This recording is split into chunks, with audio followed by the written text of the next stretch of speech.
Part 2, Conversations and Dialogues. Conversations and Dialogues from the Diary of a Disciple. 1. Place Belur, the rented mutt premises, year 1898. Swamiji was staying at the time at the rented garden house of Nilambar Babu, where the mutt had been removed from Alambazar. Arrangements had been made for Sri Ramakrishna's Tithi Puja nativity on a grand scale. On the morning of the auspicious day, Swamiji personally inspected the preliminaries of the worship. The inspection over, Swamiji asked the disciple, "Well, you have brought the holy threads, I hope?" Disciple, "Yes, sir, I have. Everything is ready as you desired. But, sir, I can't make out why so many holy threads are in requisition." Swamiji, "Every Dvijati, twice born, has a right to investiture with the holy thread. The Vedas themselves are authority in this matter. Whoever will come here on this sacred birthday of Sri Ramakrishna, I shall invest him with the holy thread. These people have fallen from their true status, and the scriptures say that after proper expiation, those fallen in the way earn the right to investiture with the holy thread. This is the great day of Sri Ramakrishna's nativity, and men will be purified by taking his name. So the assembled devotees are to be invested with the holy thread today. Do you now understand?" Disciple, "I have collected, sir, quite a good number of holy threads according to your instructions, and after the worship I shall, with your permission, invest the bhaktas with them." Swamiji, "To the bhaktas who are not Brahmins, give this mantra of Gayatri." Here Swamiji communicated to the disciple the special Gayatris for them. By degrees, all the people of the land have to be lifted to the position of Brahmins, not to speak of the bhaktas of Sri Ramakrishna. Each Hindu, I say, is a brother of every other, and it is we who have degraded them by our outcry, "Don't touch, don't touch." And so the whole country has been plunged to the utmost depths of meanness, cowardice, and ignorance. These men have to be uplifted. Words of hope and faith have to be proclaimed to them. We have to tell them, "You are men like us, and you have all the rights that we have." Do you understand? Disciple, "Yes, sir, it should be so." Swamiji, "Now ask those who will take the holy thread to finish their bath in the Ganga. Then after prostration before Sri Ramakrishna, they will have their investiture." About 40 to 50 bhaktas then duly received the Gayatri from the disciple and were invested with the holy thread. When receiving them, Swamiji's face beamed with profound delight. A little after this, Sri Girish Chandra Ghosh arrived at the mutt from Calcutta. Now arrangements for music were made at the desire of Swamiji, and sannyasins of the mutt decorated Swamiji as a yogin. Swamiji now chanted with the sweetest intonation to the accompaniment of the Tanpura, the Sanskrit hymn beginning with Kujantam Rama Rameti, repeating in a low tone the name of Rama, etc. And when the chanting came to a close, he went on repeating with exquisite charm the holy words, "Rama, Rama, Sri Rama, Rama." His eyes were half closed, and the natural sublimity of his countenance seemed to have deepened 100-fold. Everybody remained spelled for over half an hour. After the chanting of Sri Rama's name, Swamiji continued to sing a song of Tulsidas on Sri Ramachandra in the same intoxicated strain of mind. Then other music followed. After this, Swamiji suddenly took to putting off all the decorations he had on his person and began to dress Girish Babu with them. Then he declared, "Paramahamsa Deva used to say our brother is the incarnation of Bhairava. There's no distinction between him and us." Girish Babu sat speechless all the time. A piece of gerua cloth was also brought, and was draped in it, and uttered no word of remonstrance. For he had merged himself fully today in the wishes of his brother disciples. Swamiji now said, "Well, GC, you are to speak to us today about Thakur, Lord. And all of you," turning all round himself, "sit quiet and attentive." Even then Girish Babu sat motionless, voiceless like marble, absolutely lost in joy. And when at last he opened his lips, he did so to say, "Ah, what can this humble self speak of our Lord of unbounded mercy? Verily, in this alone I realize his mercy, that to me, this lowly creature, he has extended the privilege of sitting and mixing on the same footing with you sannyasins, pure from your childhood, who have renounced all lust and lucre. While speaking thus, the words choked in his throat, and he could not speak anything more. After this, some pieces of Hindu music were rendered by Swamiji. The devotees were now called to partake of refreshments. After refreshments, Swamiji came and took his seat in the parlor on the ground floor, and all the many visitors sat round him. Accosting a householder friend who had his investiture with the holy thread that day, Swamiji said, "Really, you all belong to the twice-born castes, only it is long since you lost your status. From this day again, you become the twice-born. Repeat the Gayatri at least 100 times daily, won't you?" The householder expressed his assent. Meanwhile, Srijat Mahendranath Gupta, Master Mahashaya, Venerable, or M, appeared on the scene. Swamiji cordially received him and made him take his seat. "Master Mahashaya," said Swamiji, "this is the anniversary of Sri Ramakrishna's birthday, so you shall have to relate to us something about him." Master Mahashaya bent his head down smilingly in reply. Just then it was announced that Swami Akhandananda had come from Murshidabad with 2 pantuas, which weighed 1 mound and a half. All of us hurried out to see these prodigious pantuas. When they were shown to Swamiji, he said, "Take them up to the chapel for offering." Making Swami Akhandananda the subject of his remarks, Swamiji said to the disciple, "Mark you what a great hero he is in work. Of fear, death, and the like he has no cognizance, doggedly going on doing his own work for the welfare of the many, for the happiness of the many." Disciple, "Sir, that power must have come to him as the result of a good deal of austerities." Swamiji, "Power comes of austerities, but again, working for the sake of others itself constitutes tapasya, practice of austerity.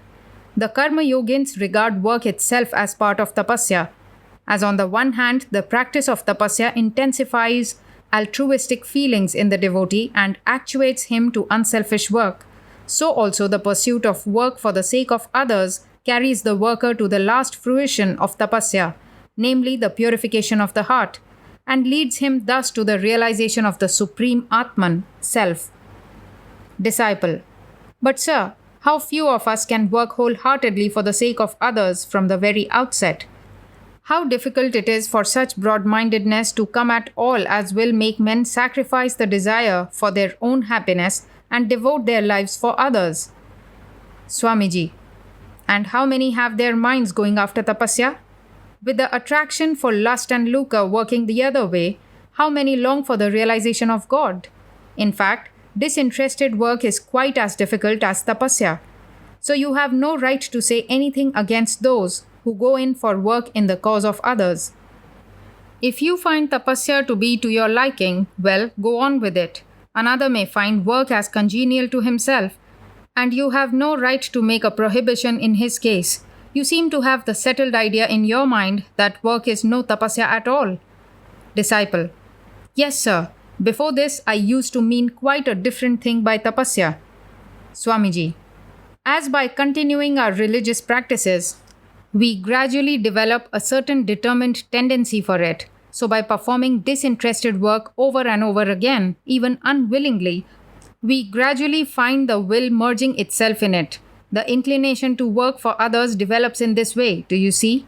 Just do some such work even though unwillingly, and then see if the actual fruit of tapasya is realized within or not. As the outcome of work for the sake of others, the angularities of the mind get smoothed down, and men are gradually prepared for sincere self-sacrifice for the good of others." Disciple, "But sir, what is the necessity at all for doing good to others?" Swamiji, "Well, it is necessary for one's own good. We become forgetful of the ego when we think of the body as dedicated to the service of others, the body with which most complacently we identify the ego. And in the long run comes the consciousness of disembodiedness. The more intently you think of the well-being of others, the more oblivious of self you become. In this way, as gradually your heart gets purified by work, you will come to feel the truth that your own self is pervading all beings and all things. Thus, it is that doing good to others constitutes a way, a means of revealing one's own self or Atman. Know this also to be one of the spiritual practices, a discipline for God realization. Its aim also is self realization. Exactly as that aim is attained by jnana, knowledge, bhakti, devotion, and so on, also by work for the sake of others. Disciple. But, sir, if I am to keep thinking of others day and night, when shall I contemplate on the Atman? If I rest wholly occupied with something particular and relative, how can I realize the Atman which is absolute? Swamiji. The highest aim of all disciplines, all spiritual paths, is the attainment of the knowledge of Atman.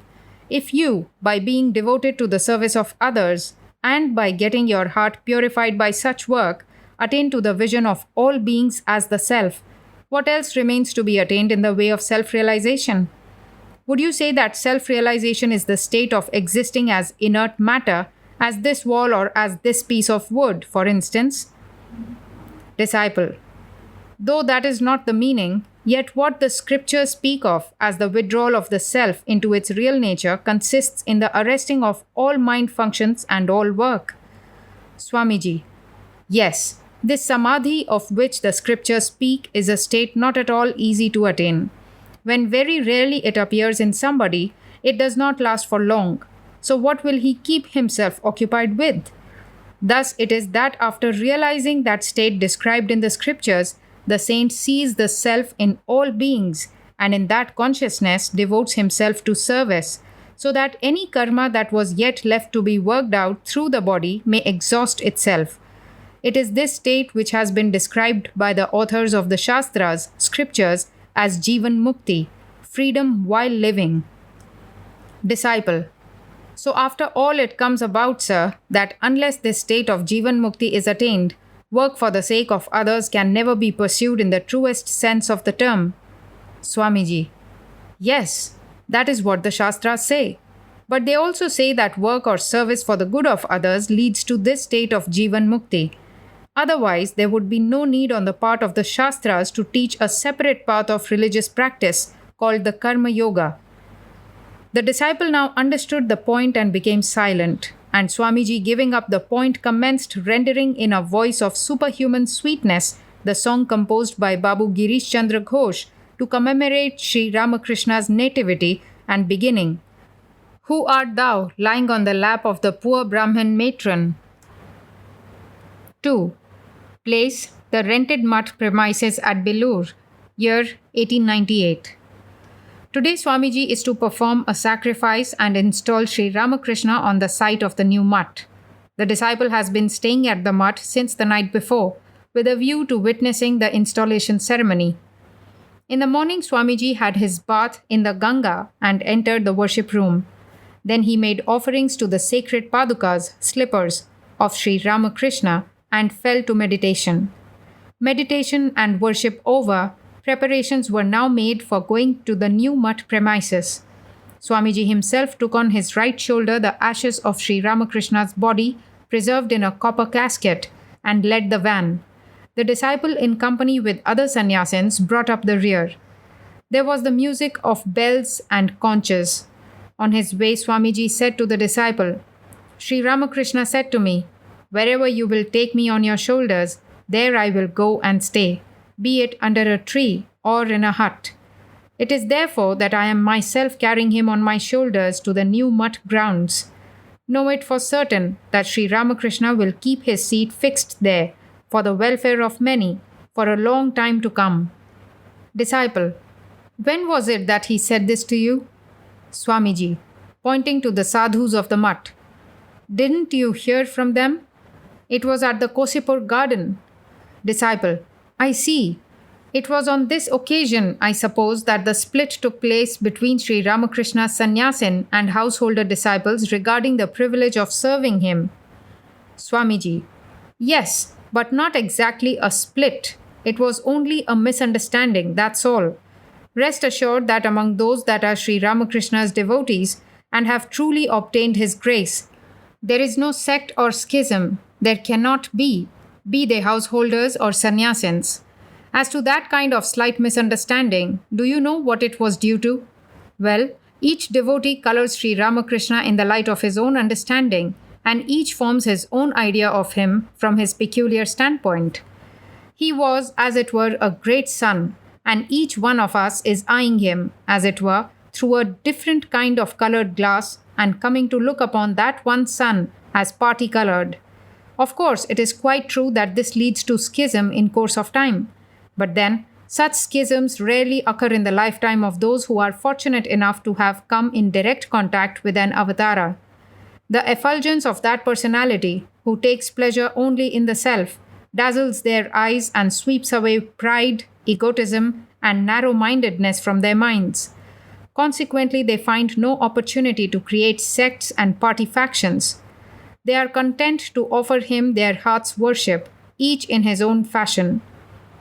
Disciple: Sir, do the devotees of Avatara then view him differently, notwithstanding their knowing him to be God? And does this lead the succeeding generations of their followers to limit themselves within narrow bounds and form various little sects? Swamiji: Quite so. Hence, sects are bound to form in course of time. Look, for instance, how the followers of Chaitanya Deva have been divided into 200 or 300 sects, and those of Jesus hold thousands of creeds. But all those sects without exception follow Chaitanya Deva or Jesus, and none else. Disciple: Then perhaps Sri Ramakrishna's followers too will be divided in course of time into various sects. Swamiji: Well, of course. But then this mutt that we are building will harmonize all creeds, all standpoints. Just as Sri Ramakrishna held highly liberal views, this mutt too will be a center for propagating similar ideas.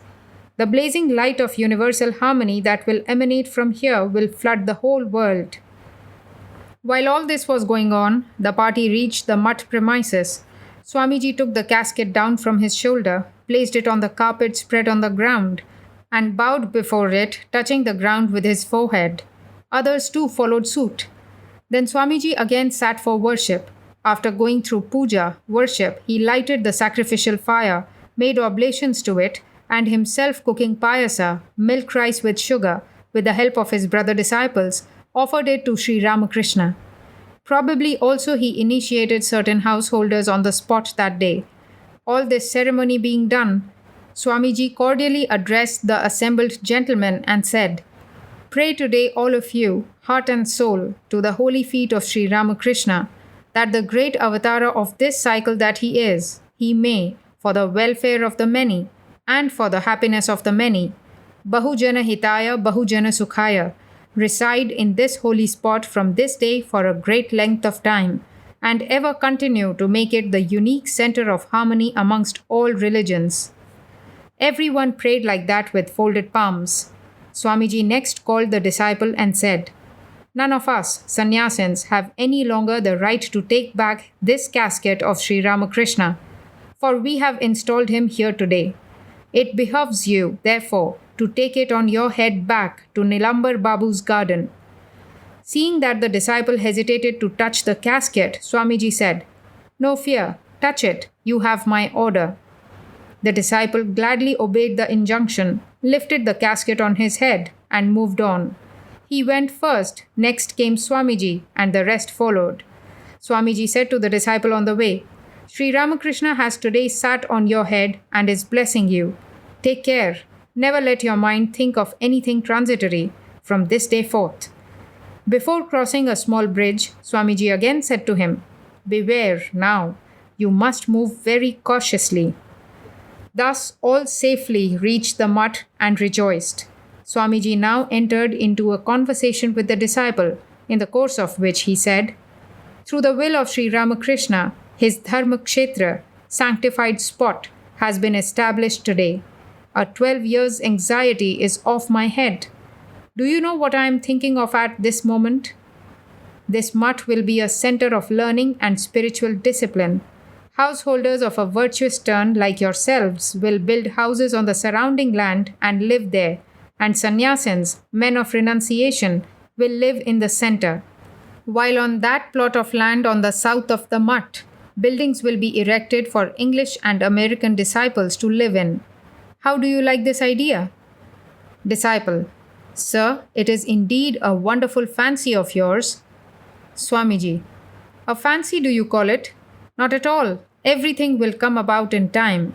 I am but laying the foundation. There will be lots of further developments in future.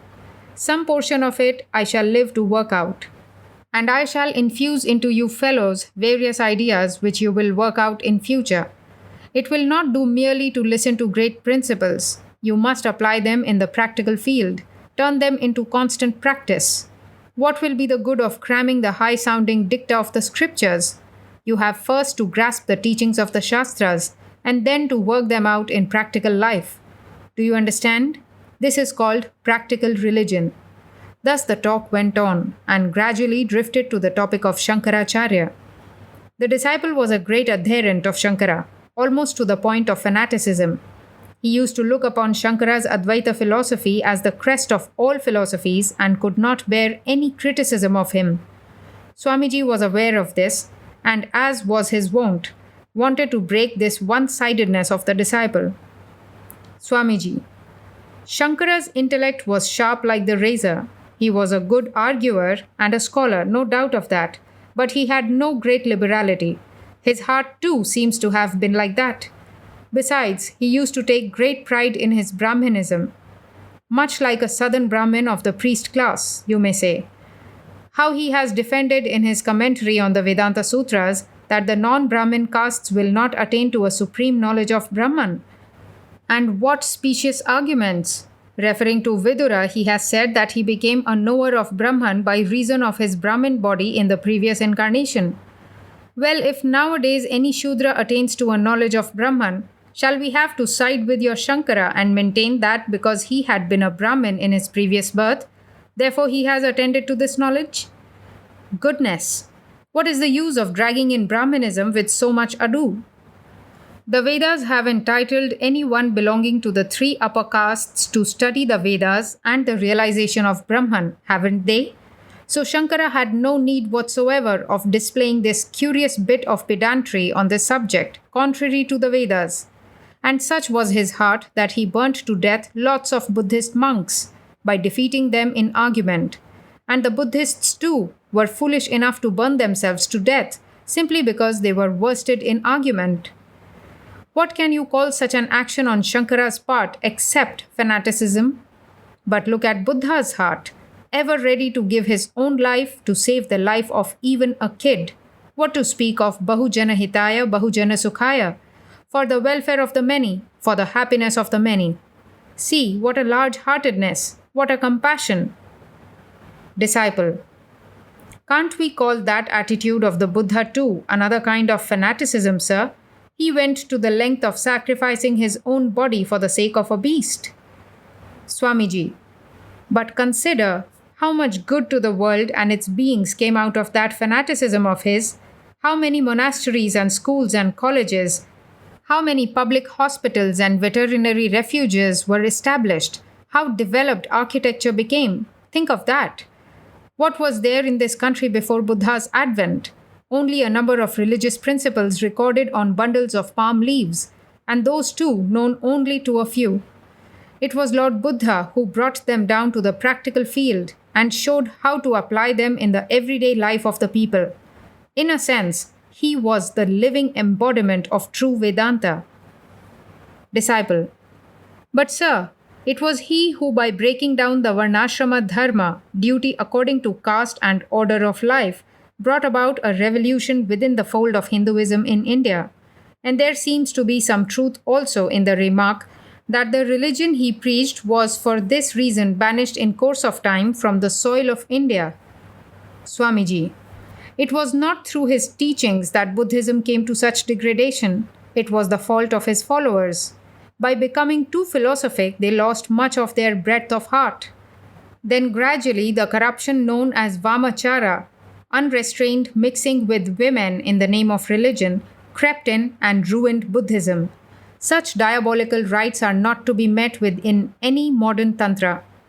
One of the principal centers of Buddhism was Jagannatha or Puri, and you have simply to go there and look at the abominable figures carved on the temple walls to be convinced of this. Puri has come under the sway of the Vaishnavas since the time of Ramanuja and Sri Chaitanya. Through the influence of great personages like these, the place now wears an altogether different aspect. Disciple: Sir, the Shastras tell us of various special influences attaching to places of pilgrimage. How far is this claim true? Swamiji: When the whole world is the form universal of the eternal Atman, the Ishvara, God, what is there to wonder at in special influences attaching to particular places? There are places where he manifests himself specially, either spontaneously or through the earnest longing of pure souls, and the ordinary man, if he visits those places with eagerness, attains his end quite easily. Therefore, it may lead to the development of the self in time to have recourse to holy places. But know it for certain that there is no greater tirtha, holy spot, than the body of man. Nowhere else is the Atman so manifest as here. That car of Jagannatha that you see is but a concrete symbol of this corporeal car. You have to behold the Atman in this car of the body. Haven't you read Atmanam Rathinam Vidhi? Know the Atman to be seated on the chariot, etc. Madhye Vamanamasinam Vishve Deva Upasate. All the gods worship the Vamana, the supreme being in a diminutive form, seated in the interior of the body. The sight of the Atman is the real vision of Jagannatha, and the statement, Rathe cha Vamanam Drishta Punarjanmana Vidyate. Seeing the Vamana on the car, one is no more subject to rebirth, means that if you can visualize the Atman which is within you, and disregarding which you are always identifying yourself with this curious mass of matter, this body of yours, if you can see that, then there is no more rebirth for you. If the sight of the Lord's image on a wooden framework confers liberation on people, then crores of them would be liberated every year, especially with such facility of communication by rail nowadays. But I do not mean to say that the notion which devotees in general entertain towards Sri Jagannatha is either nothing or erroneous. There is a class of people who gradually rise to higher and higher truths with the help of that image. So it is an undoubted fact that in and through that image there is a special manifestation of the Lord. Disciple: Sir, are there different religions then for the ignorant and the wise? Swamiji: Quite so. Otherwise, why do your scriptures go to such lengths over the specification of the qualifications of an aspirant? All is truth, no doubt, but relative truth, different in degrees. Whatever man knows to be truth is of a like nature. Some are lesser truths, others higher ones in comparison with them, while the absolute truth is God alone. This Atman is altogether dormant in matter, in man, designated as a living being. It is partially conscious, while in personages like Sri Krishna, Buddha, and Shankara, the same Atman has reached the superconscious stage. There is a state even beyond that, which cannot be expressed in terms of thought or language. Avanga Manasa Gocharam. Disciple: Sir, there are certain bhakti sects who hold that we must practice devotion by placing ourselves in a particular attitude or relation with God. They do not understand anything about the glory of the Atman and so forth, and exclusively recommend this constant devotional attitude. Swamiji: What they say is true to their own case. By continued practice along this line, they too shall feel an awakening of Brahman within them. And what we sannyasins are doing is another kind of practice. We have renounced the world. So how will it suit us to practice by putting ourselves in some worldly relation, such as that of mother or father or wife or son and so forth, with God? To us, all these ideals appear to be narrow. Of course, it is very difficult to qualify for the worship of God in His absolute, unconditioned aspect. But must we go in for poison because we get no nectar? Always talk and hear and reason about this Atman. By continuing to practice in this way, you will find in time that the lion, Brahman, will wake up in you too. Go beyond all those relative attitudes, mere sports of the mind. Listen to what Yama says in the Katha Upanishad. Uttishtata jagrata prapya varanni bodhata. Arise, awake, and stop not till the goal is reached. Here the subject was brought to a close. The bell for taking prasada, consecrated food, rang, and Swamiji went to partake of it, followed by the disciple. 3. Place: the rented mutt premises at Bilur. Time: February 1898. Swamiji has removed the mutt from Alam Bazar to Nilambar Babu's garden at Bilur. He is very glad to have come to these new premises. He said to the disciple when the latter came, "See how the Ganga flows by, and what a nice building. I like this place. This is the ideal kind of place for a mutt." It was then afternoon. In the evening, the disciple found Swamiji alone in the upper story, and the talk went on various topics, in the course of which he wanted to know about Swamiji's boyhood days. Swamiji began to say, "From my very boyhood, I was a daredevil sort of fellow. Otherwise, do you think I could make a tour round the world without a single copper in my pocket?" In boyhood, Swamiji had a great predilection for hearing the chanting of the Ramayana by professional singers. Wherever such chanting would take place in the neighborhood, he would attend it, leaving sport and all. Swamiji related how, while listening to the Ramayana, on some days he would be so deeply engrossed in it as to forget all about home and would have no idea that it was late at night and that he must return home, and so forth. One day during the chant, he heard that the monkey god Hanuman lived in banana orchards. Forthwith, he was so much convinced that when the chant was over, he did not go home straight that night, but loitered in a banana orchard close to his house with the hope of catching sight of Hanuman till it was very late in the night. In his student life, he used to pass the daytime only in playing and gambling with his mates, and study at night bolting the doors, and none could know when he prepared his lessons. The disciple asked, "Did you see any visions, sir, during your school days?" Swamiji: "While at school, one night I was meditating within closed doors and had a fairly deep concentration of mind. How long I meditated in that way I cannot say. It was over, and I still kept my seat, when from the southern wall of that room a luminous figure stepped out and stood in front of me. There was a wonderful radiance on its visage, yet there seemed to be no play of emotion on it. It was the figure of a sannyasin, absolutely calm, shaven-headed, and staff and kamandalu, a sannyasin's wooden water bowl in hand. He gazed at me for some time and seemed as if he would address me. I too gazed at him in speechless wonder. Then a kind of fright seized me. I opened the door and hurried out of the room. Then it struck me that it was foolish of me to run away like that perhaps he might say something to me. But I have never met that figure since. Many a time and often I have thought that if again I saw him, I would no more be afraid but would speak to him. But I met him no more." Disciple: "Did you ever think on the matter afterwards?" Swamiji: "Yes, but I could find no clue to its solution. I now think it was the Lord Buddha whom I saw." After a short pause, Swamiji said, "When the mind is purified, when one is free from the attachment for lust and gold, one sees lots of visions, most wonderful ones. But one should not pay heed to them. The aspirant cannot advance further if he sets his mind constantly on them.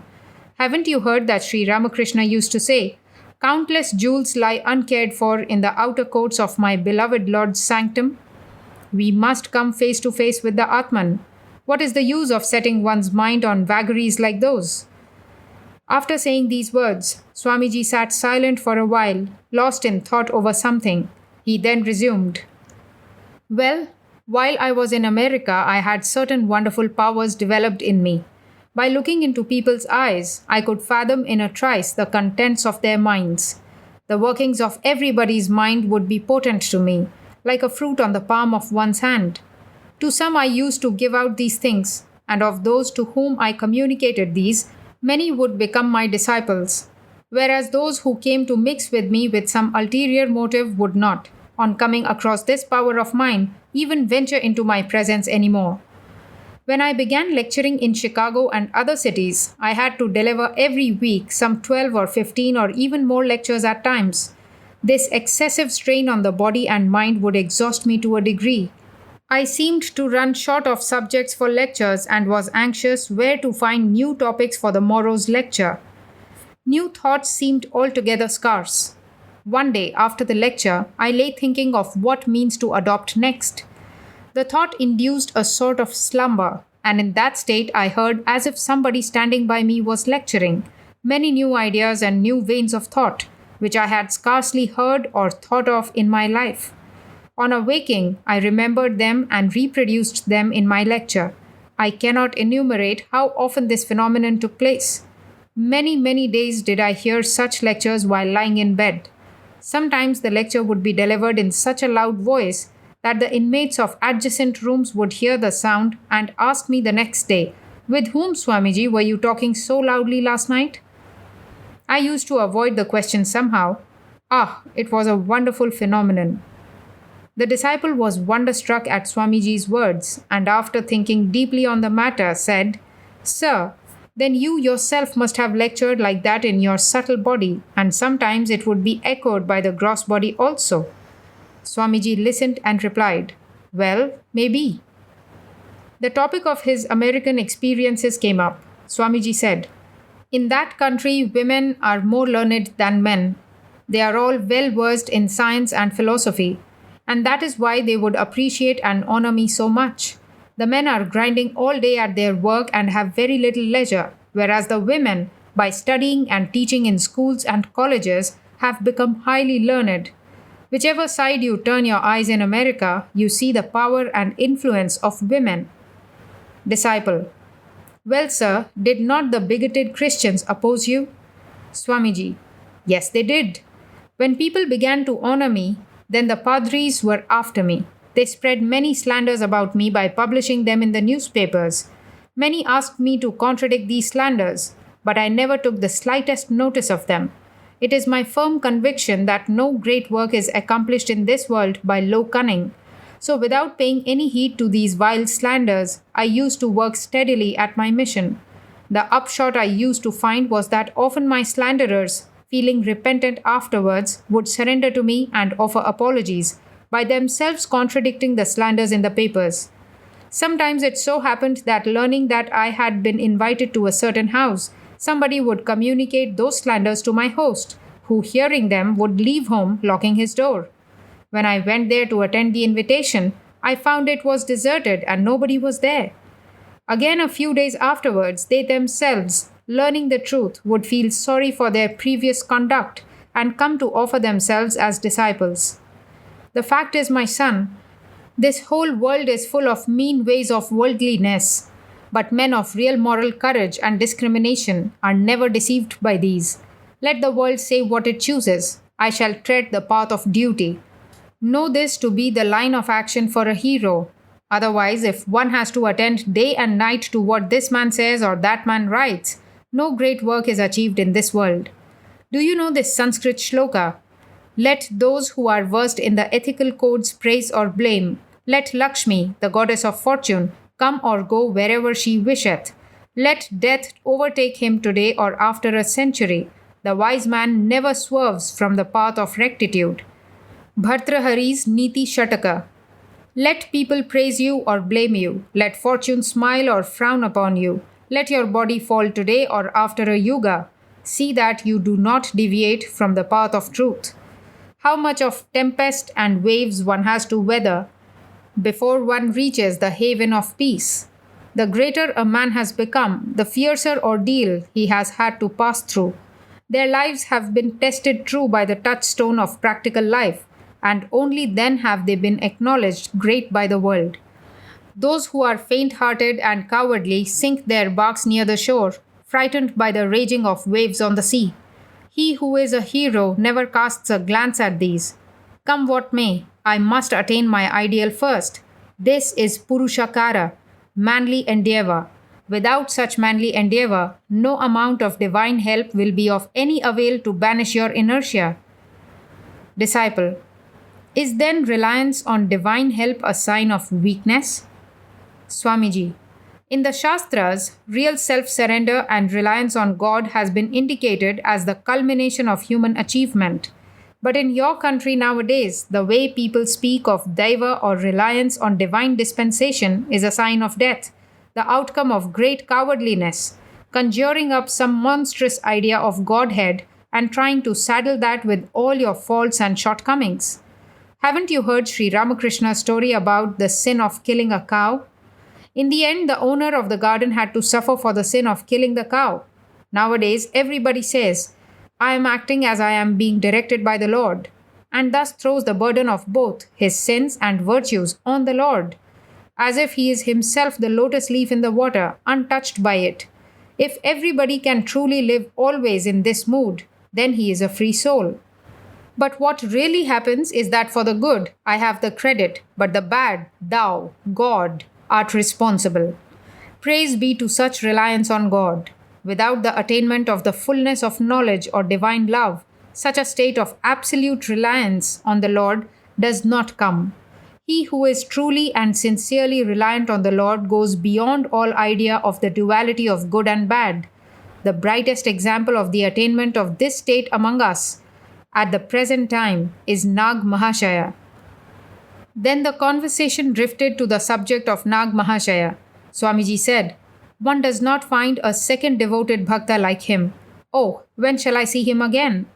Disciple, he will soon come to Calcutta to meet you. So mother, Nag Mahashaya's wife, has written to me. Swamiji, Sri Ramakrishna used to compare him to King Janaka, a man with such control over all the senses one does not hear of even, much less come across. You must associate with him as much as you can. He is one of Sri Ramakrishna's nearest disciples. Disciple, many in our part of the country call him a madcap, but I have known him to be a great soul since the very first day of my meeting him. He loves me much, and I have his fervent blessings. Swamiji, since you have attained the company of such a Mahapurusha, holy soul, what more have you to fear about? As an effect of many lives of tapasya, one is blessed with the company of such a great soul. How does he live at home? Disciple, sir, he has got no business or anything of the kind. He is always busy in serving the guests who come to his house. Beyond the small sum the Pal Babus give him, he has no other means of subsistence. His expenses, however, are like those in a rich family. But he does not spend a pice for his own enjoyment. All that expense is for the service of others. Service of others. This seems to be the great mission of his life. It sometimes strikes me that realizing the Atman in all creatures, he is engrossed in serving the whole world as a part and parcel of himself. In the service of others, he works incessantly and is not conscious even of his body. I suppose he always lives on the plane which you, sir, call the superconscious state of the mind. Swamiji, why should not that be? How greatly was he beloved of Sri Ramakrishna? In your East Bengal, one of Sri Ramakrishna's divine companions has been born in the person of Nag Mahashaya. By his radiance, Eastern Bengal has become effulgent. 4. Place, the rented mud premises at Belur. Year 1898, November. It is 2 or 3 days since Swamiji has returned from Kashmir. His health is indifferent. When the disciple came to the mutt, Swami Brahmananda said, since returning from Kashmir, Swamiji does not speak to anybody. He sits in one place wrapped in thought. You go to him and by conversation try to draw his mind a little towards worldly objects. The disciple coming to Swamiji's room in the upper story found him sitting as if immersed in deep meditation. There was no smile on his face. His brilliant eyes had no outward look, as if intent on seeing something within. Seeing the disciple, he only said, "You have come, my son? Please take your seat," and lapsed into silence. The disciple, seeing the inside of his left eye reddened, asked, "How is it that your eye is red?" "That is nothing," said Swamiji, and was again silent. When even after a long time Swamiji did not speak, the disciple was a little troubled at heart and touching his feet said, "Won't you relate to me what things you have seen at Amarnath?" By the disciple's touching his feet, the tensity of his mood was broken a little, as if his attention was diverted a little outwards. He said, Since visiting Amarnath, I feel as if Shiva is sitting on my head for 24 hours and would not come down. The disciple heard it with speechless wonder. Swamiji, I underwent great religious austerities at Amarnath and then in the temple of Kshir Bhavani. Go and prepare me some tobacco. I will relate everything to you. The disciple joyfully obeyed the order. Swamiji, slowly smoking, began to say, On the way to Amarnath, I made a very steep ascent on the mountain. Pilgrims do not generally travel by that path. But the determination came upon me that I must go by that path, and so I did. The labor of the strenuous ascent has told on my body. The cold there is so biting that you feel it like pinpricks. Disciple, I have heard that it is the custom to visit the image of Amarnath naked. Is it so? Swamiji, yes. I entered the cave with only my kaupena on and my body smeared with holy ash. I did not then feel any cold or heat, but when I came out of the temple, I was benumbed by the cold.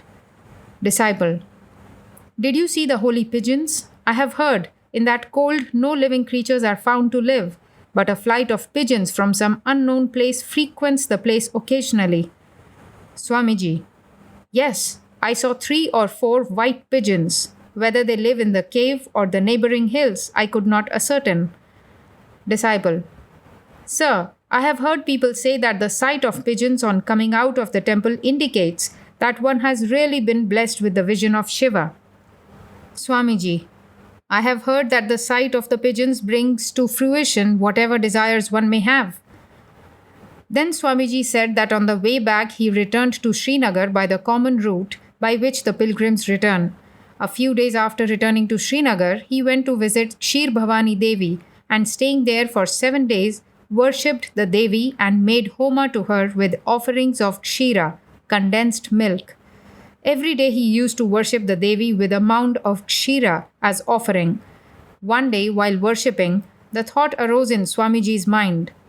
Mother Bhavani has been manifesting her presence here for untold years.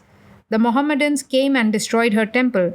Yet the people of the place did nothing to protect her. Alas, if I were then living, I could never have borne it silently. When thinking in this strain, his mind was much oppressed with sorrow and anguish. He distinctly heard the voice of the mother saying, It was according to my desire that the Mohammedans destroyed this temple. It is my desire that I should live in a dilapidated temple. Otherwise, can I not immediately erect a 7-story temple of gold here if I like? What can you do? Shall I protect you or shall you protect me? Swamiji said, Since hearing that divine voice, I cherish no more plans. The idea of building mutts, etc., I have given up. As mother wills, so it will be. The disciple, speechless with wonder, began to think, Did he not one day tell me that whatever I saw and heard was but the echo of the Atman within me? That there was nothing outside? And fearlessly spoke it out also. Sir, you used to say that divine voices are the echo of our inward thoughts and feelings.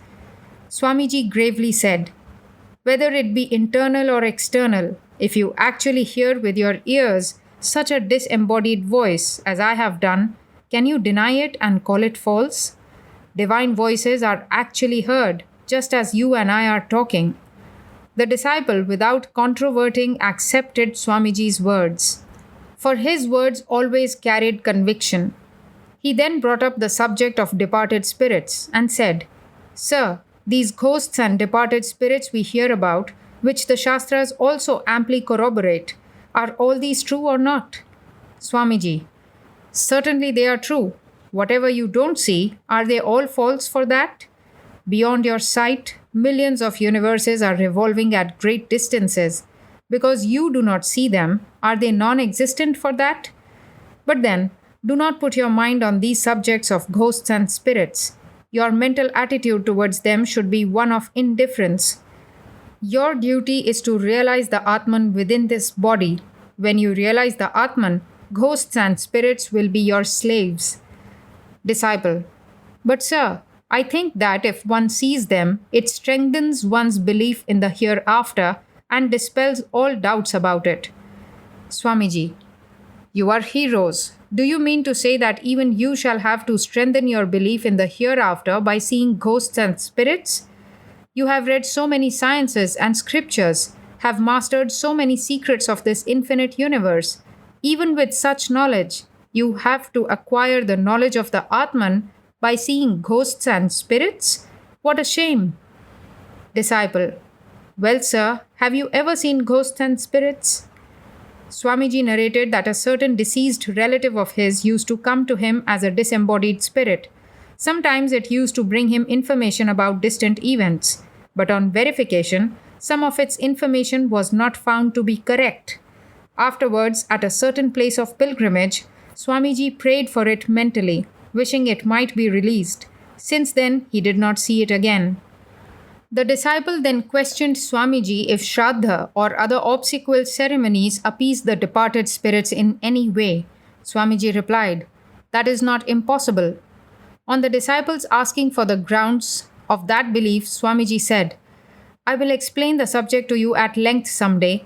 There are irrefutable arguments to prove that the Shraddha ceremony appeases the departed beings. Today I don't feel well. I shall explain it to you another day." But the disciple did not get another opportunity to ask that question to Swamiji. 5.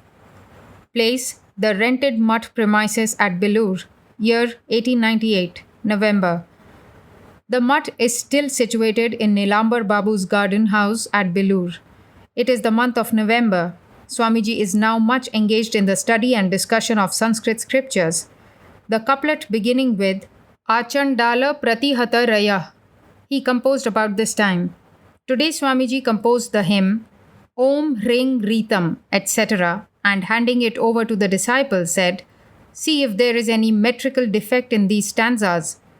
The disciple made a copy of the poem for this purpose. On this day it seemed as if the goddess of learning had manifested herself on his tongue.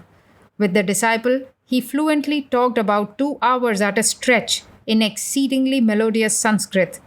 After the disciple had copied the hymn, Swamiji said, "You see, as I write immersed in thought, grammatical slips sometimes occur. Therefore, I ask you all to look over them." Disciple, "Sir, these are not slips, but the license of genius." Swamiji, "You may say so, but why will other people assent to that? The other day I wrote an essay on what is Hinduism, and some amongst you even are complaining that it was written in a very stiff Bengali. I think language and thought also, like all other things, become lifeless and monotonous in course of time. Such a state seems to have happened now in this country. On the advent of Sri Ramakrishna, however, a new current has set in thought and language. Everything has now to be recast in new molds. Everything has to be propagated with the stamp of new genius.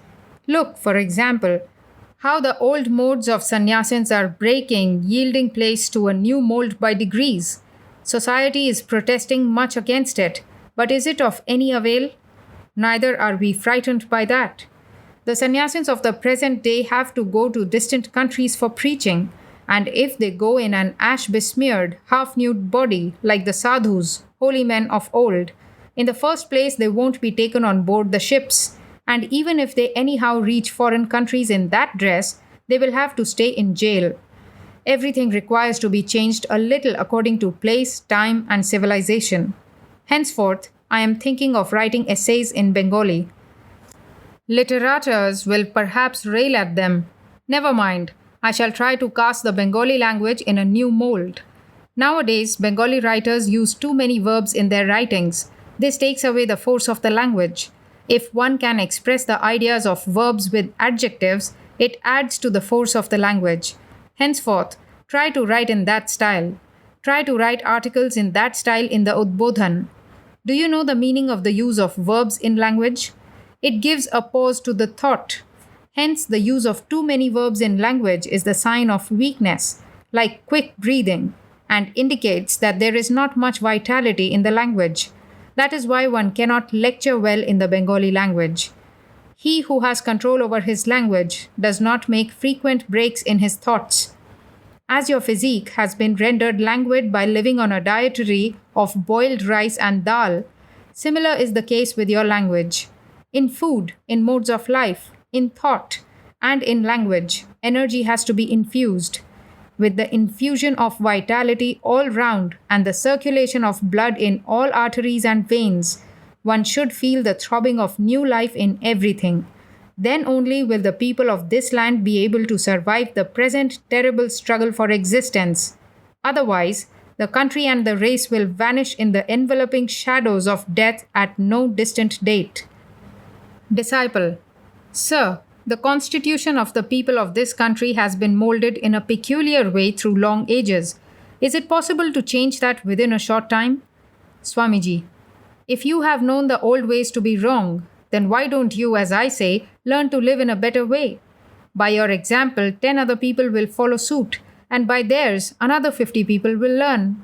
By this process, in course of time, the new idea will awaken in the hearts of the whole race. But even if, after understanding, you do not act accordingly, I shall know that you are wise in words only, but practically you are fools. Disciple: Your words, sir, infuse great courage, enthusiasm, energy, and strength into the heart. Swamiji: By degrees the heart has to be strengthened. If one man is made, it equals the result of 100,000 lectures. Making the mind and lips at one, the ideas have to be practiced in life. This is what Sri Ramakrishna meant by allowing no theft in the chamber of thought. You have to be practical in all spheres of work. The whole country has been ruined by masses of theories. He who is the true son of Sri Ramakrishna will manifest the practical side of religious ideas and will set to work with one-pointed devotion without paying heed to the prattling of men or of society. Haven't you heard of the couplet of Tulsidas? The elephant walks the marketplace and 1,000 curs bark at him. So the sadhus have no ill feeling if worldly people slander them. You have to walk in this way. No count should be taken of the words of people. If one has to pay heed to their praise or blame, no great work can be accomplished in this life.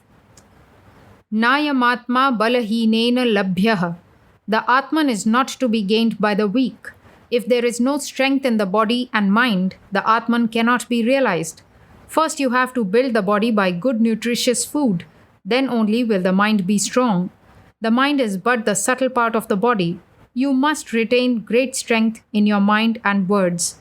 I am low, I am low. Repeating these ideas in the mind, man belittles and degrades himself. Therefore, the Shastra, Ashtavakra Samhita 1.11 says, Mukta bhimani mukto hi baddho baddha bhimanyapi kim vadantiha satyayam ya matih sa gatir bhavet. He who thinks himself free, free he becomes. He who thinks himself bound, bound he remains. This popular saying is true. As one thinks, so one becomes. He alone who is always awake to the idea of freedom becomes free. He who thinks he is bound endures life after life in the state of bondage. It is a fact. This truth holds good both in spiritual and temporal matters. Those who are always downhearted and dispirited in this life can do no work. From life to life they come and go wailing and moaning. The earth is enjoyed by heroes. This is the unfailing truth. Be a hero. Always say, I have no fear. Tell this to everybody. Have no fear. Fear is death. Fear is sin. Fear is hell. Fear is unrighteous. Fear is wrong life. All the negative thoughts and ideas that are in this world have proceeded from this evil spirit of fear. This fear alone has kept the sun, air, and death in their respective places and functions, allowing none to escape from their bounds. Therefore, the Shruti says, Katha Upanishad 2.3.3 says, Bhaya dasyagnis tapati, bhayat tapati suryaha, bhaya dindrascha vayushcha, mrityur dhavati paschamaha. Through fear of this, fire burns, the sun heats. Through fear, Indra and Vayu are carrying on their functions, and death stalks upon this earth. When the gods Indra, Chandra, Vayu, Varuna will attain to fearlessness, then will they be one with Brahman, and all this phantasm of the world will vanish. Therefore I say, Be fearless. Be fearless. Swamiji, in saying these words, appeared in the eyes of the disciple like the very embodiment of fearlessness, and he thought, how in his presence even the fear of death leaves one and vanishes into nothingness. Swamiji continued, in this embodied existence, you will be tossed again and again on the waves of happiness and misery, prosperity and adversity, but know them all to be of momentary duration. Never care for them. I am the birthless, the deathless Atman, whose nature is intelligence. Implanting this idea firmly in your heart, you should pass the days of your life. I have no birth, no death. I am the Atman, untouched by anything. Lose yourself completely in this idea. If you can once become one with this idea, then in the hour of sorrow and tribulation, it will rise of itself in your mind, and you will not have to strive with difficulty to bring it up. The other day I was a guest of Babu Priyanath Mukherjee at Baidyanath. There I had such a spell of asthma that I felt like dying. But from within, with every breath arose the deep-toned sound, I am he, I am he. Resting on the pillow, I was waiting for the vital breath to depart, and observing all the time that from within was being heard the sound of I am he, I am he. I could hear all along, Ekamevadvayam Brahmane Nanasti Kinchana. The Brahman, the one without a second, alone exists. Nothing manifold exists in the world. The disciple, struck with amazement, said, Sir, talking with you and listening to your realizations, I feel no necessity for the study of scriptures.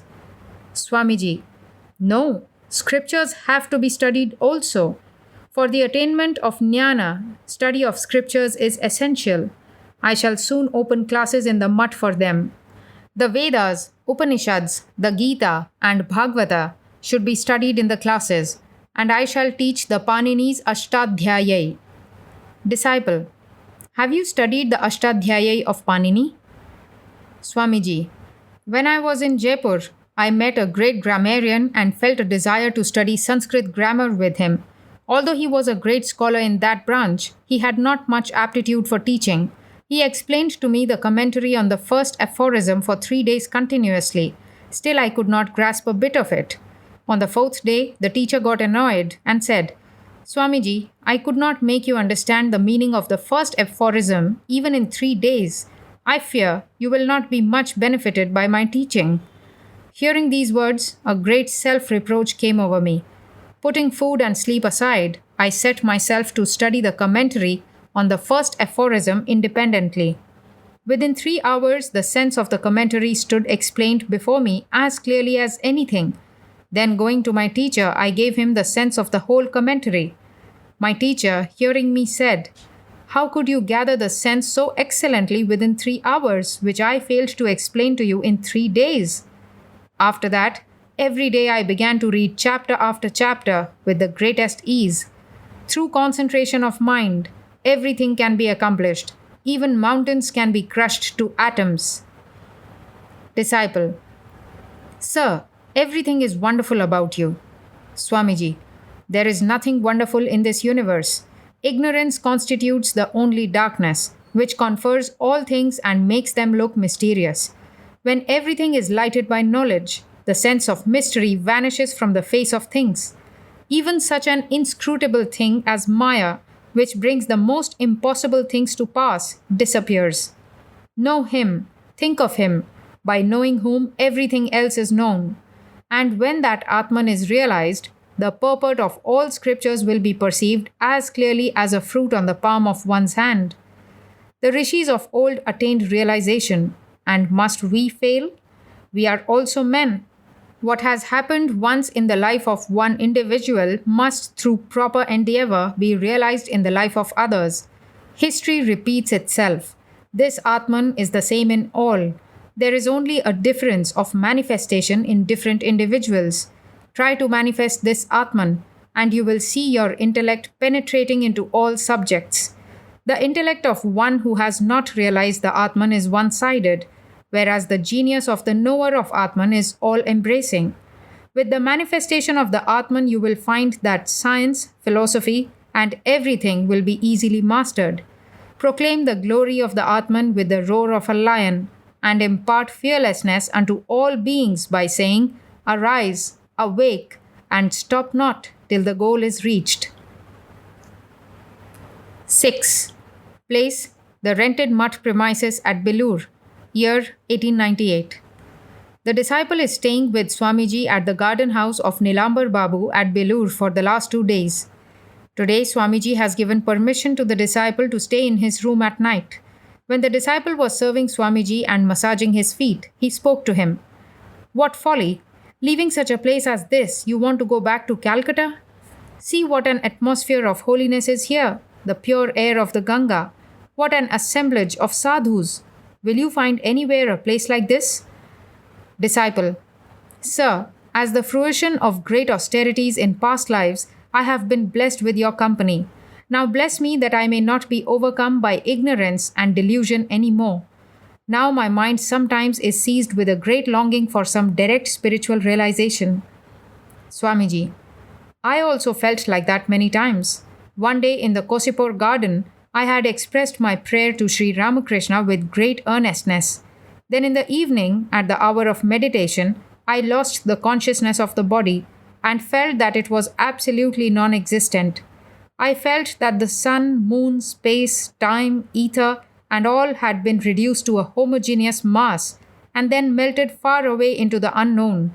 The body consciousness had almost vanished, and I had nearly merged in the Supreme. But I had just a trace of the feeling of ego, so I could again return to the world of relativity from the Samadhi. In this state of Samadhi, all the difference between I and the Brahman goes away. Everything is reduced into unity, like the waters of the infinite ocean. Water everywhere, nothing else exists. Language and thought all fail there. Then only is the state beyond mind and speech realized in its actuality. Otherwise, so long as the religious aspirant thinks or says, I am the Brahman, I, and the Brahman, these two entities persist. There is the involved semblance of duality. After that experience, even after trying repeatedly, I failed to bring back the state of Samadhi. On informing Sri Ramakrishna about it, he said, If you remain day and night in that state, the work of the Divine Mother will not be accomplished. Therefore, you won't be able to induce that state again. When your work is finished, it will come again. Disciple: On the attainment of the absolute and transcendent Nirvikalpa Samadhi, can none return to the world of duality through the consciousness of egoism? Swamiji: Sri Ramakrishna used to say that the avatars alone can descend to the ordinary plane from that state of Samadhi for the good of the world. Ordinary jivas do not. Immersed in that state, they remain alive for a period of 21 days. After that, their body drops like a sere leaf from the tree of samsara, world. Disciple: When in Samadhi the mind is merged and there remain no waves on the surface of consciousness, where then is the possibility of mental activity and returning to the world through the consciousness of ego? When there is no mind, then who will descend from Samadhi to the relative plane, and by what means? Swamiji: The conclusion of the Vedanta is that when there is absolute Samadhi and cessation of all modifications, there is no return from that state. As the Vedanta aphorism says, Anavrittihi Shabdat. There is non-return from scriptural texts. But the avatars cherish a few desires for the good of the world. By taking hold of that thread, they come down from the superconscious to the conscious state. Disciple: But sir, if one or two desires remain, how can that state be called the absolute, transcendent Samadhi? For the scriptures say that in that state, all the modifications of the mind and all desires are stamped out. Swamiji: How then can there be projection of the universe after Mahapralaya, final dissolution? At Mahapralaya, everything is merged in the Brahman. But even after that, one hears and reads of creation in the scriptures. That projection and contraction of the universe go on in wave forms. Like the fresh creation and dissolution of the universe after Mahapralaya, the superconscious and conscious states of avatars also stand to reason. Disciple: If I argue that at the time of dissolution the seeds of further creation remain almost merged in Brahman, and that it is not absolute dissolution or Nirvikalpa Samadhi, Swamiji, then I shall ask you to answer how the projection of the universe is possible from Brahman, in which there is no shadow of any qualification, which is unaffected and unqualified. Disciple, why, this is but a seeming projection. The reply to the question is given in the scriptures in this way, that the manifestation of creation from Brahman is only an appearance like the mirage in the desert, but really there has been no creation or anything of the kind. This illusion is produced by Maya, which is the negation of the eternally existing Brahman and hence unreal. Swamiji, if the creation is false, then you can also regard the Nirvikalpa Samadhi of Jiva and his return therefrom as seeming appearances. Jiva is Brahman by his nature. How can he have any experience of bondage? Your desire to realize the truth that you are Brahman is also a hallucination in that case, for the scripture says, you are already that. Therefore, ayameva hite bandhaha samadhi manutisthasi. This is verily your bondage that you are practicing the attainment of samadhi. Disciple, this is a great dilemma. If I am Brahman, why don't I always realize it? Swamiji, in order to attain to that realization in the conscious plane, some instrumentality is required. The mind is that instrument in us, but it is a non-intelligent substance. It only appears to be intelligent through the light of the Atman behind. Therefore, the author of the Panchadashi 3.40 says, Chichhaya Veshataha Shaktischetaneva Vibhati Sa. The Shakti appears to be intelligent by the reflection of the intelligence of the Atman. Hence, the mind also appears to us like an intelligent substance. Therefore, it is certain that you won't be able to know the Atman, the essence of intelligent, through the mind. You have to go beyond the mind. As there is no instrument beyond the mind, for only the Atman exists there the object of knowledge becomes the same as the instrument of knowledge. The knower, knowledge, and the instrument of knowledge become one and the same. It is therefore that the Shruti says, Vijñatara mare kena vijaniyat.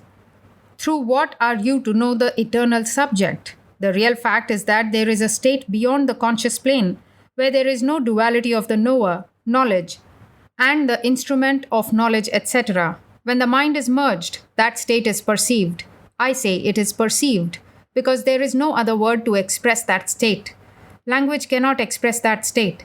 Shankaracharya has styled it transcendent perception, aparokshanubhuti.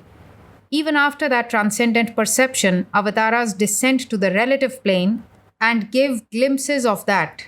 Therefore, it is said that the Vedas and other scriptures have originated from the perception of seers. The case of ordinary jivas is like that of the salt doll, which attempting to sound the depths of the ocean melted into it. Do you see? The sum and substance of it is, you have only got to know that you are eternal Brahman. You are already that.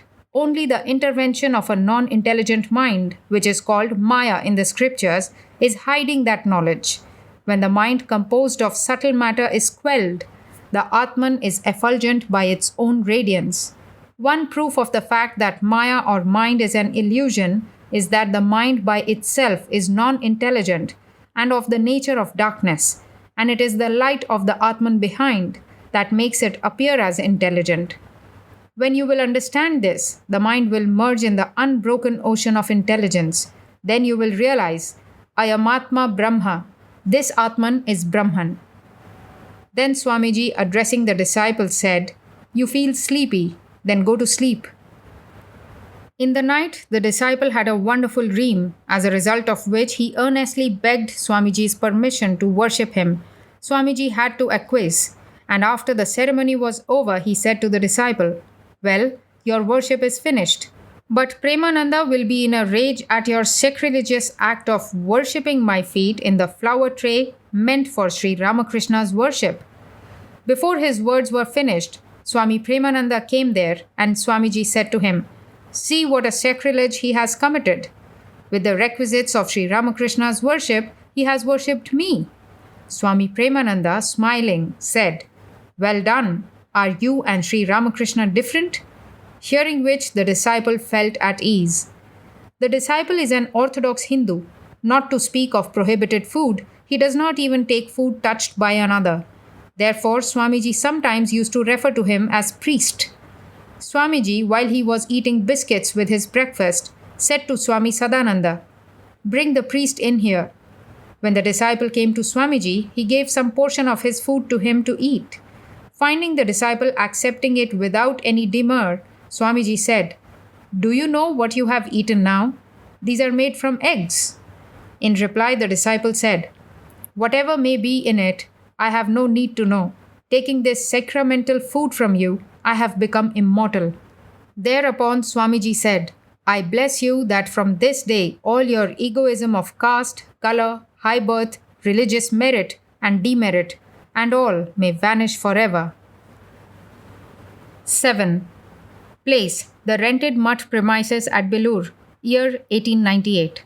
The disciple has come to the mutt this morning. As soon as he stood after touching the feet of Swamiji, Swamiji said, "What's the use of your continuing in service any more? Why not go in for some business?" The disciple was then employed as a private tutor in some family. Asked about the profession of teaching, Swamiji said, "If one does the work of teaching boys for a long time, one gets blunt in intellect. One's intelligence is not manifested. If one stays among a crowd of boys day and night, gradually one gets obtuse. So give up the working of teaching boys." Disciple: "What shall I do then?" Swamiji: "Why, if you want to live the life of a worldly man and have a desire for earning money, then go over to America. I shall give you directions for business. You will find that in 5 years you will get together a lot of money." Disciple: "What business shall I go in for? And where am I to get the money from?" Swamiji: "What nonsense are you talking? Within you lies indomitable power. Only thinking, 'I am nothing, I am nothing,' you have become powerless. Why you alone? The whole race has become so. Go round the world once, and you will find how vigorously the life current of other nations is flowing. And what are you doing? Even after learning so much, you go about the doors of others crying, 'Give me employment.' Trampled under others' feet, doing slavery for others. Are you men anymore? You are not worth a pin's head. In this fertile country with abundant water supply, where nature produces wealth and harvest 1,000 times more than in others, you have no food for your stomach, no clothes to cover your body. In this country of abundance, the produce of which has been the cause of the spread of civilization in other countries, you are reduced to such straits. Your condition is even worse than that of a dog. And you glory in your Vedas and Vedanta, a nation that cannot provide for its simple food and clothing, which always depends on others for its subsistence. What is there for it to vaunt about? Throw your religious observances overboard for the present and be first prepared for the struggle for existence. People of foreign countries are turning out such golden results from the raw materials produced in your country, and you, like asses of burden, are only carrying their load. The people of foreign countries import Indian raw goods, manufacture various commodities by bringing their intelligence to bear upon them, and become great, whereas you have locked up your intelligence, thrown away your inherited wealth to others, and roam about crying piteously for food. Disciple: "In what way, sir, can the means of subsistence be procured?" Swamiji: "Why, the means are in your hands. You blindfold your eyes and say, 'I am blind and can see nothing.' Tear off the folds from your eyes, and you will see the whole world lighted by the rays of the midday sun. If you cannot procure money, go to foreign countries, working your passage as a lascar. Take Indian cloth, towels, bamboo work, and other indigenous products, and peddle in the streets of Europe and America. You will find how greatly Indian products are appreciated in foreign markets even now. In America, I found some Mohammedans of the Hooghly district had grown rich by peddling Indian commodities in this way. Have you even less intelligence than they? Take, for example, such excellent fabric as the Varanasi made saris of India, the like of which are not produced anywhere else in the world. Go to America with this cloth, have gowns made out of this fabric and sell them, and you will see how much you earn." Disciple: "Sir, why will they wear gowns made of the saris of Varanasi? I have heard that clothes designed diversely are not to the taste of the ladies in those countries." Swamiji: "Whether they will receive or not, I shall look to that. It is for you to exert yourself and go over there. I have many friends in that country to whom I shall introduce you. At first, I shall request them to take this cloth up among themselves. Then you will find many will follow suit, and at last you won't be able to keep the supply up to the enormous demand. Disciple: Where shall I get the capital for the business? Swamiji: I shall somehow give you a start. For the rest, you must depend on your own exertions. If you die, you get to heaven, and if you win, you enjoy the earth. Gita. Even if you die in this attempt, well and good. Many will take up the work, following your example, and if you succeed, you will live a life of great opulence. Disciple: Yes, sir, so it is, but I cannot muster sufficient courage. Swamiji: That is what I say, my son. You have no Shraddha, no faith in yourselves. What will you achieve? You will have neither material nor spiritual advancement. Either put forth your energy in the way I have suggested and be successful in life, or give up all and take to the path we have chosen. Serve the people of all countries through spiritual instruction. Then only will you get your dole of food like us. If there is no mutual exchange, do you think anybody cares for anybody else? You observe in our case that because we have the householders some spiritual instructions, they in return give us some morsels of food. If you do nothing, why will they give you food? You observe so much misery in mere service and slavery of others, still you are not waking up, and so your misery also is never at an end. This is certainly the delusive power of Maya. In the West, I have found that those who are in the employment of others have their seats fixed in the back rows in the parliament, while the front seats are reserved for those who have made themselves famous by self-exertion or education or intelligence. In Western countries, there is no botheration of caste. Those on whom fortune smiles for their industry and exertion are alone regarded as leaders of the country and the controllers of its destiny. Whereas in your country, you are simply vaunting your superiority in caste, till at last you cannot even get a morsel of food. You have not the capacity to manufacture a needle, and you dare to criticize the English. Fools! Sit at their feet and learn from them the arts, industries, and the practicality necessary for the struggle for existence. You will be esteemed once more when you will become fit. Then they too will pay heed to your words. Without the necessary preparation, what will mere shouting in the Congress avail? Disciple: But sir, all the educated men of the country have joined it. Swamiji: Well, you consider a man as educated if only he can pass some examinations and deliver good lectures. The education which does not help the common mass of people to equip themselves for the struggle for life, which does not bring out strength of character, a spirit of philanthropy, and the courage of a lion, is it worth the name? Real education is that which enables one to stand on one's own legs. The education that you are receiving now in schools and colleges is only making you a race of dyspeptics. You are working like machines merely and living a jellyfish existence. The peasant, the shoemaker, the sweeper, and such other lower classes of India have much greater capacity for work and self-reliance than you. They have been silently working through long ages and producing the entire wealth of the land without a word of complaint. Very soon they will get above you in position. Gradually, capital is drifting into their hands, and they are not so much troubled with wants as you are. Modern education has changed your fashion, but new avenues of wealth lie yet undiscovered for want of the inventive genius. You have so long oppressed these forbearing masses. Now is the time for their retribution, and you will become extinct in your vain search for employment, making it the be-all and end-all of your life. Disciple: Sir, although our power of originality is less than that of the other countries, still the lower classes of India are being guided by our intelligence. So where will they get the power and culture to overcome the higher classes in the struggle for existence? Swamiji: Never mind if they have not read a few books like you, if they have not acquired your tailor-made civilization. What do these matter? But they are the backbone of the nation in all countries. If these lower classes stop work, from where will you get your food and clothing? If the sweepers of Calcutta stop work for a day, it creates a panic. And if they strike for 3 days, the whole town will be depopulated by the outbreak of epidemics. If the laborers stop work, your supply of food and clothes also stops, and you regard them as low class people and want your own culture. Engrossed in the struggle for existence, they had not the opportunity for the awakening of knowledge.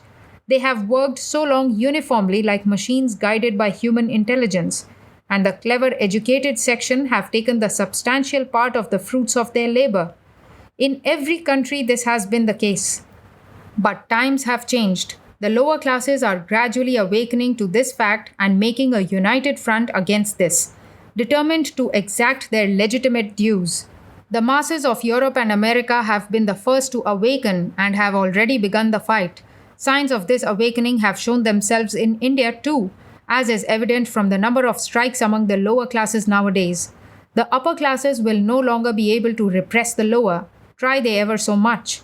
The well being of the higher classes now lies in helping the lower to get their legitimate rights. Therefore, I say, set yourselves to the task of spreading education among the masses. Tell them and make them understand you are our brothers, a part and parcel of our bodies, and we love you and never hate you. If they receive this sympathy from you, their enthusiasm for work will be increased 100-fold. Kindle their knowledge with the help of modern science. Teach them history, geography, science, literature, and along with these, the profound truths of religion. In exchange for that teaching, the poverty of the teachers will also disappear. By mutual exchange, both parties will become friendly to each other. Disciple. But sir, with the spread of learning among them, they too will in course of time have fertile brains, but become idle and inactive like us, and live on the fruits of the labor of the next lower classes. Swamiji. Why shall it be so? Even with the awakening of knowledge, the potter will remain a potter, the fisherman a fisherman, the peasant a peasant. Why should they leave their hereditary calling? Sahajang karma kaunteya sadoshamapi natyarjet. Don't give up the work to which you were born, even if it be attended with defects. If they are taught in this way, why should they give up their respective callings? Rather, they will apply their knowledge to the better performance of the work to which they have been born. A number of geniuses are sure to arise from among them in the course of time. You, the higher classes, will take these into your own fold. The Brahmins acknowledge the valiant king Vishwamitra as a Brahmin, and think how grateful the whole Kshatriya race became to the Brahmins for this act. By such sympathy and cooperation, even birds and beasts become one's own, not to speak of men. Disciple. Sir, what you say is true, but there yet seems to be a wide gulf between the higher and lower classes. To bring the higher classes to sympathize with the lower seems to be a difficult affair in India. Swamiji. But without that, there is no well-being for your upper classes. You will be destroyed by internecine quarrels and fights, which you have been having so long. When the masses will wake up, they will come to understand your oppression of them, and by a puff of their mouth you will be entirely blown away. It is they who have introduced civilization amongst you, and it is they who will then pull it down. Think how at the hands of the Gauls the mighty ancient Roman civilization crumbled into dust. Therefore, I say, try to rouse these lower classes from slumber by imparting learning and culture to them. When they will awaken, and awaken one day they must, they also will not forget your good services to them and will remain grateful to you. After such conversation, Swamiji, addressing the disciples, said, Let these subjects drop now. Come, tell me what you have decided. Do something, whatever it be. Either go in for some business, or like us, come to the path of real sannyasa. Atmano mokshartha jagadhitaya cha, for one's own liberation and for the good of the world. The latter path is of course the best way there is. What good will it do to be a worthless householder? You have understood that everything in life is transitory. Nalini dalagata jalamati taralam, tadvat jivana matishaya chapalam. Life is as unstable as the water on the lotus leaf. Therefore, if you have the enthusiasm for acquiring this knowledge of the Atman, do not wait any more but come forward immediately. Yada hareva virajet, tada hareva pravrajet. The very day that you feel dispassion for the world, that very day renounce and take to sannyasa. Jabalopanishad 4.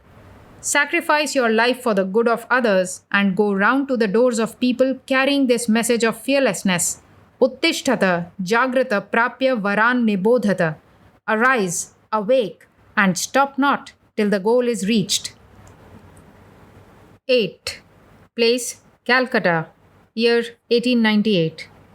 Swamiji, accompanied by Sister Nivedita, Swami Yogananda, and others, has come to visit the zoological gardens at Alipur in the afternoon.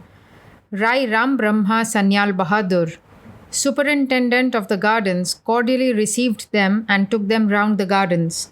Swamiji, as he went on seeing the various species of animals, casually referred to the Darwinian theory of the gradual evolution of animals. The disciple remembers how, entering the room for snakes, he pointed to a huge python with circular rings on its body with the remark, "From this the tortoise has evolved in course of time. That very snake, by remaining stationary at one spot for a long time, has gradually turned hard-backed." He further said in fun to the disciple, "You eat tortoises, don't you?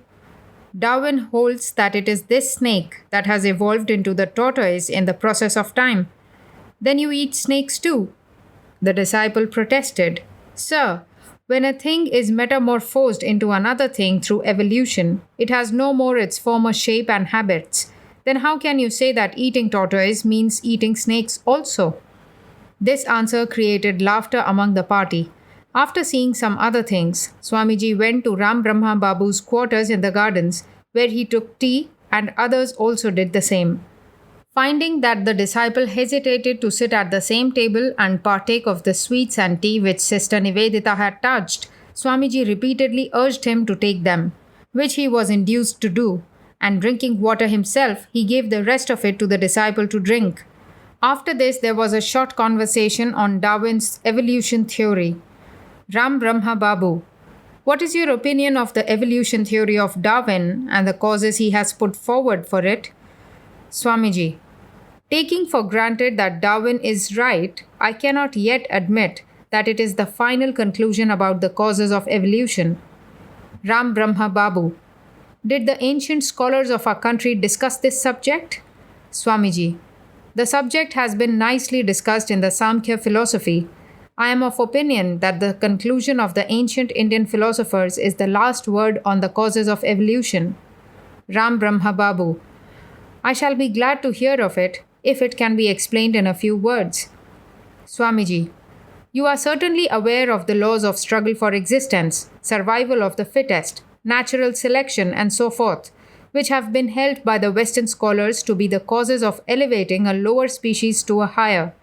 But none of these has been advocated as the cause of that in the system of Patanjali. Patanjali holds that the transformation of one species into another is effected by the infilling of nature, prakritya purat. It is not that this is done by the constant struggle against obstacles. In my opinion, struggle and competition sometimes stand in the way of a being's attaining its perfection. If the evolution of an animal is effected by the destruction of 1,000 others, then one must confess that this evolution is doing very little good to the world. Taking it for granted that it conduces to physical well-being, we cannot help admitting that it is a serious obstacle to spiritual development. According to the philosophers of our country, every being is a perfect soul, and the diversity of evolution and manifestation of nature is simply due to the difference in the degree of manifestation of this soul. The moment the obstacles to the evolution and manifestation of nature are completely removed, the soul manifests itself perfectly. Whatever may happen in the lower strata of nature's evolutions, in the higher strata at any rate, it is not true that it is only by constantly struggling against obstacles that one has to go beyond them. Rather, it is observed that there the obstacles give way and a greater manifestation of the soul takes place through education and culture, through concentration and meditation, and above all, through sacrifice. Therefore, to designate the obstacles not as the effects, but as the causes of the soul manifestation, and describe them as aiding this wonderful diversity of nature, is not consonant with reason. The attempt to remove evil from the world by killing 1,000 evildoers only adds to the evil in the world. But if the people can be made to desist from evil doing by means of spiritual instruction, there is no more evil in the world. Now see how horrible the Western struggle theory becomes. Ram Brahma Babu was astonished to hear Swamiji's words and said at length, India badly needs at the present moment men well versed in the Eastern and Western philosophies like you. Such men alone are able to point out the mistakes of the educated people who see only one side of the shield. I am extremely delighted to hear your original explanation of the evolution theory. Shortly after, Swamiji with the party left for Bagh Bazar and reached Balram Bose's house at about 8 p.m. After a short rest, he came to the drawing room where there was a small gathering, all eager to hear of the conversation at the zoological gardens in detail. When Swamiji came to the room, the disciple, as the spokesman of the meeting, raised that very topic. Disciple: Sir, I have not been able to follow all your remarks about the evolution theory at the zoo. Will you kindly recapitulate them in simple words? Swamiji: Why, which points did you fail to grasp? Disciple: You have often told us that it is the power to struggle with the external forces which constitutes the sign of life and the first step towards improvement. Today you seem to have spoken just the opposite thing. Swamiji: Why should I speak differently? It was you who could not follow me. In the animal kingdom, we really see such laws as struggle for existence, survival of the fittest, etc., evidently at work. Therefore, Darwin's theory seems true to a certain extent. But in the human kingdom, where there is the manifestation of rationality, we find just the reverse of those laws. For instance, in those whom we consider really great men or ideal characters, we scarcely observe any external struggle. In the animal kingdom, instinct prevails. But the more a man advances, the more he manifests rationality. For this reason, progress in the rational human kingdom cannot be achieved, like that in the animal kingdom, by the destruction of others. The highest evolution of man is effected through sacrifice alone. A man is great among his fellows in proportion as he can sacrifice for the sake of others, while in the lower strata of the animal kingdom, that animal is the strongest which can kill the greatest number of animals. Hence, the struggle theory is not equally applicable to both kingdoms. Man's struggle is in the mental sphere. A man is greater in proportion as he can control his mind. When the mind's activities are perfectly at rest, the Atman manifests itself. The struggle which we observe in the animal kingdom for the preservation of the gross body obtains in the human plane of existence for gaining mastery over the mind or for attaining the state of balance. Like a living tree and its reflection in the water of a tank, we find opposite kinds of struggle in the animal and human kingdoms. Disciple: Why then do you advocate so much the improvement of our physique? Swamiji: Well, do you consider yourselves as men? You have got only a bit of rationality, that's all. How will you struggle with the mind unless the physique be strong? Do you deserve to be called men any longer, the highest evolution in the world? What have you got besides eating, sleeping, and satisfying the creature comforts? Thank your stars that you have not developed into quadrupeds yet. Sri Ramakrishna used to say, He is the man who is conscious of his dignity. You are but standing witnesses to the lowest class of insect-like existence of which the scripture speaks, that they simply undergo the round of births and deaths without being allowed to go to any of the higher spheres. You are simply living a life of jealousy among yourselves and are objects of hatred in the eyes of the foreigner. You are animals, therefore I recommend you to struggle. Leave aside theories and all that. Just reflect calmly on your own everyday acts and dealings with others and find out whether you are not a species of beings intermediate between the animal and human planes of existence. First build up your own physique, then only you can get control over the mind. Nayamatma balahinena labhyaha. This self is not to be attained by the weak. Katha Upanishad 1.2.23. Disciple: But sir, the commentator Shankara has interpreted the word weak to mean devoid of brahmacharya or continence. Swamiji: Let him. I say the physically weak are unfit for the realization of the self. Disciple: But many dull-headed persons also have strong bodies. Swamiji: If you can take the pains to give them good ideas once, they will be able to work them out sooner than physically unfit people. Don't you find that in a weak physique, it is difficult to control the sex appetite or anger?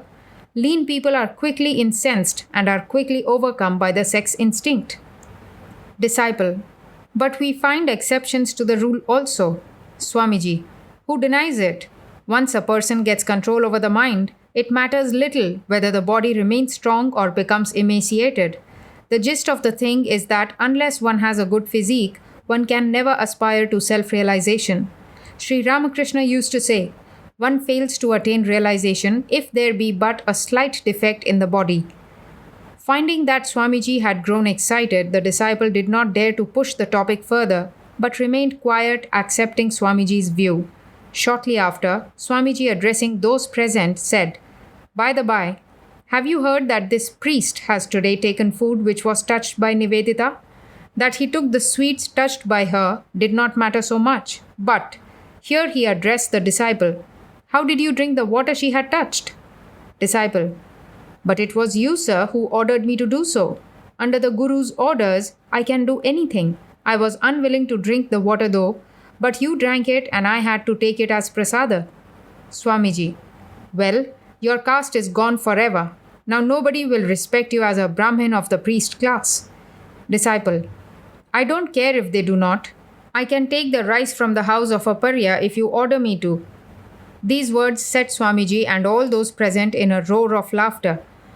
The conversation lasted till it was past midnight, when the disciple came back to his lodging, only to find it bolted. So he had to pass the night out of doors. The wheel of time has rolled on in its unrelenting course, and Swamiji, Swami Yogananda, and Sister Nivedita are now no more on earth. Only the sacred memory of their lives remains, and the disciple considers himself blessed to be able to record, in ever so meager a way, these reminiscences. 9.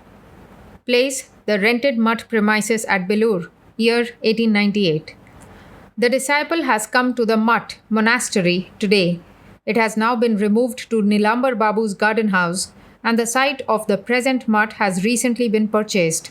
Swamiji is out visiting the new mutt grounds at about 4 o'clock, taking the disciple with him. The site was then mostly jungle, but on the north side of it there was a one-storied brick-built house. Swamiji began to walk over the site and to discuss in the course of conversation the plan of work of the future mutt and its rules and regulations.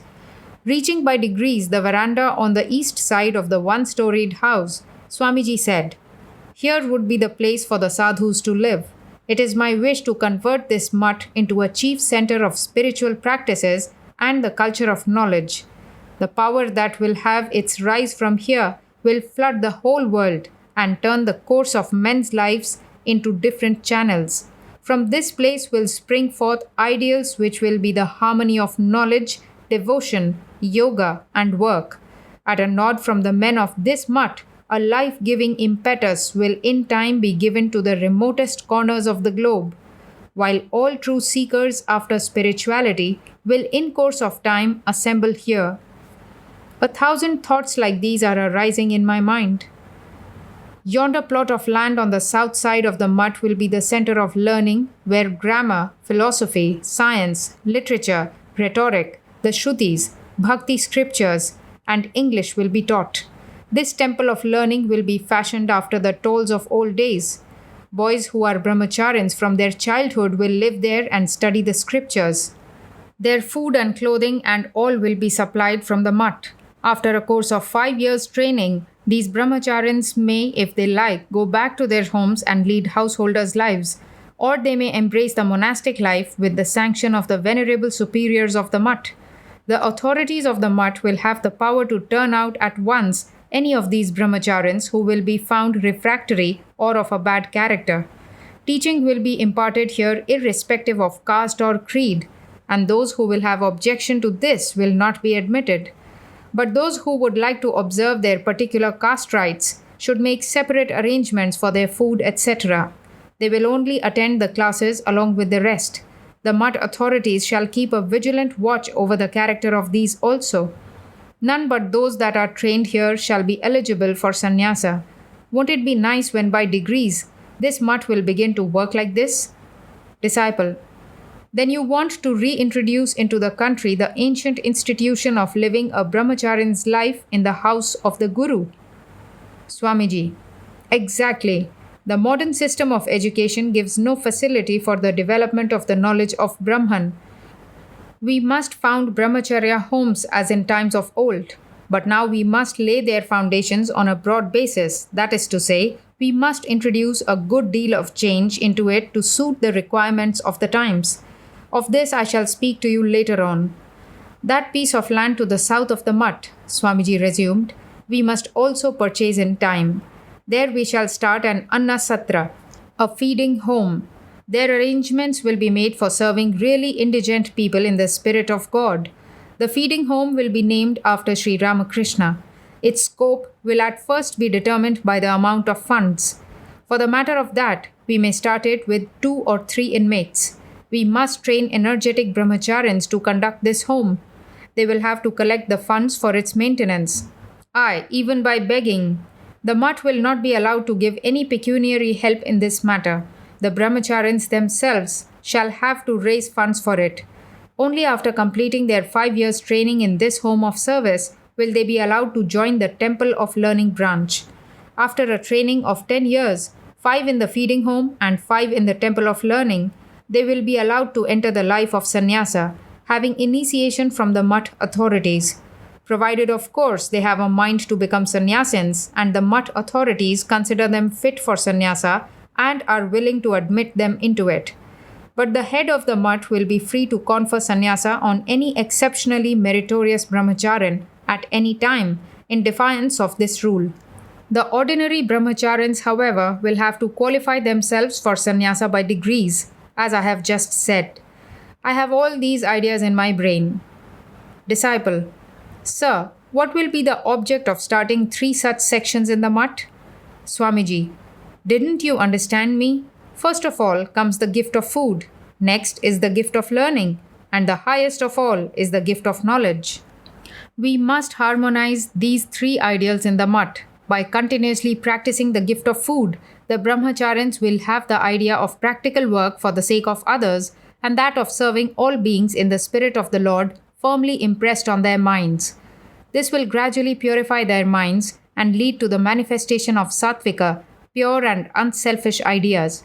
And having this, the brahmacharins will in time acquire the fitness for attaining the knowledge of Brahman and become eligible for sannyasa. Disciple: sir, if as you say the gift of spiritual knowledge is the highest, why then start sections for the gift of food and the gift of learning? Swamiji: can't you understand this point even now? Listen. If in these days of food scarcity you can, for the disinterested service of others, get together a few morsels of food by begging or any other means, and give them to the poor and suffering, that will not only be doing good to yourself and the world, but you will at the same time get everybody's sympathy for this noble work. The worldly minded people, tied down to lust and wealth, will have faith in you for this labor of love and come forward to help you. You will attract 1,000 times as many men by this unasked for gift of food as you will by the gift of learning or of spiritual knowledge. In no other work will you get so much public sympathy as you will in this. In a truly noble work, not to speak of men, even God Himself befriends the doer. When people have thus been attracted, you will be able to stimulate the desire for learning and spirituality in them. Therefore, the gift of food comes first. Disciple: sir, to start feeding homes, we want a site first, then buildings, and then the funds to work them. Where will so much money come from? Swamiji: the southern portion of the mutt premises I am leaving at your disposal immediately, and I am getting a thatched house erected under that bale tree. You just find out 1 or 2 blind or infirm people and apply yourself to their service. Go and beg food for them yourself. Cook with your own hands and feed them. If you continue this for some days, you will find that lots of people will be coming forward to assist you with plenty of money. Nahi kalyana krit kaschid, durgatin tata gachati. Never, my son, does a doer of good come to grief. Gita. 6.40.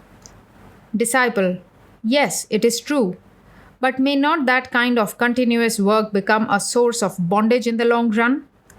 Swamiji: If you have no eye to the fruits of work, and if you have a passionate longing to go beyond all selfish desires, then these good works will help to break your bonds. I tell you.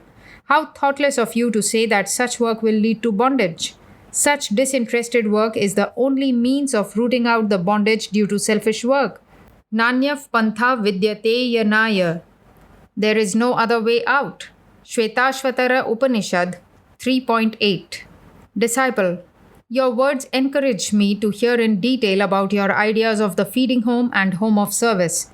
Swamiji: We must build small, well ventilated rooms for the poor. Only 2 or 3 of them will live in each room. They must be given good bedding, clean clothes, and so on. There will be a doctor for them who will inspect them once or twice a week according to his convenience. The Sevashrama, home of service, will be as a ward attached to the Annasatra, where the sick will be nursed. Then gradually, as funds will accumulate, we shall build a big kitchen.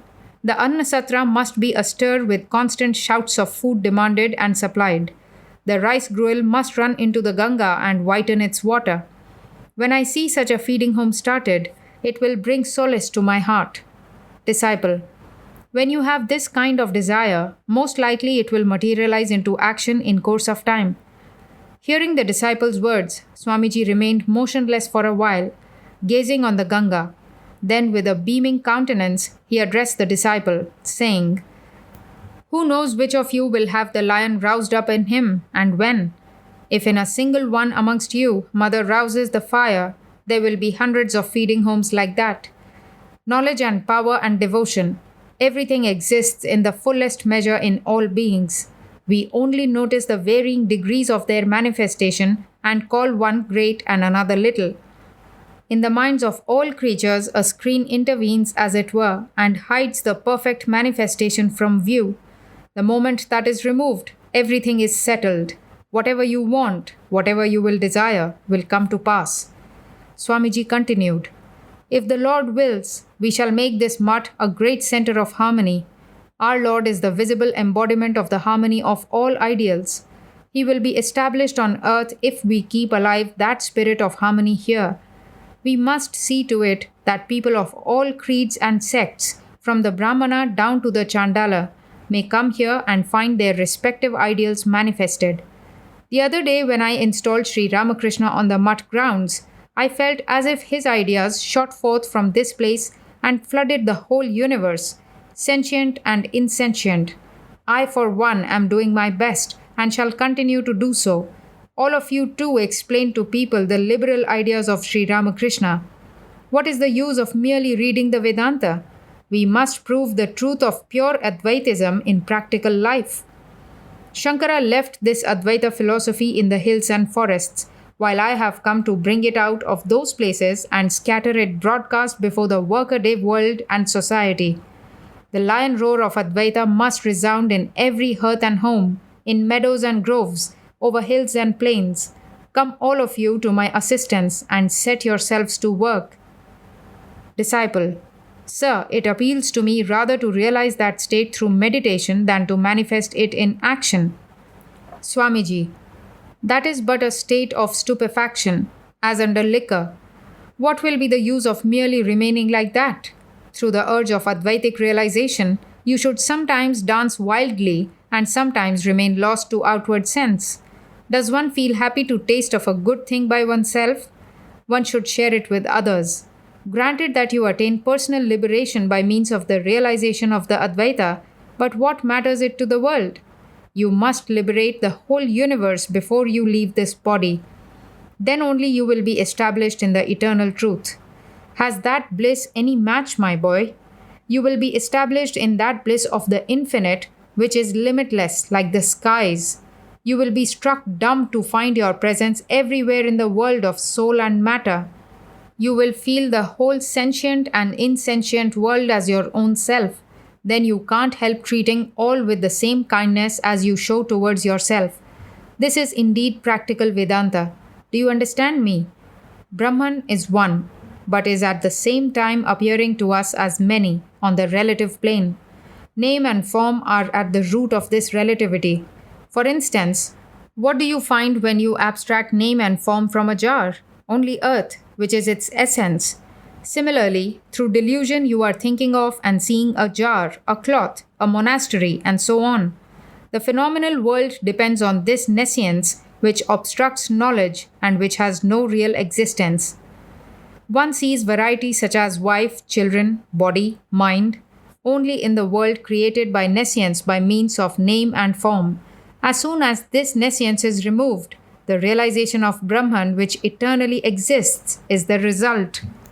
Disciple: where has the nescience come from? Swamiji: where it has come from, I shall tell you later on, when you began to run.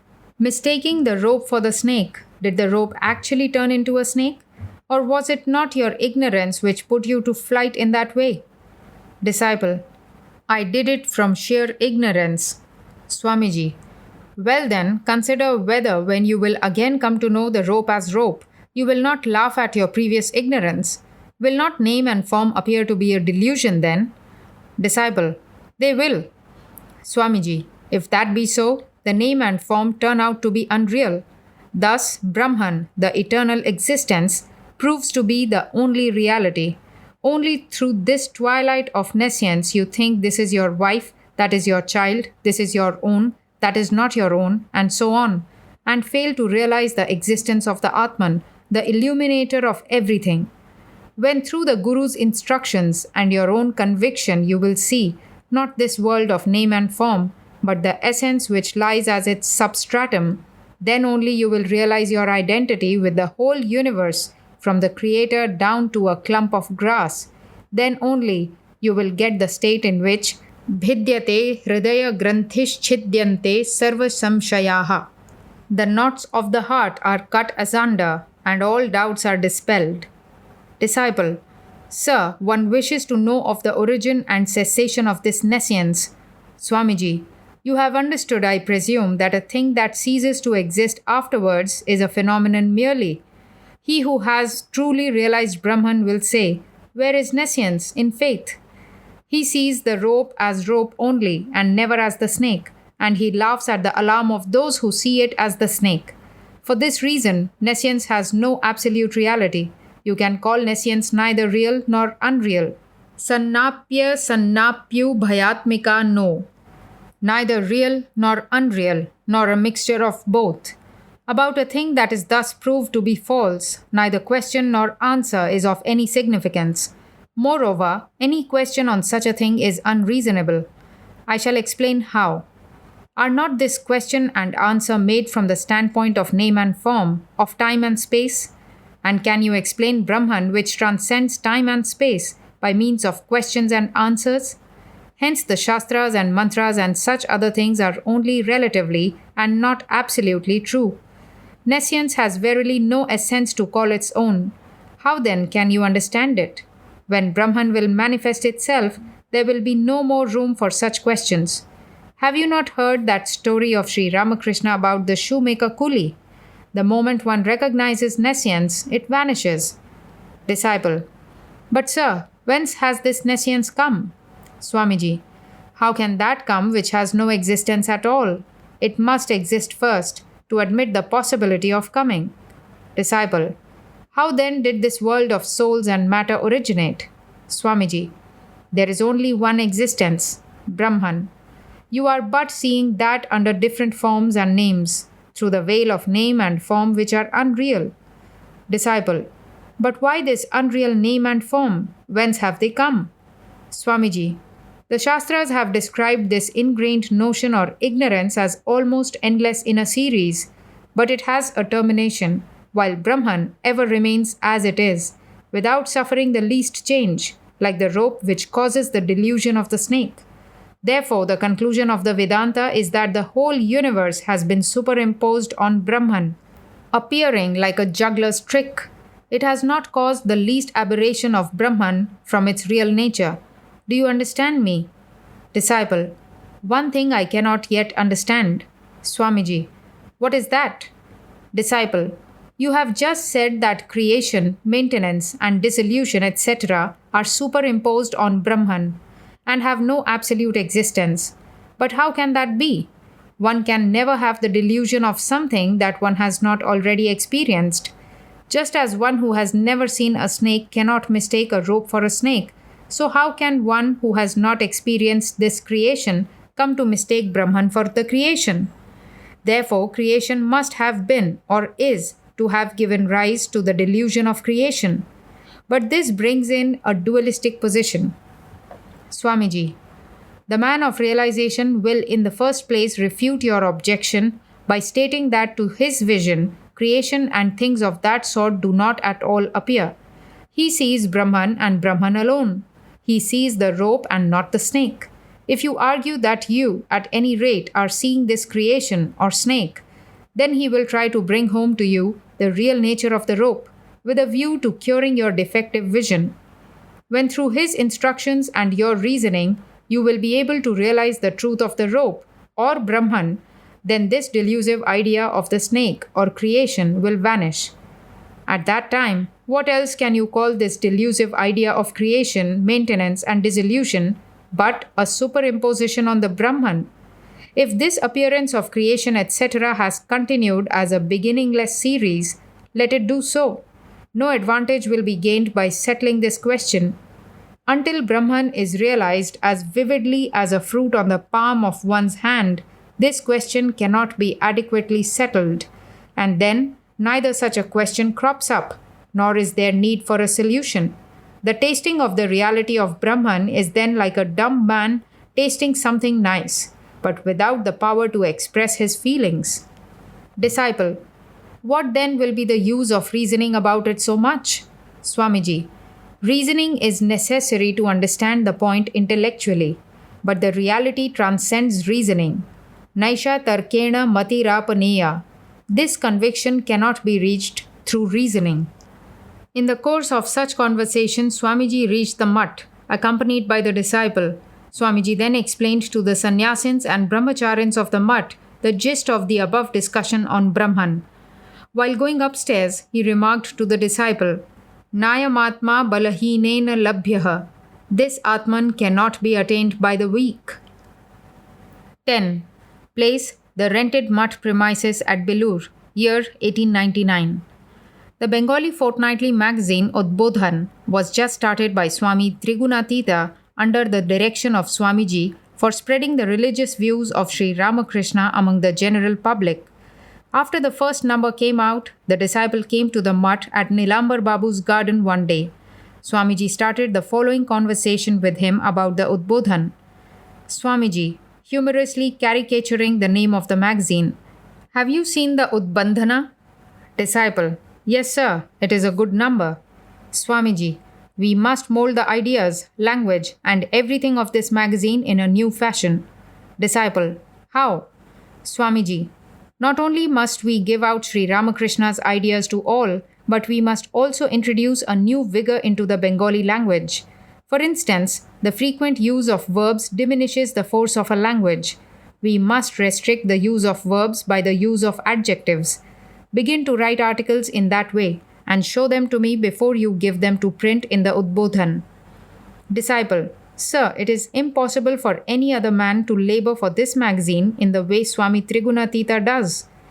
Swamiji, do you think these sannyasin children of Sri Ramakrishna are born simply to sit under trees lighting dhuni fires? Whenever any of them will take up some work, people will be astonished to see their energy. Learn from them how to work. Here, for instance, Trigunatita has given up his spiritual practices, his meditation, and everything to carry out my orders, and has set himself to work. Is this a matter of small sacrifice? What an amount of love for me is at the back of this spirit of work, do you see? He will not stop short of success. Have you householders such determination? Disciple, but sir, it looks rather odd in our eyes that sannyasins in ochre robe should go about from door to door as the Swami is doing. Swamiji, why? The circulation of the magazine is only for the good of the householders. By the spread of new ideas within the country, the public at large will be benefited. Do you think this unselfish work is any way inferior to devotional practices? Our object is to do good to humanity. We have no idea of making money from the income of this paper. We have renounced everything and have no wives or children to provide for after our death. If the paper be a success, the whole of its income will be spent in the service of humanity. Its surplus money will be profitably spent in the opening of monasteries and homes of service in different places and all sorts of work of public utility. We are not certainly working like householders with the plan of filling our own pockets. Know for certain that all our movements are for the good of others. Disciple: even then, all will not be able to appreciate this spirit. Swamiji: what if they cannot? It neither adds nor takes away anything from us. We do not take up any work with an eye to criticism. Disciple: so this magazine will be a fortnightly. We should like it to be a weekly. Swamiji: yes, but where are the funds?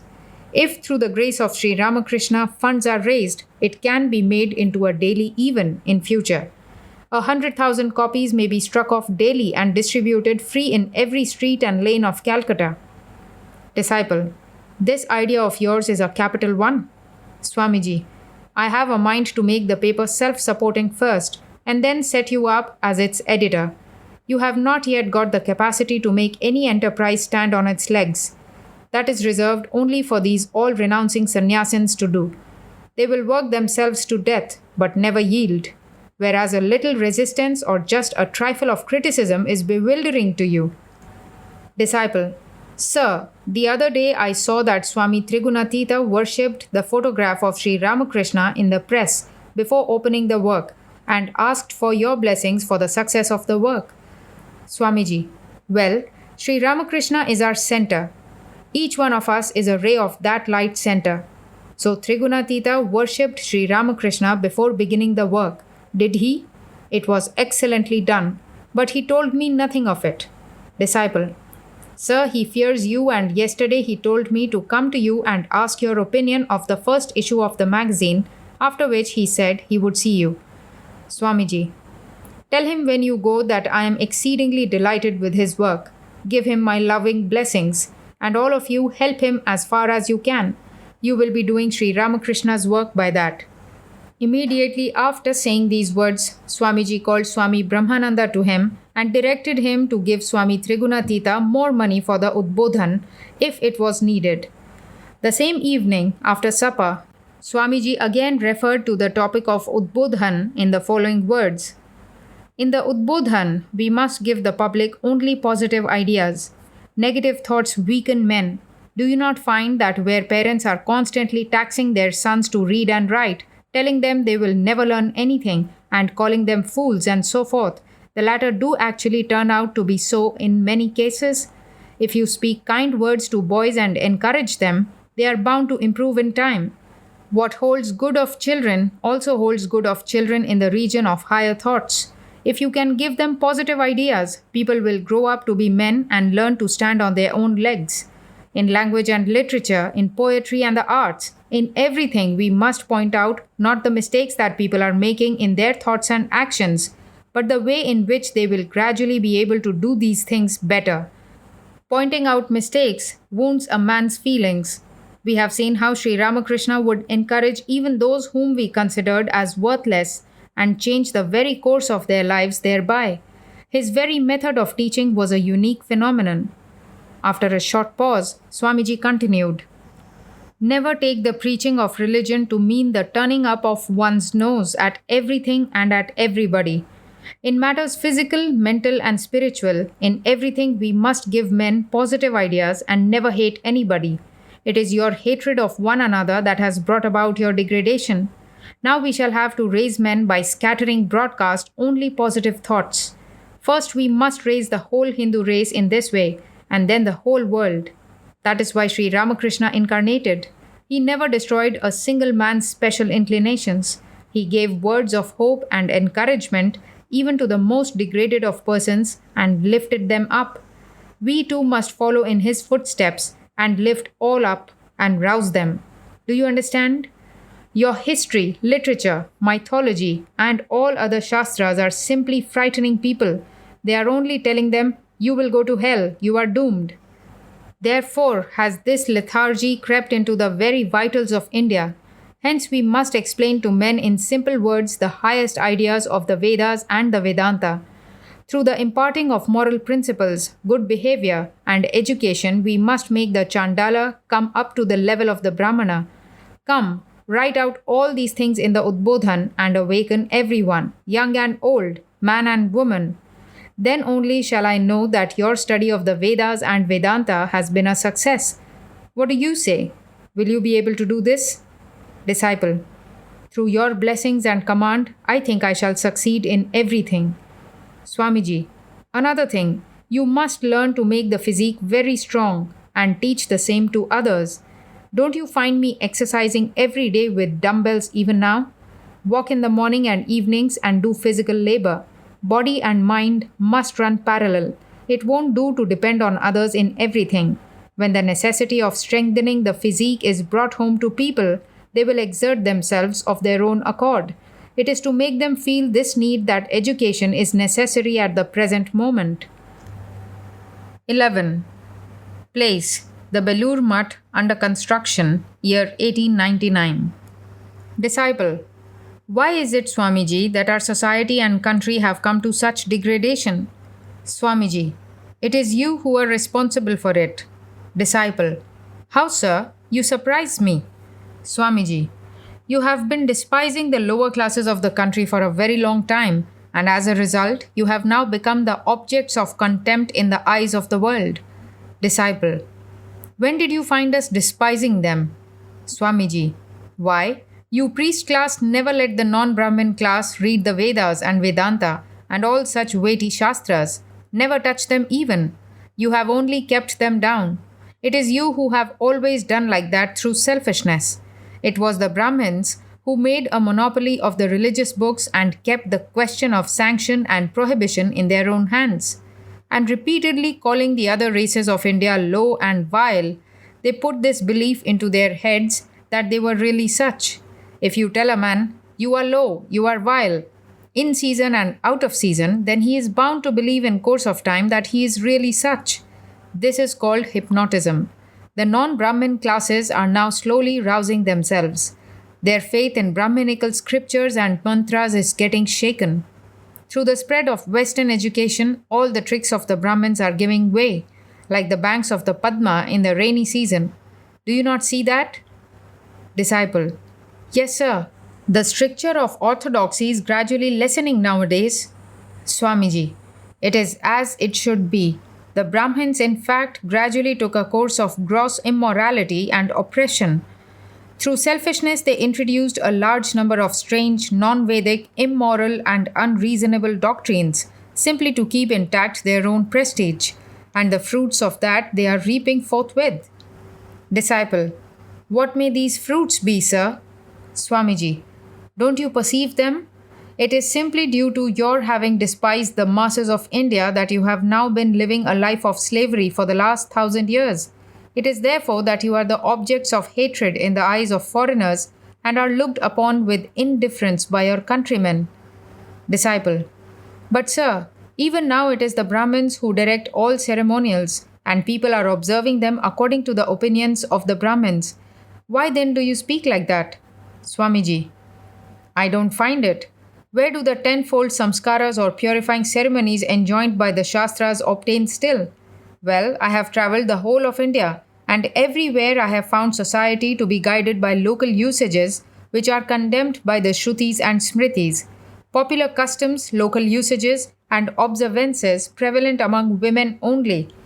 Have not these taken the place of the Smritis everywhere? Who obeys, and whom? If you can but spend enough money, the priest class is ready to write out whatever sanctions or prohibitions you want. How many of them read the Vedic Kalpa, ritual, and Shrauta Sutras? Then look here, in Bengal the code of Raghunandana is obeyed. A little farther on you will find the code of Mitakshara in vogue, while in another part the code of Manu holds sway. You seem to think that the same laws hold good everywhere. What I want, therefore, is to introduce the study of the Vedas by stimulating a greater regard for them in the minds of the people. and to pass everywhere the injunctions of the Vedas. Disciple: Sir, is it possible nowadays to set them going? Swamiji: It is true that all the ancient Vedic laws will not have a go, but if we introduce additions and alterations in them to suit the needs of the times, codify them, and hold them up as a new model to society, why will they not pass current? Disciple: Sir, I was under the impression that at least the injunctions of Manu were being obeyed all over India even now. Swamiji: Nothing of the kind. Just look to your own province and see how the Vamachara immoral practices of the Tantras has entered into your very marrow.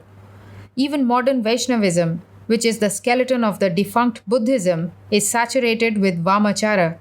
We must stem the tide of this Vamachara which is contrary to the spirit of the Vedas. Disciple: Sir, is it possible now to cleanse this Aegean stable? Swamiji: What nonsense do you say, you coward? You have well nigh thrown the country into ruin by crying, "It is impossible, it is impossible." What cannot human effort achieve? Disciple: But sir, such a state of things seems impossible unless sages like Manu and Yajnavalkya are again born in the country. Swamiji: Goodness gracious! Was it not purity and unselfish labor that made them Manu and Yajnavalkya? Or was it something else? Well, we ourselves can be far greater than even Manu and Yajnavalkya if we try to. Why will not our views prevail then? Disciple: Sir, it is you who said just now that we must revive the ancient usages and observances within the country. How then can we think lightly of sages like Manu and the rest? Swamiji: What an absurd deduction! You altogether miss my point. I have only said that the ancient Vedic customs must be remodeled according to the need of the society and the times, and passed under a new form in the land. Have I not? Disciple: Yes, sir. Swamiji: What then were you talking?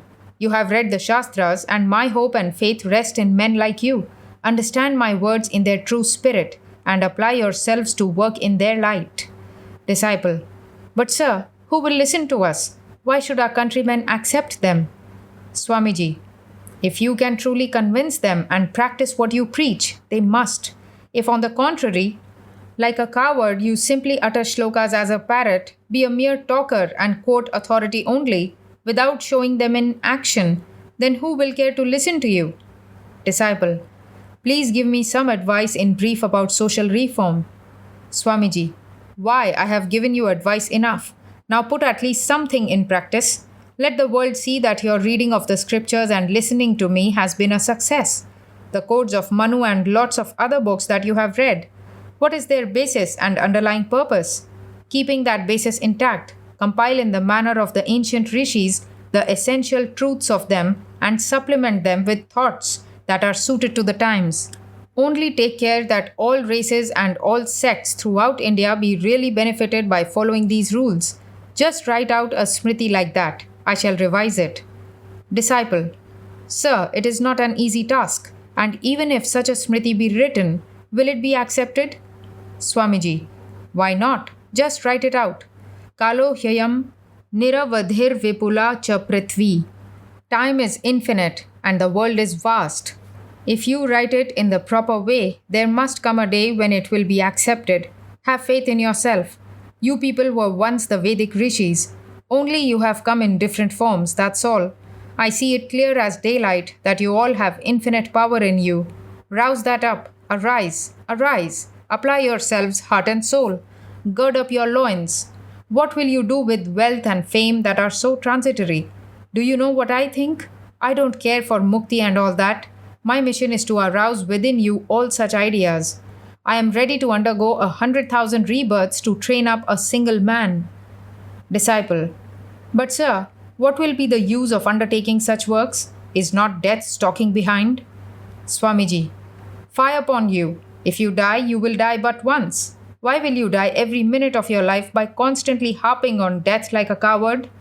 Disciple: All right, sir, I may not think of death, but what good will come of any kind of work in this evanescent world? Swamiji: My boy, when death is inevitable, is it not better to die like heroes than as stocks and stones? And what is the use of living a day or two more in this transitory world? It is better to wear out than to rust out, especially for the sake of doing the least good to others. Disciple. It is true, sir. I beg pardon for troubling you so much. Swamiji. I don't feel tired even if I talk for 2 whole nights to an earnest inquirer. I can give up food and sleep and talk and talk. Well, if I have a mind, I can sit up in samadhi in a Himalayan cave. And you see that nowadays, through the Mother's grace, I have not to think about food. It comes anyhow. Why then don't I do so? And why am I here? Only the sight of the country's misery and the thought of its future do not let me remain quiet any more. Even samadhi and all that appear as futile. Even the sphere of Brahma with its enjoyments becomes insipid. My vow of life is to think of your welfare. The day that vow will be fulfilled, I shall leave this body and make a straight run up. Hearing Swamiji's words, the disciple sat speechless for a while, gazing at him, wondering in his heart. Then, with a view to taking his leave, he saluted Swamiji reverently and asked his permission to go. Swamiji. Why do you want to go? Why not live in the mutt? Your mind will again be polluted if you go back to the worldly minded. See here how fresh is the air. There is the Ganga, and the sadhus, holy men, are practicing meditation and holding lofty talks, while the moment you will go to Calcutta, you will be thinking of nasty stuff. The disciple joyfully replied, All right, sir, I shall stay today at the mutt. Swamiji. Why today? Can't you live here for good? What is the use of going back to the world? The disciple bent down his head, hearing Swamiji's words. Various thoughts crowded into his brain and kept him speechless. 12. Place, the Belur Mutt, under construction. Year, beginning of 1899. Today Swamiji is walking round the new mutt grounds in the afternoon in company with the disciple. Standing at a little distance off the bale tree, Swamiji took to singing slowly a Bengali song. O Himalaya, Ganesh is auspicious to me, etc., ending with the line, and many dandis, sannyasins, and yogis with matted hair will also come. While singing the song, Swamiji repeated this line to the disciple and said, Do you understand? In course of time, many sadhus and sannyasins will come here. Saying this, he sat under the tree and remarked, The ground under the Bilva tree is very holy. Meditating here quickly brings about an awakening of the religious instinct. Sri Ramakrishna used to say so. Disciple. Sir, those who are devoted to the discrimination between the self and not self, have they any need to consider the auspiciousness of place, time, and so forth? Swamiji. Those who are established in the knowledge of the Atman have no need for such discrimination, but that state is not attained offhand. It comes as the result of long practice. Therefore, in the beginning, one has to take the help of external aids and learn to stand on one's own legs. Later on, when one is established in the knowledge of the Atman, there is no more need for any external aid. The various methods of spiritual practice that have been laid down in the scriptures are all for the attainment of the knowledge of the Atman. Of course, these practices vary according to the qualifications of different aspirants. But they also are a kind of work, and so long as there is work, the Atman is not discovered. The obstacles to the manifestation of the Atman are overcome by practices as laid down in the scriptures, but work has no power of directly manifesting the Atman. It is only effective in removing some veils that cover knowledge. Then the Atman manifests by its own effulgence. Do you see? Therefore does your commentator Shankara say, In our knowledge of Brahman, there cannot be the least touch of work. Disciple. But sir, since the obstacles to self-manifestation are not overcome without the performance of work in some form or other, therefore, indirectly, work stands as a means to knowledge. Swamiji. From the standpoint of the causal chain, it so appears prima facie. Taking up this view, it is stated in the Purva Mimamsa that work for a definite end infallibly produces a definite result. But the vision of the Atman, which is absolute, is not to be compassed by means of work. For the rule with regard to a seeker of the Atman is that he should undergo spiritual practice, but have no eye to its results. It follows thence that these practices are simply the cause of the purification of the aspirant's mind. For if the Atman could be directly realized as a result of these practices, then scriptures would not have enjoined on the aspirant to give up the results of work. So it is with a view to combating the Purva Mimamsa doctrine of work with motive producing results that the philosophy of work without motive has been set forth in the Gita. Do you see? Disciple: But sir, if one has to renounce the fruits of work, why should one be induced to undertake work which is always troublesome? Swamiji: In this human life, one cannot help doing some kind of work always. When man has perforce to do some work, Karma Yoga enjoins on him to do it in such a way as will bring freedom through the realization of the Atman. As to your objection that none will be induced to work, the answer is that whatever work you do has some motive behind it. But when by the long performance of work, one notices that one work merely leads to another, through a round of births and rebirths, then the awakened discrimination of man naturally begins to question itself. Where is the end to this interminable chain of work? It is then that he appreciates the full import of the words of the Lord in the Gita. Inscrutable is the course of work. Therefore, when the aspirant finds that work with motive brings no happiness, then he renounces action. But man is so constituted that to him the performance of work is a necessity. So what work should he take up? He takes up some unselfish work, but gives up all desire for its fruits. For he has known then that in those fruits of work lie countless seeds of future births and deaths. Therefore, the knower of Brahman renounces all actions. Although to outward appearances he engages himself in some work, he has no attachment to it. Such men have been described in the scriptures as Karma Yogins. Disciple: Is then the work without motive of the unselfish knower of Brahman like the activities of a lunatic? Swamiji: Why so? Giving up the fruits of work means not to perform work for the good of one's own body or mind. The knower of Brahman never seeks his own happiness. But what is there to prevent him from doing work for the welfare of others? Whatever work he does without attachment for its fruits brings only good to the world. It is all for the good of the many, for the happiness of the many. Sri Ramakrishna used to say, they never take a false step. Haven't you read in the Uttara Ramacharita? Rishi Ramam Punaradhyanam Vachamartho Nudhavati. The words of the ancient rishis have always some meaning. They are never false. When the mind is merged in the Atman by the suppression of all modifications, it produces a dispassion for the enjoyment of fruits of work here or hereafter. There remains no desire in the mind for any enjoyment here or after death in any heavenly sphere. There is no action and interaction of desires in the mind.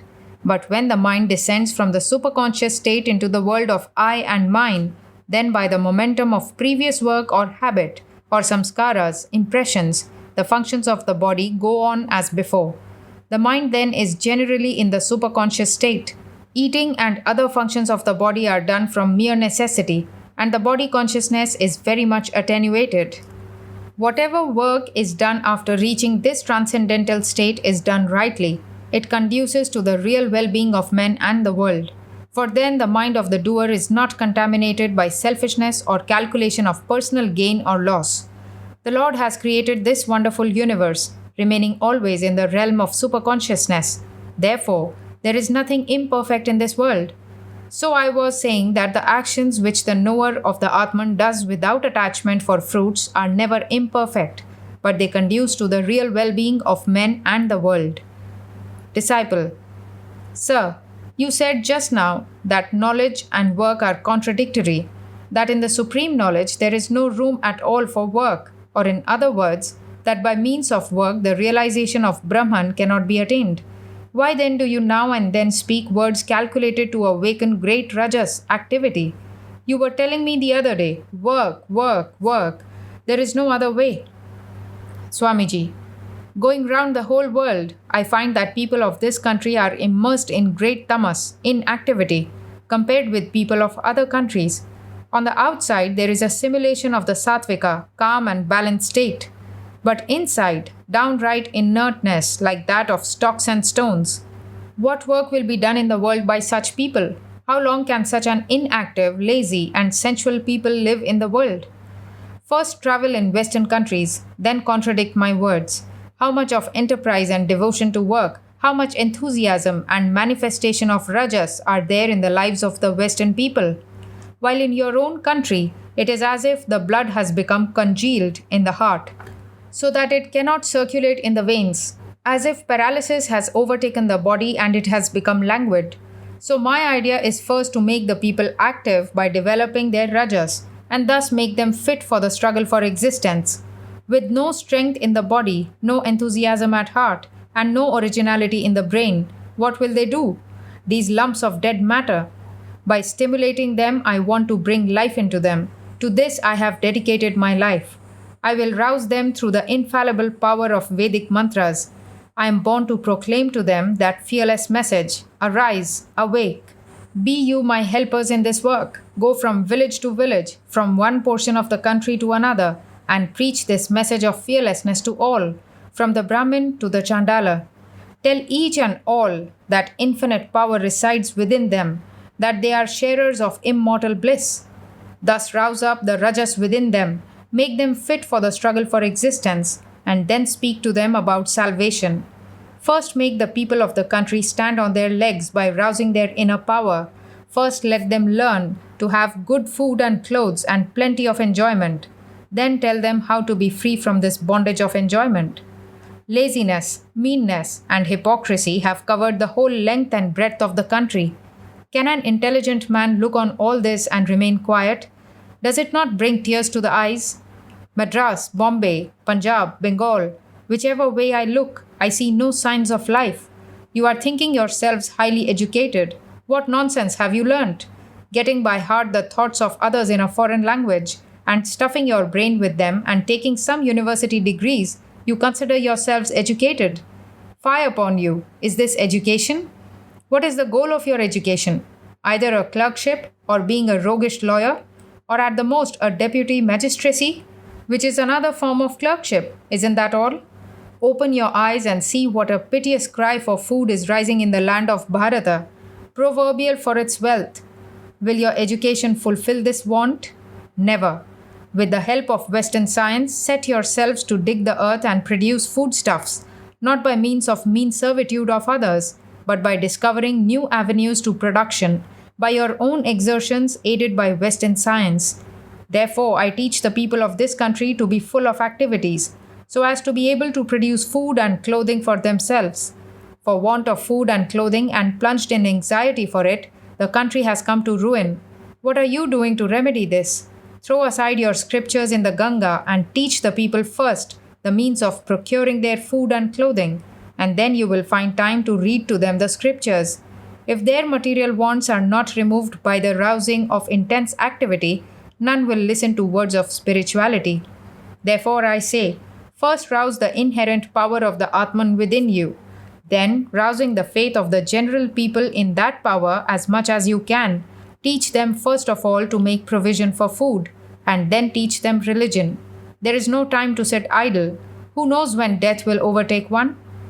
While saying these words, a mingled expression of remorse, sorrow, compassion, and power shone on his face. Looking at his majestic appearance, the disciple was awed into silence. A little while afterwards, Swamiji said again, "That activity and self-reliance must come in the people of the country in time. I see it clearly. There is no escape.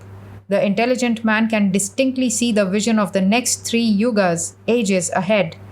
Ever since the advent of Sri Ramakrishna, the eastern horizon has been aglow with the dawning rays of the sun, which in course of time will illumine the country with the splendor of the midday sun." 13. Place the Belur Mutt, beginning of 1899. The present Mutt buildings are almost complete now. Swamiji is not in good health. Therefore, doctors have advised him to go out on a boat in the mornings and evenings on the Ganga. Today is Sunday. The disciple is sitting in Swamiji's room and conversing with him. About this time, Swamiji framed certain rules for the guidance of the sannyasins and brahmacharins of the Mutt, the object of which was to keep them from indiscriminate mixing with worldly people. The conversation turned on this topic. Swamiji: Nowadays I feel a peculiar smell of lax self-control in the dress and clothes of worldly people. Therefore, I have made it a rule in the mutt that householders should not sit or lie on the beds of sadhus. Formerly, I used to read in the Shastras that such a smell is felt, and therefore sannyasins cannot bear the smell of householders. Now I see it is true.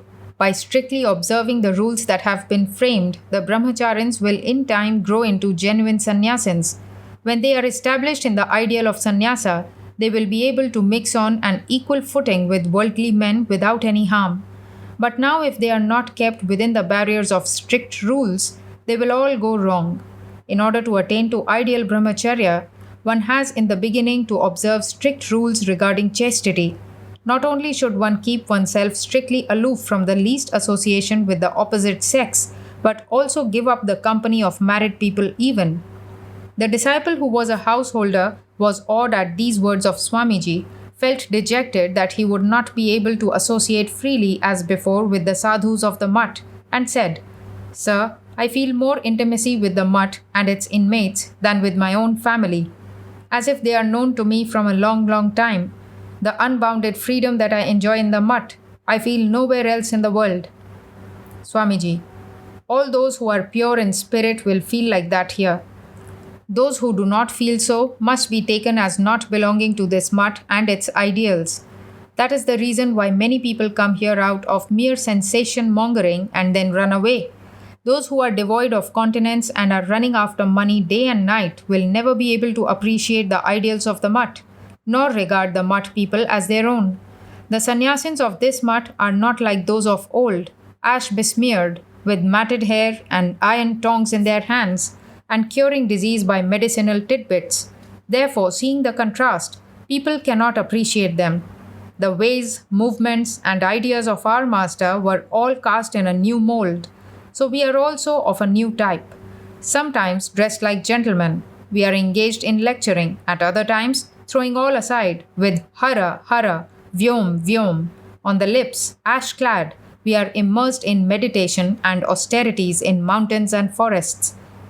Now, it won't do to merely quote the authority of our ancient books. The tidal wave of Western civilization is now rushing over the length and breadth of the country. It won't do now simply to sit in meditation on mountain tops without realizing in the least its usefulness. Now is wanted, as said in the Gita by the Lord, intense karma yoga, with unbounded courage and indomitable strength in the heart. Then only will the people of the country be roused. Otherwise, they will continue to be as much in the dark as you are. The day is nearly ended. Swamiji came downstairs, dressed for the boating excursion on the Ganga. Swamiji, accompanied by the disciple and two others, boarded the boat, which passed the Dakshineshwar temple and reached Panihati, where it was anchored below the garden house of Babu Govind Kumar Chaudhary. It has once been proposed to rent this house for the use of the mutt. Swamiji descended from the boat, went round the house and the garden, and looking over the place minutely, said, "The garden is nice, but is at a great distance from Calcutta. The devotees of Sri Ramakrishna would have been put to trouble to walk such a long distance from Calcutta. It is fortunate that the mutt has not been established here." The boat then returned to the mutt amid the enveloping darkness. 14. Place Belur Mutt. Beginning of 1899. The disciple has today come to the mutt with Nag Mahashaya in company. Swamiji to Nag Mahashaya, saluting him. "You are all right, I hope." Nag Mahashaya, "I have come today to visit you.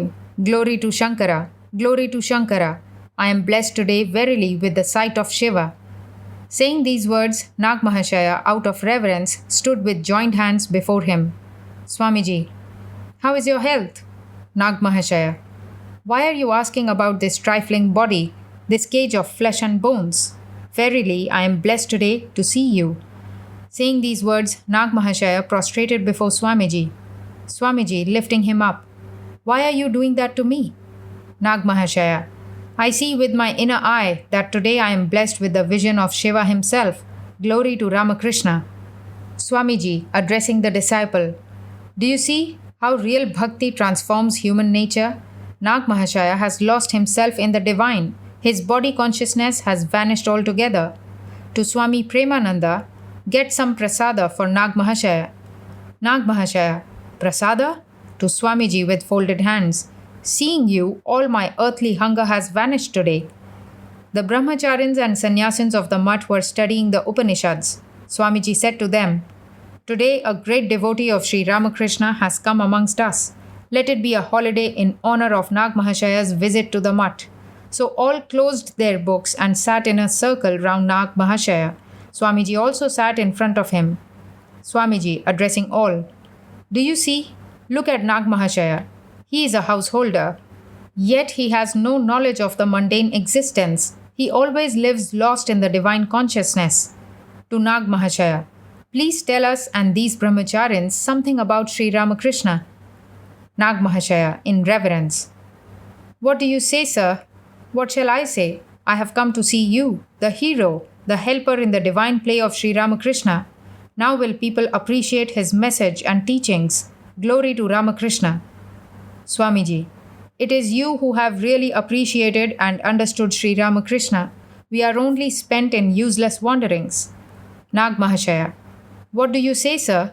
You are the image of Sri Ramakrishna, the obverse and reverse of the same coin.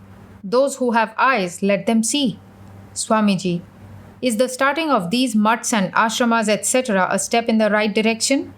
Nag Mahashaya, "I am an insignificant being. What do I understand? Whatever you do, I know for a certainty, will conduce to the well-being of the world. I, of the world." Many out of reverence proceeded to take the dust of Nag Mahashaya's feet, which made him much agitated. Swamiji, addressing all, said, "Don't act so as to cause pain to Nag Mahashaya. He feels uncomfortable." Hearing this, everybody desisted. Swamiji, "Do please come and stay at the mutt. You will be an object lesson to the boys here." Nag Mahashaya, "I once asked Sri Ramakrishna about that, to which he replied, 'Stay as a householder as you are doing.' Therefore, I am continuing in that life. I see you all occasionally and feel myself blessed." Swamiji, "I will go to your place once." Nag Mahashaya, mad with joy, said, "Shall such a day dawn? My place will be made holy by your visit, like Varanasi. Shall I be so fortunate as that?" Swamiji, "Well, I have the desire. Now it depends on mother to take me there." Nag Mahashaya, "Who will understand you? Unless the inner vision opens, nobody can understand you. Only Sri Ramakrishna understood you. All else have simply put faith in his words, but none has understood you really." Swamiji, "Now my one desire is to rouse the country, the sleeping Leviathan that has lost all faith in his power and makes no response. If I can wake it up to a sense of the eternal religion, then I shall know that Sri Ramakrishna's advent and our birth are fruitful. That is the one desire in my heart. Mukti and all else appear of no consequence to me. Please give me your blessings that I may succeed." Nag Mahashaya, "Sri Ramakrishna will bless. Who can turn the course of your will? Whatever you will shall come to pass." Swamiji, "Well, nothing comes to pass without his will behind it." Nag Mahashaya, "Your will and his have become one. Whatever is your will is his. Glory to Sri Ramakrishna." Swamiji, "To work one requires a strong body. Since coming to this country, I am not doing well. In the West, I was in very good health." Nag Mahashaya, "Whenever one is born in a body, Sri Ramakrishna used to say, one has to pay the house tax. Disease and sorrow are the tax. But your body is a box of gold mohurs, and very great care should be taken of it. But who will do it? Who will understand? Only Sri Ramakrishna understood. Glory to Ramakrishna." Swamiji, "All at the mutt take great care of me." Nag Mahashaya, "It will be to their good if they do it, whether they know it or not. If proper attention is not paid to your body, then the chances are that it will fall off." Swamiji, "Nag Mahashaya, I do not fully understand whether what I am doing is right or not. At particular times, I feel a great inclination to work in a certain direction, and I work according to that. Whether it is for good or evil, I cannot understand." Nag Mahashaya, "Well, Sri Ramakrishna said, 'The treasure is now locked.' Therefore, he does not let you know fully. The moment you know it, your play of human life will be at an end." Swamiji was pondering something with steadfast gaze. Then Swami Premananda brought some prasada for Nag Mahashaya, who was ecstatic with joy.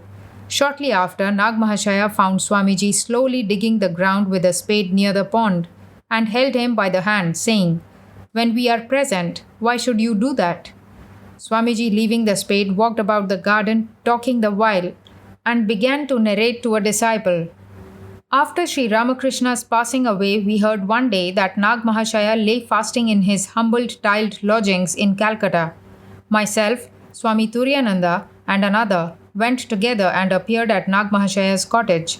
Seeing us, he rose from his bed. We said, "We shall have our bhiksha, food, here today." At once Nag Mahashaya brought rice, cooking pot, fuel, etc. from the bazaar and began to cook. We thought that we would eat and make Nag Mahashaya also eat. Cooking over, he gave the food to us. We set apart something for him and then sat down to eat. After this, we requested him to take food. He at once broke the pot of rice and, striking his forehead, began to say, "Shall I give food to the body in which God has not been realized?" Seeing this, we were struck with amazement. Later on, after much persuasion, we induced him to take some food and then returned. Swamiji, will Nag Mahashaya stay in the mutt tonight? Disciple, no, he has some work. He must return today. Swamiji, then look for a boat. It is getting dark. When the boat came, the disciple and Nag Mahashaya saluted Swamiji and started for Calcutta. 15. Place Belur Mutt, year 1899. Swamiji is now in very good health. The disciple has come to the mutt on a Sunday morning. After visiting Swamiji, he has come downstairs and is discussing the Vedantic scriptures with Swami Nirmalananda. At this moment, Swamiji himself came downstairs and, addressing the disciple, said, "What were you discussing with Nirmalananda?" Disciple, "Sir, he was saying, the Brahman of the Vedanta is only known to you and your Swamiji. We, on the contrary, know that Krishnastu Bhagavan Swayam. Sri Krishna is the Lord himself." Swamiji, what did you say? Disciple, I said that the Atman is the one truth and that Krishna was merely a person who had realized this Atman. Swami Nirmalananda is at heart a believer in the Advaita Vedanta, but outwardly he takes up the dualistic side. His first idea seems to be to moot the personal aspect of the Ishvara and then, by a gradual process of reasoning, to strengthen the foundations of Vedanta. But as soon as he calls me a Vaishnava, I forget his real intention and begin a heated discussion with him. Swamiji, he loves you and so enjoys the fun of teasing you. But why should you be upset by his words? You will also answer, you, sir, are an atheist, a believer in nihility. Disciple, sir, is there any such statement in the Upanishads that Ishvara is an all-powerful person? But people generally believe in such an Ishvara. Swamiji, the highest principle, the Lord of all, cannot be a person. The Jiva is an individual and the sum total of all Jivas is the Ishvara. In the Jiva, avidya or nescience is predominant, but Ishvara controls Maya composed of avidya and vidya and independently projects this world of moving and immovable things out of himself. But Brahman descends both the individual and collective aspects, the Jiva and Ishvara. In Brahman, there is no part. It is for the sake of easy comprehension that parts have been imagined in it. That part of Brahman in which there is the superimposition of creation, maintenance, and dissolution of the universe has been spoken of as Ishvara in the scriptures, while the other unchangeable portion, with reference to which there is no thought of duality, is indicated as Brahman. But do not on that account think that Brahman is a distinct and separate substance from Jivas and the universe. The qualified monists hold that it is Brahman that has transformed itself into Jivas and the universe. The Advaitins, on the contrary, maintain that Jivas and the universe have been merely superimposed on Brahman. But in reality, there has been no modification in Brahman. The Advaitin says that the universe consists only of name and form. It endures only so long as there are name and form. When through meditation and other practices, name and form are dissolved, then only the transcendent Brahman remains. Then the separate reality of Jivas and the universe is felt no longer. Then it is realized that one is the eternal pure essence of intelligence, or Brahman. The real nature of the Jiva is Brahman. When the veil of name and form vanishes through meditation, etc., then that idea is simply realized. This is the substance of pure Advaita. The Vedas, the Vedanta, and all other scriptures only explain this idea in different ways. Disciple: how then is it true that Ishvara is an almighty person? Swamiji: man is man insofar as he is qualified by the limited adjunct of mind. Through the mind, he has to understand and grasp everything, and therefore, whatever he thinks must be limited by the mind. Hence, it is the natural tendency of man to argue from the analogy of his own personality, the personality of Ishvara, God. Man can only think of his ideal as a human being. When buffeted by sorrow in this world of disease and death, he is driven to desperation and helplessness. Then he seeks refuge with someone, relying on whom he may feel safe. But where is that refuge to be found? The omnipresent Atman, which depends on nothing else to support it, is the only refuge. At first, man does not find that. When discrimination and dispassion arise in the course of meditation and spiritual practices, he comes to know it. But in whatever way he may progress on the path of spirituality, everyone is unconsciously awakening Brahman within him. But the means may be different in different cases. Those who have faith in the personal God have to undergo spiritual practices holding on to that idea. If there is sincerity, through that will come the awakening of the lion of Brahman within. The knowledge of Brahman is the one goal of all beings, but the various ideas are the various paths to it. Although the real nature of the Jiva is Brahman, still as he has identification with the qualifying adjunct of the mind, he suffers from all sorts of doubts and difficulties, pleasure and pain. But everyone from Brahma down to a blade of grass is advancing towards the realization of his real nature, and none can escape the round of births and deaths until he realizes his identity with Brahman. Getting the human birth, when the desire for freedom becomes very strong, and along with it comes the grace of a person of realization, then man's desire for self-knowledge becomes intensified. Otherwise, the mind of men given to lust and greed never inclines that way. How should the desire to know Brahman arise in one who has the hankering in his mind for the pleasures of family life, for wealth and for fame? He who is prepared to renounce all, who amid the strong current of the duality of good and evil, happiness and misery, is calm, steady, balanced, and awake to his ideal, alone endeavors to attain to self-knowledge. He alone, by the might of his own power, tears asunder the net of the world. Nirgachati jagat jalat pinjara devakeshari. Breaking the barriers of Maya, he emerges like a mighty lion. Disciple: well then, is it true that without sannyasa there can be no knowledge of Brahman? Swamiji: that is true 1,000 times. One must have both internal and external sannyasa, renunciation in spirit as also formal renunciation. Shankaracharya, in commenting on the Upanishadic text, neither by tapas, spiritual practice, devoid of the necessary insignia, he said that by practicing sadhana without the external badge of sannyasa, the Gerua robe, the staff, kamandalu, etc., Brahman, which is difficult to attain, is not realized. Without dispassion for the world, without renunciation, without giving up the desire for enjoyment, absolutely nothing can be accomplished in the spiritual life. It is not like a sweetmeat in the hands of a child which you can snatch by a trick. Disciple: but sir, in the course of spiritual practices, that renunciation may come. Swamiji: let those to whom it will come gradually have it that way. But why should you sit and wait for that? At once begin to dig the channel which will bring the waters of spirituality to your life. Sri Ramakrishna used to deprecate lukewarmness in spiritual attainments, as for instance, saying that religion would come gradually and that there was no hurry for it. When one is thirsty, can one sit idle? Does he not run about for water? Because your thirst for spirituality has not come, therefore you are sitting idly. The desire for knowledge has not grown strong, therefore you are satisfied with the little pleasures of family life. Disciple: Really, I do not understand why I don't get that idea of renouncing everything. Do make some way for that, please. Swamiji, the end and the means are all in your hands. I can only stimulate them.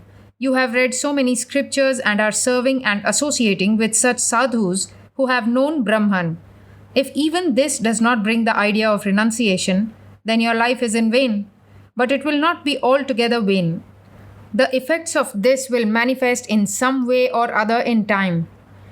The disciple was much dejected and again said to Swamiji, Sir, I have come under your refuge. Do open the path of mukti for me, that I may realize the truth in this body. Swamiji, what fear is there? Always discriminate. Your body, your house, these jivas, and the world are all absolutely unreal like a dream. Always think that this body is only an inert instrument, and the self contained Purusha within is your real nature. The adjunct of mind is his first and subtle covering, then there is this body, which is his gross outer covering. The indivisible, changeless, self effulgent Purusha is lying hidden under these delusive veils. Therefore, your real nature is unknown to you. The direction of the mind, which always runs after the senses, has to be turned within. The mind has to be killed. The body is but gross. It dies and dissolves into the five elements. But the bundle of mental impressions, which is the mind, does not die soon. It remains for some time in seed form and then sprouts and grows in the form of a tree. It takes on another physical body and goes the round of birth and death until self knowledge arises. Therefore, I say, by meditation and concentration, and by the power of philosophical discrimination, plunge this mind in the ocean of existence, knowledge, bliss absolute. When the mind dies, all limiting adjuncts vanish and you are established in Brahman. Disciple, Sir, it is so difficult to direct this uncontrolled mind towards Brahman. Swamiji, is there anything difficult for the hero? Only men of faint hearts speak so. Viranameva karata lagata mukti na punah kapurushanam.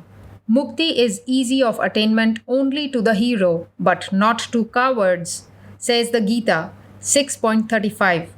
Abhyasena tu kaunteya vairagyena cha grihyate. By renunciation and by practice is the mind brought under control, O Arjuna. The chitta or mind stuff is like a transparent lake, and the waves which rise in it by the impact of sense impressions constitute manas or the mind. Therefore, the mind consists of a succession of thought waves. From these mental waves arises desire. Then that desire transforms itself into will and works through its gross instrument, the body.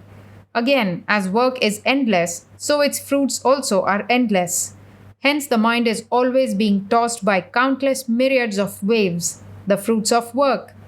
This mind has to be divested of all modifications, vrittis, and reconverted into the transparent lake, so that there remains not a single wave of modification in it. Then will Brahman manifest itself. The scriptures give a glimpse of this state in such passages as, Then all the knots of the heart are cut asunder, etc. Do you understand? Disciple, Yes, sir, but meditation must base itself on some object. Swamiji, you yourself will be the object of your meditation. Think and meditate that you are the omnipresent Atman. I am neither the body nor the mind, nor the buddhi, determinative faculty, neither the gross nor the subtle body. By this process of elimination, immerse your mind in the transcendent knowledge which is your real nature. Kill the mind by thus plunging it repeatedly in this. Then only you will realize the essence of intelligence, or be established in your real nature. Knower and known, meditator and the object meditated upon will then become one, and the cessation of all phenomenal superimpositions will follow. This is styled in the Shastras as the transcendence of the triad or relative knowledge, Triputi Bheda. There is no relative or conditioned knowledge in this state. When the Atman is the only knower, by what means can you possibly know it? The Atman is knowledge, the Atman is intelligence, the Atman is Sachidananda. It is through the inscrutable power of Maya, which cannot be indicated as either existent or non existent, that the relative consciousness has come upon the Jiva, who is none other than Brahman. This is generally known as the conscious state, and the state in which this duality of relative existence becomes one in the pure Brahman is called in the scriptures the superconscious state and described in such words as Stimita Salila Rashi Prakhya Makhya Vihinam. It is like an ocean perfectly at rest and without a name. Viveka Chudamani, 410. Swamiji spoke these words as if from the profound depths of his realization of Brahman. Swamiji, all philosophy and scriptures have come from the plane of relative knowledge of subject and object, but no thought or language of the human mind can fully express the reality which lies beyond the plane of relative knowledge. Science, philosophy, etc. are only partial truths, so they can never be the adequate channels of expression for the transcendent reality. Hence, viewed from the transcendent standpoint, everything appears to be unreal. Religious creeds and works, I and thou, and the universe, everything is unreal. Then only it is perceived. I am the only reality. I am the all-pervading Atman, and I am the proof of my own existence. Where is the room for a separate proof to establish the reality of my existence? I am, as the scriptures say, Nityam Asmat Prasiddham, always known to myself as the eternal subject, Viveka Chudamani, 409. I have seen that state, realized it. You also see and realize it, and preach this truth of Brahman to all. Then only will you attain to peace. While speaking these words, Swamiji's face wore a serious expression and he was lost in thought. After some time, he continued, Realize in your own life this knowledge of Brahman, which comprehends all theories and is the rationale of all truths, and preach it to the world. This will conduce to your own good and the good of others as well. I have told you today the essence of all truths. There is nothing higher than this. Disciple, Sir, now you are speaking of jnana, but sometimes you proclaim the superiority of bhakti, sometimes of karma, and sometimes of yoga. This confuses our understanding. Swamiji, well, the truth is this. The knowledge of Brahman is the ultimate goal, the highest destiny of man, but man cannot remain absorbed in Brahman all the time. When he comes out of it, he must have something to engage himself. At that time, he should do such work as will contribute to the real well-being of people. Therefore, do I urge you in the service of jivas in a spirit of oneness. But my son, such are the intricacies of work that even great saints are caught in them and become attached. Therefore, work has to be done without any desire for results. This is the teaching of the Gita. But know that in the knowledge of Brahman, there is no touch of any relation to work. Good works, at the most, purify the mind. Therefore has the commentator Shankara so sharply criticized the doctrine of the combination of jnana and karma. Some attain to the knowledge of Brahman by the means of unselfish work. This is also a means, but the end is the realization of Brahman. Know this thoroughly, that the goal of the path of discrimination and of all other modes of practice is the realization of Brahman. Disciple, now sir, please tell me about the utility of Raja Yoga and Bhakti Yoga. Swamiji, striving in these paths also some attain to the realization of Brahman. The path of bhakti or devotion of God is a slow process, but is easy of practice. In the path of yoga, there are many obstacles. Perhaps the mind runs after psychic powers and thus draws you away from attaining your real nature. Only the path of jnana is of quick fruition and the rationale of all other creeds. Hence it is equally esteemed in all countries and all ages.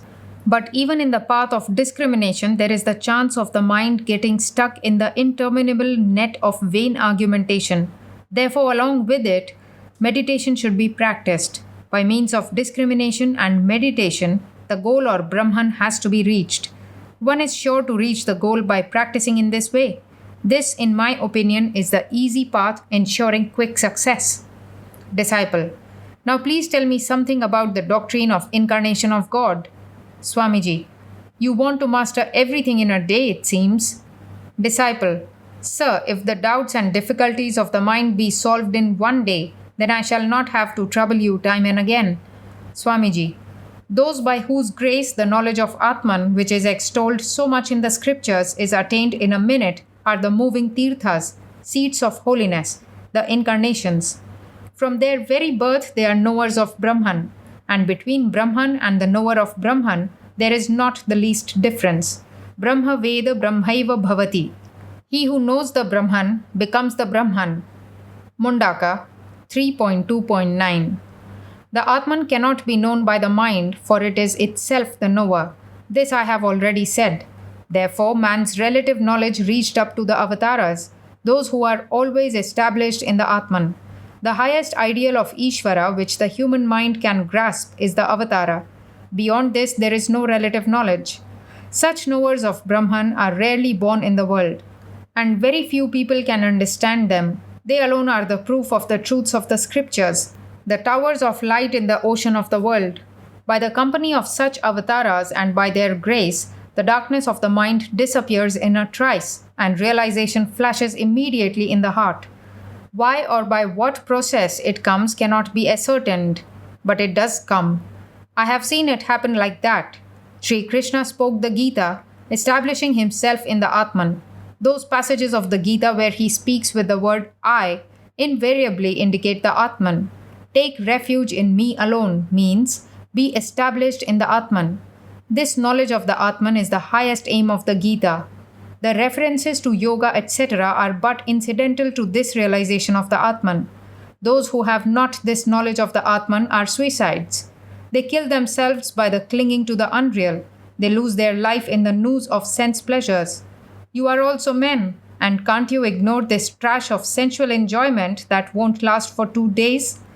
Should you also swell the ranks of those who are born and die in utter ignorance? Accept the beneficial and discard the pleasant. Speak of this Atman to all, even to the lowest. By continued speaking, your own intelligence also will clear up. And always repeat the great mantras. Tattvamasi, thou art that. Sohamasmi, I am that. Sarvam khalvidam Brahma. All this is verily Brahman, and have the courage of a lion in the heart. What is there to fear? Fear is death. Fear is the greatest sin. The human soul, represented by Arjuna, was touched with fear. Therefore, Bhagavan Sri Krishna, established in the Atman, spoke to him the teachings of the Gita. Still, his fear would not leave him. Later, when Arjuna saw the universal form of the Lord and became established in the Atman, then with all bondages of karma burnt by the fire of knowledge, he fought the battle. Disciple: Sir, can a man do work even after realization? Swamiji: After realization, what is ordinarily called work does not persist. It changes its character. The work which the jnani does only conduces to the well-being of the world. Whatever a man of realization says or does contributes to the welfare of all. We have observed Sri Ramakrishna. He was, as it were, dehasthopi na dehasthaha, in the body but not of it. About the motive of the actions of such personages, only this can be said. Lokavattu lila kaivalyam. Everything they do like men, simply by way of sport. Brahma Sutras 2.1.33. 16. Place Belur Mutt, year 1901. The disciple had come to the mutt today accompanied by Sri Ranadha Prasad Das Gupta, the founder and professor of the Jubilee Art Academy, Calcutta. Ranadha Babu is an expert artist, a learned man, and an admirer of Swamiji. After the exchange of courtesies, Swamiji began to talk with Ranadha Babu on various topics relating to art. Swamiji: I had the opportunity of seeing the beauties of art of nearly every civilized country in the world, but I saw nothing like the development of art which took place in our country during the Buddhistic period. During the regime of the Mughal emperors also, there was a marked development of art, and the Taj and the Jumma Masjid, etc., are standing monuments of that culture. Art has its origin in the expression of some idea in whatever man produces. Where there is no expression of idea, however much there may be a display of colors and so on, it cannot be styled as true art. Even the articles of everyday use, such as water vessels or cups and saucers, should be used to express an idea. In the Paris exhibition, I saw a wonderful figure carved in marble. In explanation of the figure, the following words were inscribed underneath: Art unveiling nature. That is how art sees the inner beauty of nature by drawing away with its own hands the covering veils. The work has been so designed as to indicate that the beauty of nature has not yet become fully unveiled, but the artist is fascinated, as it were, with the beauty of the little that has become manifest. One cannot refrain from praising the sculptor who has tried to express this exquisite idea. You should also try to produce something original like this. Ranada Babu. Yes, I also have the desire to do some original modeling at leisure, but I meet with no encouragement in this country. It is a poor country, and there is want of appreciation. Swamiji. If you can with your whole heart produce one real thing, if you can rightly express a single idea in art, it must win appreciation in course of time. A real thing never suffers from want of appreciation in this world. It is also heard that some artists have gained appreciation for their works 1,000 years after their death. Ranada Babu. That is true, but we have become so worthless that we haven't got the courage to spend a lot of energy to no purpose. Through these 5 years' struggle, I have succeeded to some extent. Bless me that my efforts be not in vain. Swamiji. If you set to work in right earnest, then you are sure to be successful. Whoever works at a thing heart and soul not only achieves success in it, but through his absorption in that, he also realizes the supreme truth, Brahman. Whoever works at a thing with his whole heart receives help from God. Ranada Babu. What difference did you find between the art of the West and that of India? Swamiji. It is nearly the same everywhere. Originality is rarely found. In those countries, pictures are painted with the help of models obtained by photographing various objects. But no sooner does one take the help of machinery than all originality vanishes. One cannot give expression to one's ideas. The ancient artists used to evolve original ideas from their brains and try to express them in their paintings. Now, the picture being a likeness of photographs, the power of originality and the attempt to develop are getting scarce. But each nation has a characteristic of its own. In its manners and customs, in its mode of living, in painting and sculpture is found the expression of that characteristic idea. For instance, music and dancing in the West are all pointed in their expression. In dance, they look as if jerking the limbs. In instrumental music, the sounds prick the ear like a sword thrust, as it were. So also in vocal music. In this country, on the other hand, the dance has a rolling wave-like movement, and there is the same rounded movement in the varieties of pitch in vocal song. So also in instrumental music. Hence, with regard to art also, a different expression is found among different people. People who are very materialistic take nature as their ideal and try to express in art ideas allied thereto, while the people whose ideal is the transcendent reality beyond nature try to express that in art through the powers of nature. With regard to the former class of people, nature is the primary basis of art, while with the second class, ideality is the principal motive of artistic development. Thus, though starting with two different ideals in art, they have advanced in it each in its own way. Seeing some paintings in the West, you will mistake them for real natural objects. With respect to this country also, when in ancient times sculpture attained a high degree of perfection, if you look at a statue of the period, it will make you forget the material world and transport you to a new ideal world. As in Western countries, paintings like those of former times are not produced now. So in our country also, attempts to give expression to original ideas in art are no longer seen. For example, the paintings from your art school have got no expression, as it were. It would be well if you try to paint the objects of everyday meditation of the Hindus by giving in them the expression of ancient ideals. Ranada Babu. I feel much encouraged by your words. I shall try to act up to your suggestions.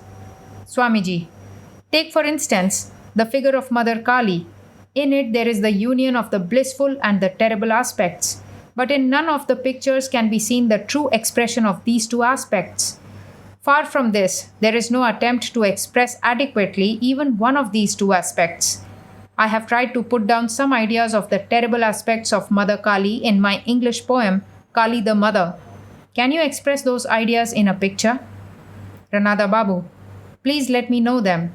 Swamiji had the poem brought from the library and began to read it out most impressively to Ranada Babu.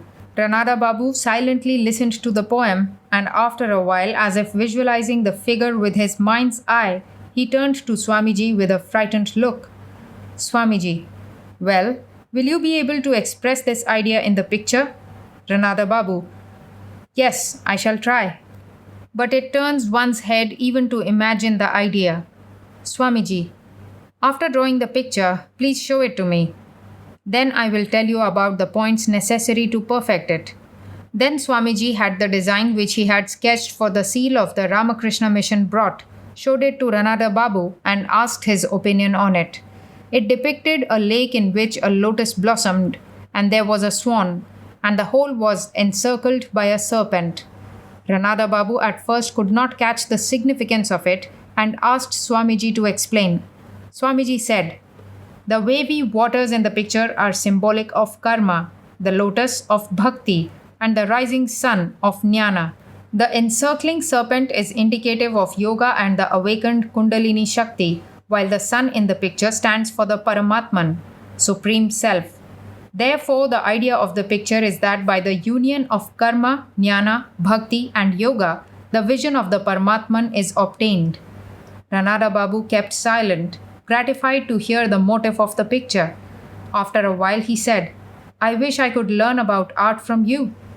Then Swamiji showed to Ranada Babu a drawing depicting his plan of the future Ramakrishna temple and mutt. Then he began to say, In the building of this prospective temple and mutt, I have the desire to bring together all that is best in Eastern and Western art. I shall try to apply in its construction all the ideas about architecture which I have gathered in my travels all over the world. A big prayer hall will be built with roof supported on numerous clustered pillars. In its walls, hundreds of lotuses will be in full bloom. It must be big enough to accommodate 1,000 persons sitting in meditation. The Ramakrishna temple and prayer hall should be built together in such a way that from a distance it would be taken for a representation of the symbol Om. Within the temple there would be a figure of Sri Ramakrishna seated on a swan. On the two sides of the door will be represented the figure of a lion and a lamb licking each other's body in love, expressing the idea that great power and gentleness have become united in love. I have these ideas in my mind, and if I live long enough, I shall carry them out. Otherwise, future generations will try if they can do it by degrees. It is my opinion that Sri Ramakrishna was born to vivify all branches of art and culture in this country. Therefore, this mutt has to be built up in such a way that religion, work, learning, jnana, and bhakti may spread over the world from this center. Be you my helpers in this work. Ranada Babu and the assembled sannyasins and brahmacharins listened to Swamiji in mute wonder. After a while, Swamiji resumed, I am discussing the subject at length with you as you are yourself an adept in the line. Now please tell me what you have learnt about the highest ideals of art as the result of your long study of it. Ranada Babu: What new thing can I tell you?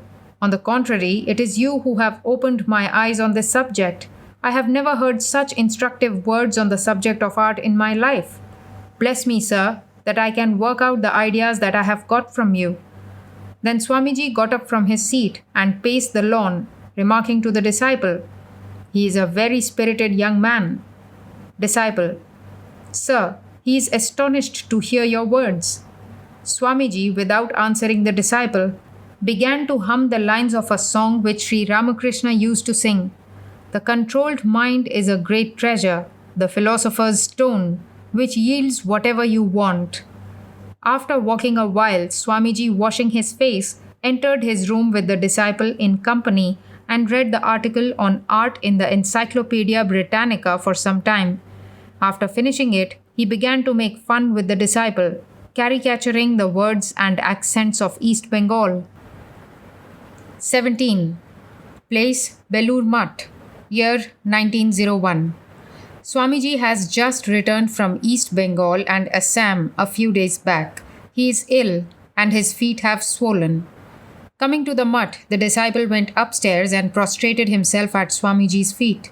In spite of his ill health, Swamiji wore his usual smiling face and affectionate look. Disciple: How are you, Swamiji? Swamiji: What shall I speak of my health, my son? The body is getting unfit for work day by day. It has been born on the soil of Bengal, and some disease or other is always overtaking it. The physique of this country is not at all good. If you want to do some strenuous work, it cannot bear the strain. But the few days that the body lasts, I will work for you. I shall die in harness. Disciple: If you give up work for some time and take rest, then you will be all right. Your life means good to the world. Swamiji: Am I able to sit quiet, my son? 2 or 3 days before Sri Ramakrishna's passing away, she whom he used to call Kali entered this body. It is she who takes me here and there and makes me work, without letting me remain quiet or allowing me to look to my personal comforts. Disciple: Are you speaking metaphorically? Swamiji: Oh no. 2 or 3 days before his leaving the body, he called me to his side one day and asking me to sit before him, looked steadfastly at me and fell into samadhi. Then I really felt that a subtle force like an electric shock was entering my body. In a little while, I also lost outward consciousness and sat motionless. How long I stayed in that condition, I do not remember. When consciousness returned, I found Sri Ramakrishna shedding tears. On questioning him, he answered me affectionately: Today, giving you my all, I have become a beggar. With this power, you are to do many works for the world's good before you will return. I feel that power is constantly directing me to this or that work. This body has not been made for remaining idle. Hearing these words with speechless wonder, the disciple thought, Who knows how common people will take these words? Thereupon he changed the topic and said, Sir, how did you like our East Bengal? Swamiji: I liked it on the whole. The fields I saw were rich in crops. The climate also is good, and the scenery on the hillside is charming. The Brahmaputra Valley is incomparable in its beauty. The people of East Bengal are a little stronger and more active than those of this part. It may be due to their taking plenty of fish and meat. Whatever they do with great persistence. They use a great deal of oil and fat in their food, which is not good because taking too much of oily and fatty food produces fat in the body. Disciple: How did you find their religious consciousness? Swamiji: About religious ideas, I noticed the people are very conservative, and many have turned into fanatics in trying to be liberal in religion. One day a young man brought to me, in the house of Mohini Babu at Dhaka, a photograph and said, Sir, please tell me who he is. Is he an avatara? I told him gently many times that I know nothing of it. When even on my telling him 3 or 4 times the boy did not cease from his persistent questioning, I was constrained to say at last, My boy, henceforth take a little nutritious food, and then your brain will develop. Without nourishing food, I see your brain has become dried up. At these words, the young man may have been much displeased. But what could I do? Unless I spoke like this to the boys, they would turn into madcaps by degrees. Disciple: In our East Bengal, a great many avatars have cropped up recently. Swamiji: People may call their guru an avatara. They may have any idea of him they like. But incarnations of God are not born anywhere and everywhere and at all seasons. At Dhaka itself, I heard there were 3 or 4 avatars. Disciple: How did you find the women of that side? Swamiji: The women are very nearly the same everywhere. I found Vaishnavism strong at Dhaka. The wife of H seemed to be very intelligent. With great care, she used to prepare food and send it to me. Disciple: I heard you have been to Nag Mahashaya's place. Swamiji: Yes, going so far, should I not visit the birthplace of such a great soul? His wife fed me with many delicacies prepared by her own hand. The house is charming, like a peace retreat. There I took a swimming bath in a village pond. After that, I had such a sound sleep that I woke at 2:30 in the afternoon. Of the few days I had sound sleep in my life, that in Nag Mahashaya's house was one. Rising from sleep, I had a plentiful repast. Nag Mahashaya's wife presented me a cloth which I tied round my head as a turban and started for Dhaka. I found that the photograph of Nag Mahashaya was being worshipped there. The place where his remains lie interred ought to be well kept. Even now, it is not as it should be. Disciple: the people of that part have not been able to appreciate Nag Mahashaya. Swamiji: how can ordinary people appreciate a great man like him? Those who had his company are blessed indeed. Disciple: what did you see at Kamakhya? Swamiji: the Shillong hills are very beautiful. There I met Sir Henry Cotton, the Chief Commissioner of Assam. He asked me, Swamiji, after traveling through Europe and America, what have you come to see here in these distant hills? Such a good and kind hearted man as Sir Henry Cotton is rarely found. Hearing of my illness, he sent the civil surgeon and inquired after my health mornings and evenings. I could not do much lecturing there because my health was very bad. On the way, Nitai served and looked after me nicely. Disciple: what did you find the religious ideas of that part to be? Swamiji: it is the land of the Tantras. I heard of one Hankar Deva who is worshipped there as an avatara. I heard his sect is very widespread. I could not ascertain if Hankar Deva was but another form of the name Shankaracharya. They are monks, perhaps Tantrika sannyasins, or perhaps one of the Shankara sects. Disciple: the people of East Bengal have not been able to appreciate you, as is the case with Nag Mahashaya. Swamiji: whether they appreciate me or not, the people there are more active and energetic than those of these parts. In time, it will develop more. What are nowadays known as refined or civilized ways have not yet thoroughly entered those parts. Gradually, they will. In all times, etiquette and fashion spread to the countryside from the capital, and this is happening in East Bengal also. The land that has produced a great soul like Nag Mahashaya is blessed and has a hopeful future. By the light of his personality, Eastern Bengal is radiant. Disciple: but sir, ordinary people did not know him as a great soul. He hid himself in great obscurity. Swamiji: there they used to make much fuss about my food and say, why should you eat that food or eat from the hands of such, and so on.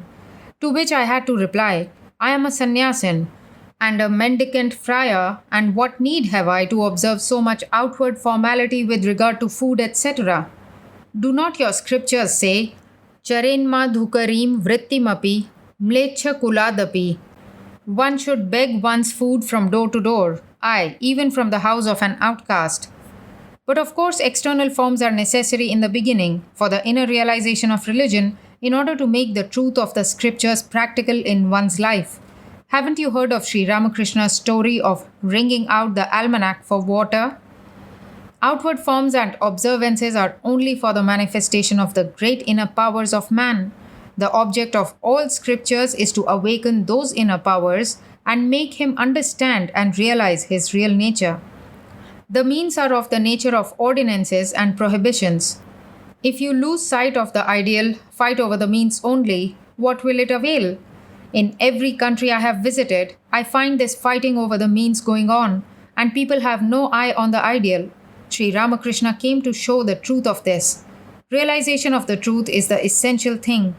Whether you bathe in the Ganga for 1,000 years or live on vegetable food for a like period, unless it helps towards the manifestation of the self, know that it is all of no use.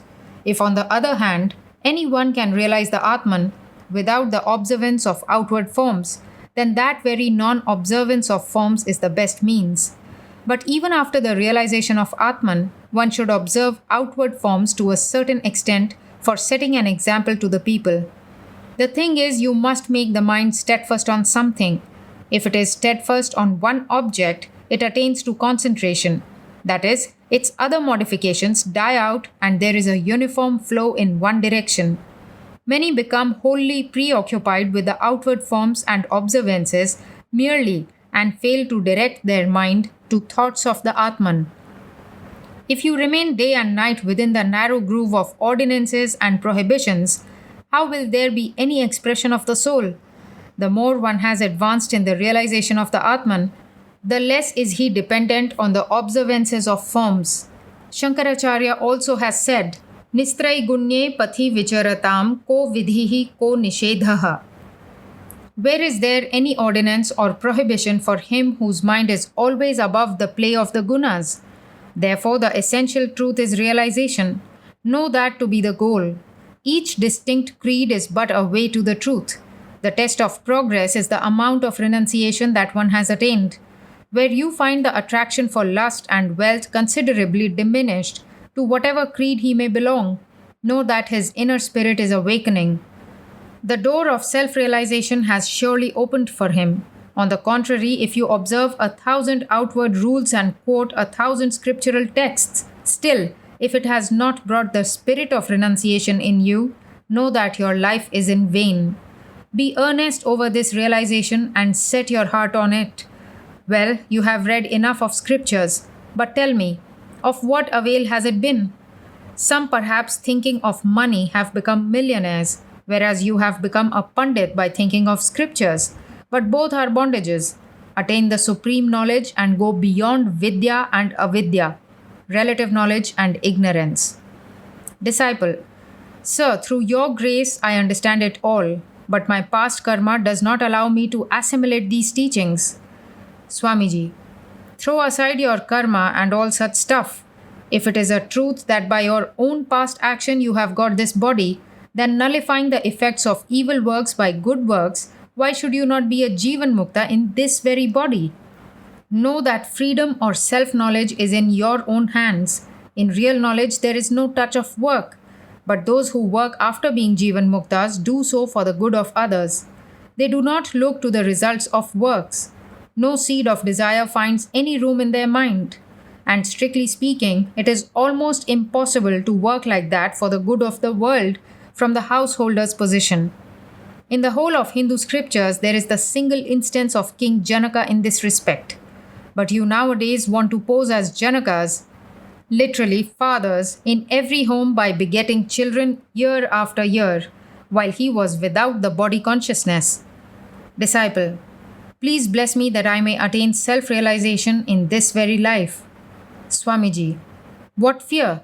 If there is sincerity of spirit, I tell you for a certainty, you will attain it in this very life. But manly endeavor is wanted. Do you know what it is? I shall certainly attain self knowledge. Whatever obstacles may come, I shall certainly overcome them. A firm determination like this is Purushakara. Whether my mother, father, friends, brothers, wife, and children live or die, whether this body remains or goes, I shall never turn back till I attain to the vision of the Atman. This resolute endeavor to advance towards one's goal, setting at naught all other considerations, is termed manly endeavor. Otherwise, endeavor for creature comforts even beasts and birds show. Man has got this body simply to realize self knowledge. If you follow the common run of people in the world and float with the general current, where then is your manliness? Well, the common people are going to the jaws of death. But you have come to conquer it. Advance like a hero. Don't be thwarted by anything. How many days will this body last, with its happiness and misery? When you have got the human body, then rouse the Atman within and say, I have reached the state of fearlessness. Say, I am the Atman in which my lower ego has become merged forever. Be perfect in this idea, and then, as long as the body endures, speak unto others this message of fearlessness. Thou art that. Arise, awake, and stop not till the goal is reached. If you can achieve this, then shall I know that you are really a tenacious East Bengal man. 18. Place Belur Mutt, year 1901. Swamiji is in indifferent health since his return to the mutt from the Shillong hills. His feet have swollen. All this has made his brother disciples very anxious. At the request of Swami Niranjanananda, Swamiji has agreed to take Ayurvedic medicine. He is to begin this treatment from next Tuesday and entirely give up taking water and salt. Today is Sunday. The disciple asked him, Sir, it is terribly hot now and you drink water very frequently. It will be unbearable for you now to stop taking water altogether for this treatment. Swamiji, what do you say? I shall make a firm resolve on the morning of the day I shall begin this treatment not to take any water. After that, no water shall pass down the throat any more. For 3 weeks, not a drop of water shall be able to go down the throat. The body is but an outer covering of the mind, and whatever the mind will dictate to it, it will have to carry out. So there is nothing to be afraid of. At the request of Niranjan, I have to undergo this treatment. Well, I cannot be indifferent to the request of my brother disciples. It is now about 10 o'clock. Swamiji cheerfully raised the topic of his future mutt for women, saying, with the Holy Mother as the center of inspiration, a mutt is to be established on the eastern bank of the Ganga. As brahmacharins and sadhus will be trained in this mutt here, so in the other mutt also, brahmacharinis and sadhvis will be trained. Disciple: Sir, history does not tell us of any mutts for women in India in ancient times. Only during the Buddhistic period one hears of mutts for women, but from it in course of time many corruptions arose. The whole country was overrun by great evil practices. Swamiji: It is very difficult to understand why in this country so much difference is made between men and women, whereas the Vedanta declares that one and the same conscious self is present in all beings. You always criticize the women, but say, what have you done for their uplift? Writing down smritis, etc., and binding them by hard rules, the men have turned the women into mere manufacturing machines. If you do not raise the women, who are the living embodiment of the Divine Mother, don't think that you have any other way to rise. Disciple: Women are a bondage and a snare to men. By their maya they cover the knowledge and dispassion of men. It is for this, I suppose, that scriptural writers hint that knowledge and devotion are difficult of attainment to them. Swamiji: In what scriptures do you find statements that women are not competent for knowledge and devotion? In the period of degradation, when the priests made other castes incompetent for the study of the Vedas, they deprived the women also of all their rights. Otherwise, you will find that in the Vedic or Upanishadic age, Maitreyi, Gargi, and other ladies of revered memory have taken the places of rishis through their skill in discussing about Brahman. In an assembly of 1,000 Brahmanas, who were all erudite in the Vedas, Gargi boldly challenged Yajnavalkya in a discussion about Brahman. Since such ideal women were entitled to spiritual knowledge, why shall not the women have the same privilege now? What has happened once can certainly happen again. History repeats itself. All nations have attained greatness by paying proper respect to women. That country and that nation which do not respect women have never become great, nor will ever be in future. The principal reason why your race has so much degenerated is that you have no respect for these living images of Shakti. Manu says, where women are respected, there the gods delight, and where they are not, there all works and efforts come to naught. Manu 3.56. There is no hope of rise for that family or country where there is no estimation of women, where they live in sadness. For this reason, they have to be raised first, and an ideal mutt has to be started for them. Disciple: Sir, when you first returned from the West, in your lecture at the Star Theatre, you sharply criticized the Tantras. Now, by your supporting the worship of women, as taught in the Tantras, you are contradicting yourself. Swamiji: I denounced only the present corrupted form of Vamachara of the Tantras. I did not denounce the mother worship of the Tantras, or even the real Vamachara. The purport of the Tantras is to worship women in a spirit of divinity. During the downfall of Buddhism, the Vamachara became very much corrupted, and that corrupted form obtains to the present day. Even now, the Tantra literature of India is influenced by those ideas. I denounced only these corrupt and horrible practices, which I do even now. I never objected to the worship of women, who are the living embodiment of Divine Mother, whose external manifestations, appealing to the senses, have maddened men, but whose internal manifestations, such as knowledge, devotion, discrimination, and dispassion, make man omniscient, of unfailing purpose, and a knower of Brahman. Saisha prasanna varada nrinam bhavati muktaye. She, when pleased, becomes propitious and the cause of the freedom of man. Chandi 1.57. Without propitiating the mother by worship and obeisance, not even Brahma and Vishnu have the power to elude her grasp and attain to freedom. Therefore, for the worship of these family goddesses, in order to manifest the Brahman within them, I shall establish the women's mutt. Disciple: It may be a good idea, but where will you get the women inmates? With the present hard restrictions of society, who will permit the ladies of their household to join your mutt? Swamiji: Why so? Even now there are women disciples of Sri Ramakrishna. With their help, I shall start this mutt.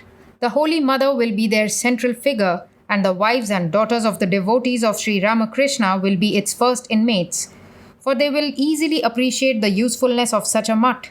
After that, following their example, many householders will help in their noble work. Disciple: The devotees of Sri Ramakrishna will certainly join this work, but I don't think the general public will help in this work. Swamiji: No great work has been done in the world without sacrifice. Who, on seeing the tiny sprout of the banyan, can imagine that in course of time it will develop into a gigantic banyan tree? At present, I shall start the mutt in this way. Later on, you will see that after a generation or two, people of this country will appreciate the worth of this mutt. My women disciples will lay down their lives for it. Casting off fear and cowardice, you also be helpers in this noble mission and hold this high ideal before all. You will see it will shed its luster over the whole country in time. Disciple: Sir, please tell me all about your plan of this mutt for women. Swamiji: On the other side of the Ganga, a big plot of land will be acquired, where unmarried girls or brahmacharini widows will live. Devout married women will also be allowed to stay now and then. Men will have no concern with this mutt. The elderly sadhus of the mutt will manage the affairs of this mutt from a distance. There shall be a girls' school attached to this women's mutt, in which religious scriptures, literature, Sanskrit, grammar, and even some amount of English should be taught. Other matters such as sewing, culinary art, rules of domestic work, and upbringing of children will also be taught, while japa, worship, meditation, etc., shall form an indispensable part of the teaching. Those who will be able to live here permanently, renouncing home and family ties, will be provided with food and clothing from the mutt.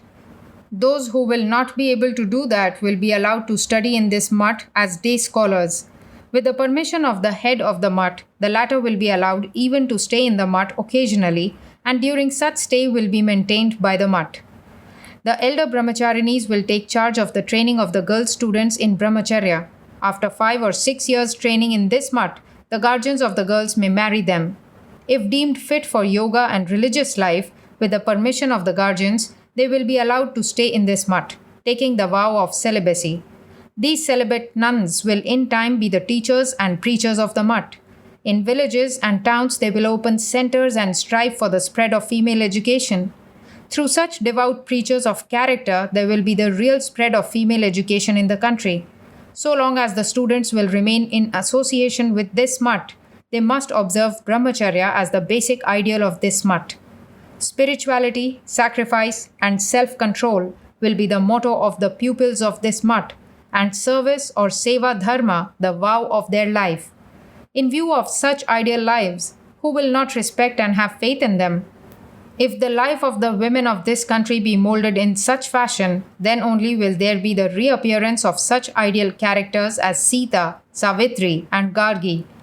To what straits the strictures of local usages have reduced the women of this country, rendering them lifeless and inert. You could understand if only you visited the Western countries. You alone are responsible for this miserable condition of the women, and it rests with you also to raise them again. Therefore, I say, set to work. What will it do to memorize a few religious books like the Vedas and so on? Disciple: Sir, if the girl students after being trained in this mutt marry, how will one find ideal characters in them? Will it not be better if the rule is made that those who will be educated in this mutt shall not marry? Swamiji: Can that be brought about all at once? They must be given education and left to themselves. After that, they will act as they think best. Even after marriage and entering the world, the girls educated as above will inspire their husbands with noble ideals and be the mothers of heroic sons. But there must be this rule that the guardians of the students in the women's mutt must not even think of marrying them before they attain the age of 15. Disciple: Sir, then those girls will not command reputation in society. Nobody would like to marry them. Swamiji: Why will not they be wanted in marriage?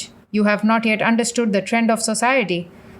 These learned and accomplished girls will never be in want of bridegrooms. Society nowadays does not follow the texts recommending child marriage, nor will do so in future. Even now, don't you see? Disciple: But there is sure to be a violent opposition against this in the beginning. Swamiji: Let it be. What is there to be afraid of in that? Opposition to a righteous work initiated with moral courage will only awaken the moral power of the initiators the more. That which meets with no obstruction, no opposition, only takes men to the path of moral death. Struggle is the sign of life. Disciple: Yes, sir. Swamiji: In the highest reality of the Parabrahman, there is no distinction of sex. We notice this only in the relative plane. And the more the mind becomes introspective, the more that idea of difference vanishes. Ultimately, when the mind is wholly merged in the homogeneous and undifferentiated Brahman, such ideas as this is a man or that a woman do not remain at all. We have actually seen this in the life of Sri Ramakrishna. Therefore do I say that though outwardly there may be difference between men and women, in their real nature there is none. Hence, if a man can be a knower of Brahman, why cannot a woman attain to the same knowledge? Therefore, I was saying that if even one amongst the women became a knower of Brahman, then by the radiance of her personality, thousands of women would be inspired and awakened to truth, and great well-being of the country and society would ensue. Do you understand? Disciple: Sir, your teachings have opened my eyes today. Swamiji: Not fully yet. When you realize that all-illumining reality of the Atman, then you will see that this idea of sex distinction has vanished altogether. Then only will you look upon women as the veritable manifestation of Brahman. We have seen in Sri Ramakrishna how he had this idea of divine motherhood in every woman, of whatever caste she might be, or whatever might be her worth. It is because I have seen this that I ask you also earnestly to do likewise and open girls' schools in every village and try to uplift them. If the women are raised, then their children will by their noble actions glorify the name of the country. Then will culture, knowledge, power, and devotion awaken in the land. Disciple: But sir, contrary results appear to have come out of the present female education. With just a smattering of education, they take merely to the Western modes of living, but it is not clear how far they are advancing in the spirit of renunciation, self-control, austerity, brahmacharya, and other qualities conducive to Brahmagnana. Swamiji: In the beginning, a few mistakes like that are unavoidable. When a new idea is preached in the country, some, failing to grasp it properly, go wrong in that way. But what matters it to the well-being of society at large? Well, those who are pioneers of the little bit of female education that now obtains in the country were undoubtedly very great-hearted. But the truth is that some defect or other must creep into that learning or culture which is not founded on a religious basis. But now female education is to be spread with religion as its center. All other training should be secondary to religion. Religious training, the formation of character and observance of the vow of celibacy, these should be attended to.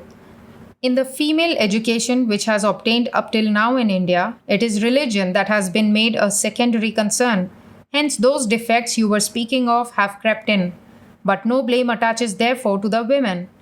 Reformers having proceeded to start female education without being brahmacharins themselves have stumbled like that. Founders of all good undertakings, before they launch on their desired work, must attain to the knowledge of the Atman through rigorous self-discipline.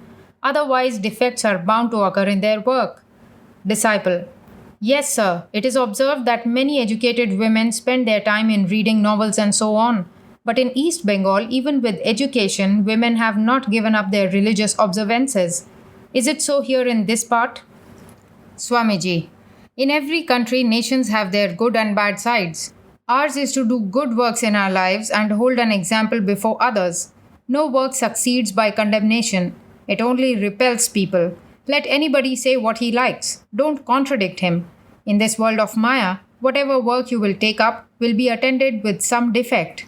Sarva rambha hi doshena dhume nagni rivavritaha. All works are covered with defects as fire is with smoke. Gita 18.48. Every fire has a chance of being attended with smoke. But will you, on that account, sit inactive? As far as you can, you must go on doing good work. Disciple: what is this good work? Swamiji: whatever helps in the manifestation of Brahman is good work. Any work can be done so as to help, if not directly, at least indirectly, the manifestation of the Atman. But following the path laid down by the rishis, that knowledge of the Atman manifests quickly. On the contrary, the doing of works which have been indicated by the scriptural writers as wrong brings only bondage of the soul, and sometimes this bondage of delusion does not vanish even in many lives. But in all ages and climes, freedom is sure to be attained by jivas ultimately. For the Atman is the real nature of the jiva. Can anybody give up his own nature? If you fight with your shadow for 1,000 years, can you drive it away from you? It will always remain with you. Disciple: but sir, according to Shankara, karma is antagonistic to jnana. He has variously refuted the intermingling of jnana and karma. So how can karma be helpful to the manifestation of jnana? Swamiji: Shankara, after saying so, has again described karma as indirect help to the manifestation of jnana and the means for the purification of the mind. But I do not contradict his conclusion that in transcendent knowledge there is no touch of any work whatsoever. So long as man is within the realm of the consciousness of action, agent, and the result of action, he is powerless to sit idle without doing some work. So, as work is thus ingrained in the very nature of man, why don't you go on doing such works as are helpful to the manifestation of the knowledge of the Atman? That all work is the effect of ignorance may be true from the absolute standpoint, but within the sphere of relative consciousness, it has a great utility. When you will realize the Atman, the doing or non doing of work will be within your control, and whatever you will do in that state will be good work, conducive to the well being of jivas and the world. With the manifestation of Brahman, even the breath you draw will be to the good of jiva. Then you will no longer have to work by means of conscious planning. Do you understand? Disciple: yes, it is a beautiful conclusion reconciling karma and jnana from the Vedantic standpoint. At this time, the bell for supper rang, and the disciple, before going to partake of it, prayed with folded hands: bless me, sir, that I may attain to the knowledge of Brahman in this very life. Swamiji, placing his hand on the disciple's head, said, have no fear, my son. You are not like ordinary worldly men, neither householders nor exactly sannyasins, but quite a new type. 19. Place Belur Mutt, year 1901. Swamiji is in indifferent health. At the earnest request of Swami Niranjanananda, he has been taking Ayurvedic medicines for 6 or 7 days. According to this treatment, the drinking of water is strictly forbidden. He has to appease his thirst with milk. The disciple has come to the mutt early in the day. Swamiji, on seeing him, spoke with affection. Oh, you have come. Well done. I was thinking of you. Disciple: I hear that you are living on milk for the last 6 or 7 days. Swamiji: yes, at the earnest entreaty of Niranjan, I had to take to this medicine. I cannot disregard their request. Disciple: you were in the habit of taking water very frequently. How could you give it up altogether? Swamiji: when I heard that according to this treatment water had to be given up, I made a firm resolve immediately not to take water. Now the idea of drinking water does not even occur to the mind. Disciple: the treatment is doing you good, I hope? Swamiji: that I don't know. I am simply obeying the orders of my brother disciples. Disciple: I think that indigenous drugs such as the Vaidyas use are very well suited to our constitution. Swamiji: my idea is that it is better even to die under the treatment of a scientific doctor than expect recovery from the treatment of laymen who know nothing of modern science, but blindly go by the ancient books without gaining a mastery of the subject, even though they may have cured a few cases. Swamiji cooked certain dishes, one of which was prepared with vermicelli. When the disciple who partook of it asked Swamiji what it was, he replied, "It is a few English earthworms which I have brought dried from London." This created laughter among those present at the expense of the disciple. Despite his spare food and scanty sleep, Swamiji is very active. A few days ago, a new set of the Encyclopedia Britannica had been bought for the mutt. Seeing the new shining volumes, the disciple said to Swamiji, "It is almost impossible to read all these books in a single lifetime." He was unaware that Swamiji had already finished 10 volumes and had begun the 11th. Swamiji, "What do you say? Ask me anything you like from these 10 volumes, and I will answer you all." The disciple asked in wonder, "Have you read all these books?" Swamiji, "Why should I ask you to question me otherwise?" Being examined, Swamiji not only reproduced the sense but at places the very language of the difficult topics selected from each volume. The disciple, astonished, put aside the books, saying, "This is not within human power." Swamiji, "Do you see? Simply by the observance of strict brahmacharya, continence, all learning can be mastered in a very short time. One has an unfailing memory of what one hears or knows but once. It is owing to this want of continence that everything is on the brink of ruin in our country." Disciple, "Whatever you may, sir, the manifestation of such superhuman power cannot be the result of mere brahmacharya. Something else there must be." Swamiji did not say anything in reply. Then Swamiji began to explain lucidly to the disciple the arguments and conclusions about the difficult points in all philosophies. In course of the conversation, Swami Brahmananda entered the room and said to the disciple, "You are a nice man. Swamiji is unwell, and instead of trying to keep his mind cheerful by light talk, you are making him talk incessantly, raising the most abstruse subjects." The disciple was abashed. But Swamiji said to Swami Brahmananda, "Keep your regulation of Ayurvedic treatment aside. These are my children, and if my body goes in teaching them, I don't care." After this, some light talk followed. Then arose the topic of the place of Bharat Chandra in Bengali literature. From the beginning, Swamiji began to ridicule Bharat Chandra in various ways and satirized the life, manners, marriage customs, and other usages of society at the time of Bharat Chandra, who was an advocate of child marriage. He expressed the opinion that the poems of Bharat Chandra, being full of bad taste and obscenities, had not found acceptance in any cultured society except in Bengal, and he said, "Care should be taken that such books do not come into the hands of boys." Then, raising the topic of Michael Madhusudan Dutt, he added, "That was a wonderful genius born in your province. There is not another epic in Bengali literature like the Meghna Badh, no mistake in that, and it is difficult to come across a poem like that in the whole of modern European literature." Disciple, "But sir, I think Michael was very fond of a bombastic style." Swamiji, "Well, if anybody in your country does anything new, you at once hoot him. First examine well what he is saying. But instead of that, the people of the country will chase after anything which is not quite after the old modes. For example, in order to bring to ridicule this Meghnad Badh Kavya, which is the gem of Bengali literature, the parody of Chuchundari Badh Kavya, The Death of a Mole, was written. They may caricature as much as they like, it does not matter.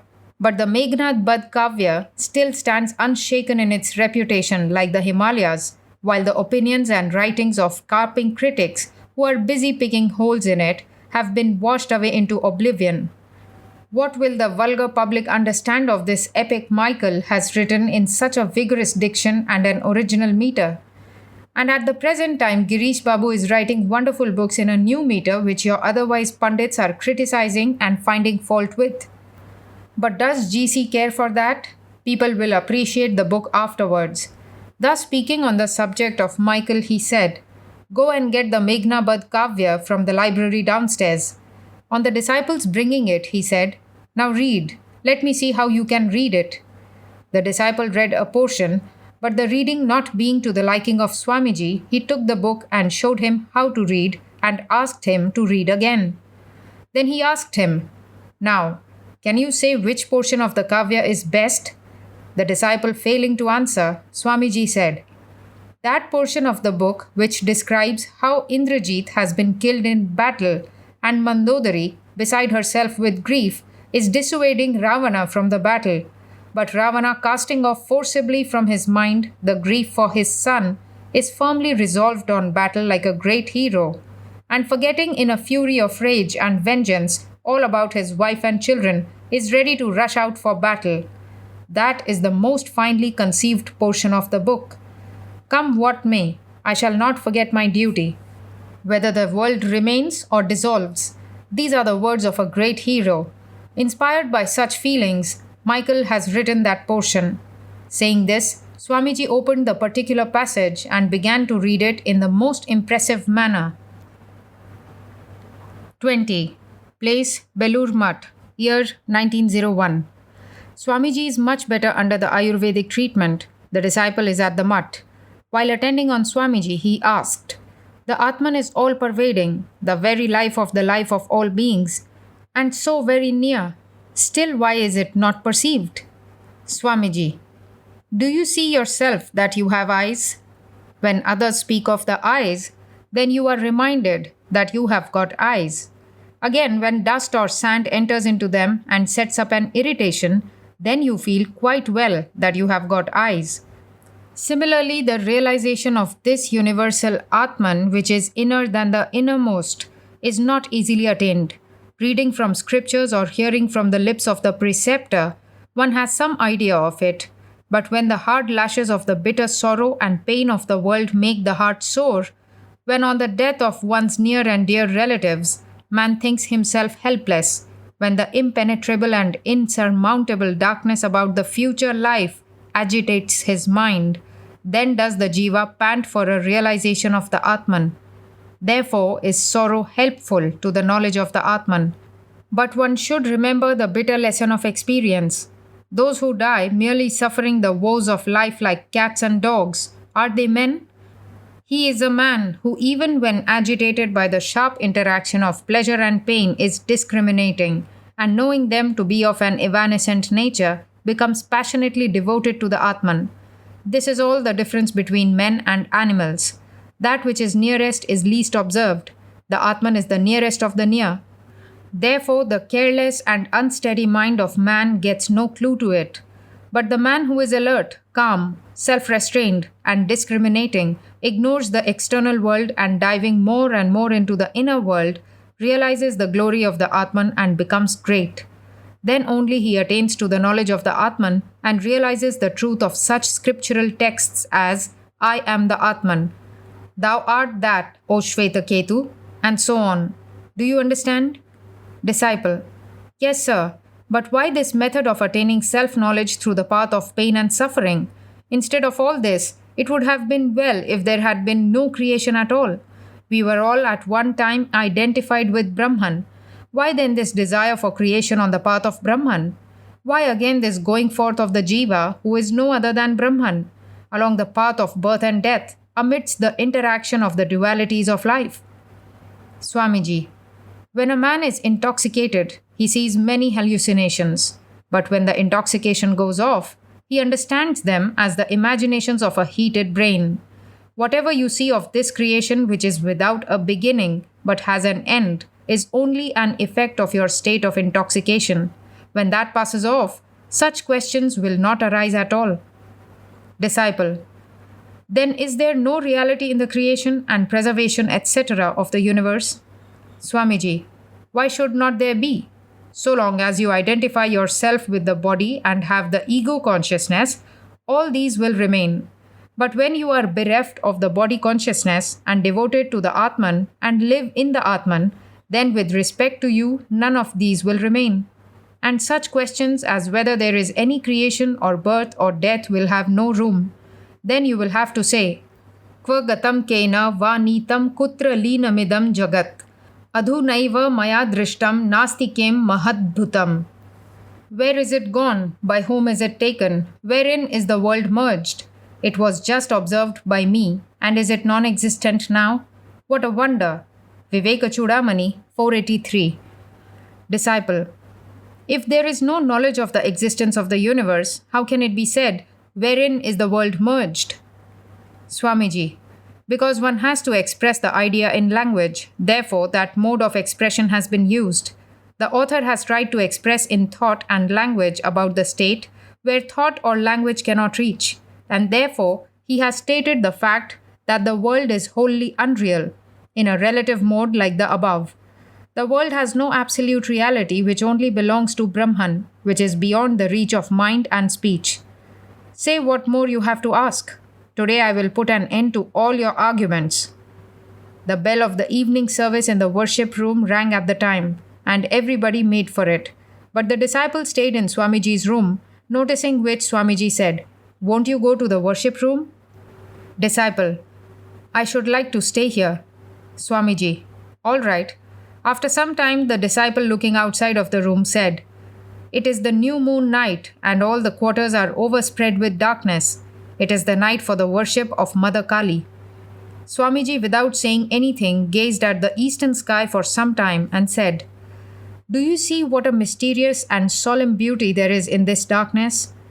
Saying this and continuing to look at the dense mass of darkness, he stood unwrapped. After some minutes had passed, Swamiji slowly began to sing a Bengali song. "O Mother, in deep darkness flashes thy formless beauty," etc. After the song, Swamiji entered his room and sat down with an occasional word like "Mother, Mother" or "Kali, Kali" on his lips. Uneasy at Swamiji's profoundly abstracted mood, the disciple said, "Now, sir, please speak with me." Swamiji smilingly said, "Can you fathom the beauty and profundity of the Atman, whose external manifestation is so sweet and beautiful?"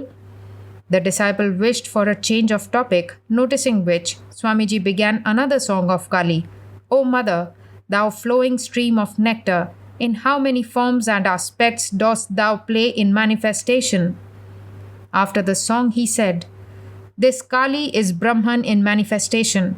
Haven't you heard Sri Ramakrishna's illustration of the snake moving and the snake at rest, representing the dynamic and static aspects of the same thing?" Disciple, "Yes, sir." Swamiji, "This time when I get well, I shall worship the mother with my heart's blood. Then only will she be pleased. Your Raghunandan also says like that. The mother's child shall be a hero, a Mahavira. In unhappiness, sorrow, death, and desolation, the mother's child shall always remain fearless. 21. Place Belur Mutt. Year 1901. Swamiji is staying at the mutt nowadays. His health is not very good, but he goes out for a walk in the mornings and evenings. The disciple, after bowing at the feet of Swamiji, inquired about his health. Swamiji, "Well, this body is in such a pitiable condition, but none of you are stepping forward to help in my work. What shall I do single-handed? This time the body has come out of the soil of Bengal. So can it bear the strain of much work? You who come here are pure souls, and if you do not become my helpers in this work, what shall I do alone?" Disciple, "Sir, these self-sacrificing brahmacharyans and sannyasins are standing behind you, and I think that each one of them can devote his life to your work. Still, why do you speak in this way?" Swamiji, "Well, I want a band of young Bengal, who alone are the hope of this country. My hope of the future lies in the youths of character, intelligent, renouncing all for the service of others, and obedient, who can sacrifice their lives in working out my ideas and thereby do good to themselves and the country at large. Otherwise, boys of the common run are coming in groups and will come. Dullness is written on their faces. Their hearts are devoid of energy, their bodies feeble and unfit for work, and minds devoid of courage. What work will be done by these? If I get 10 or 12 boys with the faith of Nachiketa, I can turn the thoughts and pursuits of this country in a new channel." Disciple, "Sir, so many young men are coming to you, and do you find none among them of such a nature?" Swamiji, "Among those who appear to me to be of good caliber, some have bound themselves by matrimony, some have sold themselves for the acquisition of worldly name, fame, or wealth, while some are of feeble bodies. The rest, who form the majority, are unable to receive any high idea. You are no doubt fit to receive my high ideas, but you are not able to work them out in the practical field. For these reasons, sometimes an anguish comes into the mind, and I think that taking this human body, I could not do much work through untowardness of fortune. Of course, I have not yet wholly given up hope, for by the will of God, from among these very boys may arise in time great heroes of action and spirituality who will in future work out my ideas. Disciple, it is my firm belief that your broad and liberal ideas must find universal acceptance some day or other, for I see they are all sided and infusing vigor into every department of thought and activity, and the people of the country are accepting, either overtly or covertly, your ideas and teaching them to the people. Swamiji, what matters it if they acknowledge my name or not? It is enough if they accept my ideas. 99% of the sadhus, even after renouncing lust and wealth, get bound at the last by the desire of name and fame. Fame, that last infirmity of noble mind. Haven't you read? We shall have to work, giving up altogether all desire for results. People will call us both good and bad, but we shall have to work like lions, keeping the ideal before us, without caring whether the wise ones praise or blame us. Disciple, what ideal should we follow now? Swamiji, you have now to make the character of Mahavira your ideal. See how at the command of Ramachandra he crossed the ocean. He had no care for life or death. He was a perfect master of his senses and wonderfully sagacious. You have now to build your life on this great ideal of personal service. Through that, all other ideals will gradually manifest in life. Obedience to the Guru without questioning and strict observance of Brahmacharya. This is the secret of success. As on the one hand, Hanuman represents the ideal of service, so on the other hand, he represents leonine courage, striking the whole world with awe. He has not the least hesitation in sacrificing his life for the good of Rama. A supreme indifference to everything except the service of Rama, even to the attainment of the status of Brahma and Shiva, the great world gods. Only the carrying out of Sri Rama's best is the one vow of this life. Such wholehearted devotion is wanted. Playing on the khol and kartal and dancing in the frenzy of kirtana has degenerated the whole people. They are in the first place a race of dyspeptics. And if in addition to this they dance and jump in that way, how can they bear the strain? In trying to imitate the highest sadhana, the preliminary qualification for which is absolute purity, they have been swallowed in dire tamas. In every district and village you may visit, you will find only the sound of the khol and kartal. Are not drums made in the country? Are not trumpets and kettle drums available in India? Make the boys hear the deep-toned sound of these instruments. Hearing from boyhood the sound of these effeminate forms of music and listening to the kirtana, the country is well nigh converted into a country of women. What more degradation can you expect? Even the poet's imagination fails to draw this picture. The damaru and horn have to be sounded, drums are to be beaten so as to raise the deep and martial notes, and with Mahavira, Mahavira on your lips and shouting, Hara, Hara, Vyom, Vyom, the quarters are to be reverberated. The music which awakens only the softer feelings of man is to be stopped now for some time. Stopping the light tunes such as Khiyal and Tappa for some time, the people are to be accustomed to hear the Drupad music. Through the thunder roll of the dignified Vedic hymns, life is to be brought back into the country. In everything, the austere spirit of heroic manhood is to be revived. In following such an ideal lies the good of the people and the country. If you can build your character after such an ideal, then 1,000 others will follow. But take care that you do not swerve an inch from the ideal. Never lose heart. In eating, dressing, or lying, in singing or playing, in enjoyment or disease, always manifest the highest moral courage. Then only will you attain the grace of Mahashakti, the Divine Mother. Disciple, Sir, at times I am overcome by low spirits. I don't know how. Swamiji, then think like this. Whose child am I? I associate with him, and shall I have such weak-mindedness and lowness of spirits? Stamping down such weakness of mind and heart, stand up, saying, I am possessed of heroism. I am possessed of a steady intellect. I am a knower of Brahman, a man of illumination. Be fully conscious of your dignity by remembering, I am the disciple of such and such who is the companion in life of Sri Ramakrishna, the conqueror of lust and wealth. This will produce a good effect. He who has not this pride has no awakening of Brahman within him. Haven't you heard Ram Prasad's song? He used to say, Whom do I fear in the world whose sovereign is the Divine Mother? Keep such a pride always awake in the mind. Then weakness of mind and heart will no longer be able to approach you. Never allow weakness to overtake your mind. Remember Mahavira, remember the Divine Mother, and you will see that all weakness, all cowardice will vanish at once. Saying these words, Swamiji came downstairs and took his accustomed seat on a cot in the courtyard. Then addressing the assembled sannyasins and brahmacharins, he said, Here is the unveiled presence of Brahman. Fie upon those who, disregarding it, set their mind on other things. Ah, here is Brahman as palpable as a fruit in one's palm. Don't you see? Here. These words were spoken in such an appealing way that everyone stood motionless like a figure painted on canvas and felt as if he was suddenly drawn into the depth of meditation. After some time, that tension of feeling passed and they regained their normal consciousness. Next, in the course of a walk, Swamiji spoke to the disciple. Did you see how everybody had become concentrated today?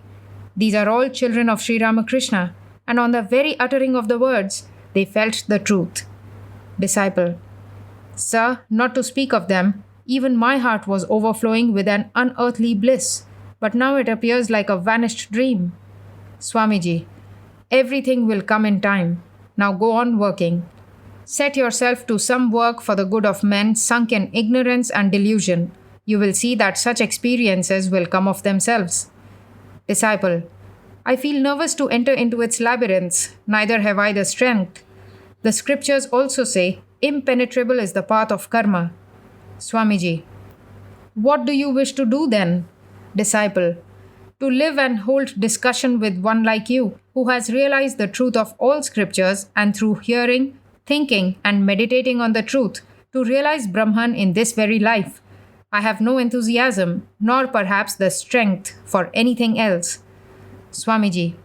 If you love that, well, you can go on doing it, and speak about your thoughts and conclusions about the Shastras to others. It will benefit them.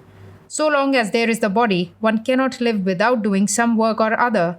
Therefore, one should do such work as is conducive to the good of others.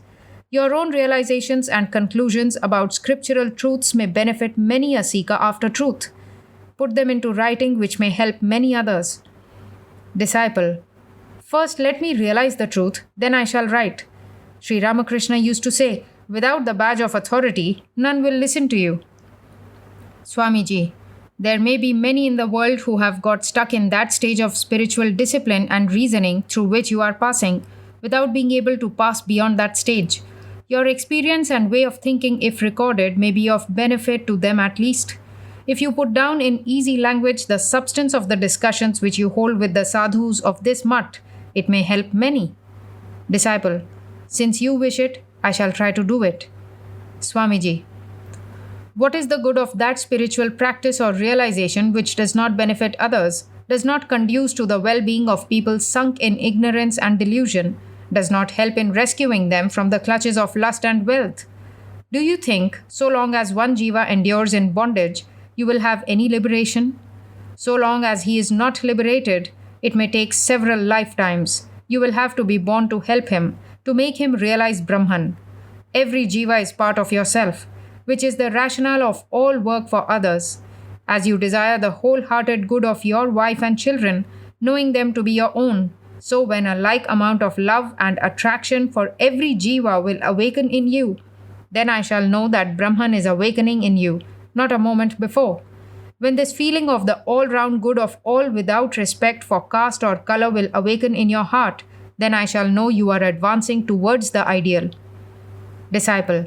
Sir, it is a most tremendous statement that without the salvation of all, there shall be no salvation for an individual. I have never heard of such a wonderful proposition. Swamiji. There is a class of Vedantists who hold such a view. They say that individual liberation is not the real and perfect form of liberation, but universal and collective liberation is true mukti. Of course, both merits and defects can be pointed out in that view. Disciple: according to Vedanta, the state of individualized existence is the root of bondage, and the infinite intelligence, through desires and effects of works, appears bound in that limiting condition. When by means of discrimination that limiting condition vanishes and the jiva is bereft of all adjuncts, then how can there be bondage for the Atman, which is of the essence of transcendent intelligence? He for whom the idea of the jiva and the world is a persisting reality may think that without the liberation of all he has no liberation. But when the mind becomes bereft of all limiting adjuncts and is merged in Brahman, where is there any differentiation for him? So nothing can operate as a bar to his mukti. Swamiji: yes, what you say is right, and most Vedantins hold that view, which is also flawless. In that view, individual liberation is not barred, but just consider the greatness of his heart who thinks that he will take the whole universe with him to liberation. Disciple: sir, it may indicate boldness of heart, but it is not supported by the scriptures. Swamiji was in an abstracted mood and did not listen to the words. After some time, he said, day and night, think and meditate on Brahman. Meditate with great one pointedness of mind. And during the time of awakeness to outward life, either do some work for the sake of others or repeat in your mind, let good happen to jivas and the world. Let the mind of all flow in the direction of Brahman. Even by such continuous current of thought, the world will be benefited. Nothing good in the world becomes fruitless, be it work or thought. Your thought currents will perhaps rouse the religious feeling of someone in America. Disciple: sir, please bless me that my mind may be concentrated on the truth. Swamiji: so it will be. If you have earnestness of desire, it will certainly be. 22. Place: the Mutt, Belur. Year: 1901. At the time Belur Mutt was established, many among the orthodox Hindus were wont to make sharp criticism of the ways of life in the Mutt. Hearing the report of such criticism from the disciple, Swamiji would say, in the words of the couplet of Tulsidas, the elephant passes in the marketplace, and 1,000 curs begin barking after him. So the sadhus have no ill feeling when worldly people slander them. Or again he would say, without persecution, no beneficent idea can enter into the heart of a society. He would exhort everybody, go on working without an eye to results. One day you are sure to reap the fruits of it. Again, on the lips of Swamiji were very often heard the words of the Gita, a doer of good never comes to grief, my son. In May or June 1901, seeing the disciple at the Mutt, Swamiji said, bring me a copy of Ashtavimshati Tattva, 28 categories of Raghunandan at an early date. Disciple: yes, sir, but what will you do with the Raghunandan Smriti, which the present educated India calls a heap of superstition? Swamiji: why, Raghunandan was a wonderful scholar of his time. Collecting the ancient Smritis, he codified the customs and observances of the Hindus, adapting them to the needs of the changed times and circumstances. All Bengal is following the rules laid down by him. But in the iron grip of his rules regulating the life of a Hindu from conception to death, the Hindu society was much oppressed. In matters of eating and sleeping, in even the ordinary functions of life, not to speak of the important ones, he tried to regulate every one by rules. In the altered circumstances of the times, that did not last long. At all times in all countries, the Karma Kanda, comprising the social customs and observances, changes form. Only the Jnana Kanda endures. Even in the Vedic age, you find that the rituals gradually changed in form. But the philosophic portion of the Upanishads has remained unchanged up till now. Only there have been many interpreters, that is all. Disciple: what will do you with the Smriti of Raghunandan? Swamiji: this time I have a desire to celebrate the Durga Puja, worship of goddess Durga. If the expenses are forthcoming, I shall worship the Mahamaya. Therefore, I have a mind to read the ceremonial forms of that worship. When you come to the Mutt next Sunday, you must bring a copy of the book with you. Disciple: all right, sir. Next Saturday, the disciple brought a copy of the book, and Swamiji was much pleased to get it. Meeting the disciple a week after this, he said, I have finished the Raghunandan Smriti presented by you. If possible, I shall celebrate the puja of the Divine Mother. The Durga Puja took place with great ekla at the proper time. Shortly after this, Swamiji performed a homa before the Mother Kali at Kali Ghat. Referring this incident, he spoke to the disciple. Well, I was glad to see that there was yet a liberality of view at Kali Ghat. The temple authorities did not object in the least to my entering the temple, though they knew that I was a man who had returned from the West. On the contrary, they very cordially took me into the holy precincts and helped me to worship the Mother to my heart's content. 23. Place the Mutt, Belur, year 1902. Today is the anniversary celebration of Sri Ramakrishna, the last that Swamiji ever saw. The disciple presented an invocatory hymn on Sri Ramakrishna to Swamiji. He then proceeded to rub Swamiji's feet gently. Before starting to read the poem, Swamiji spoke to him. Do it very gently as the feet have become very tender. After reading the poem, Swamiji said, It is well done. Swamiji's illness had increased so much that the disciple, observing it, felt sore at heart. Understanding his inner feeling, Swamiji said, What are you thinking? This body is born and it will die. If I have been able to instill a few of my ideas into you all, then I shall know that my birth has not been in vain. Disciple, are we fit objects of your mercy? If you bless me without taking my fitness into consideration, then I will consider myself fortunate. Swamiji, always remember that renunciation is the root idea. Unless one is initiated into this idea, not even Brahma and the world gods have the power to attain mukti. Disciple, it is a matter of deep regret that even hearing this from you almost every day, I have not been able to realize it. Swamiji, renunciation must come, but in the fullness of time. Kale natmani vindati.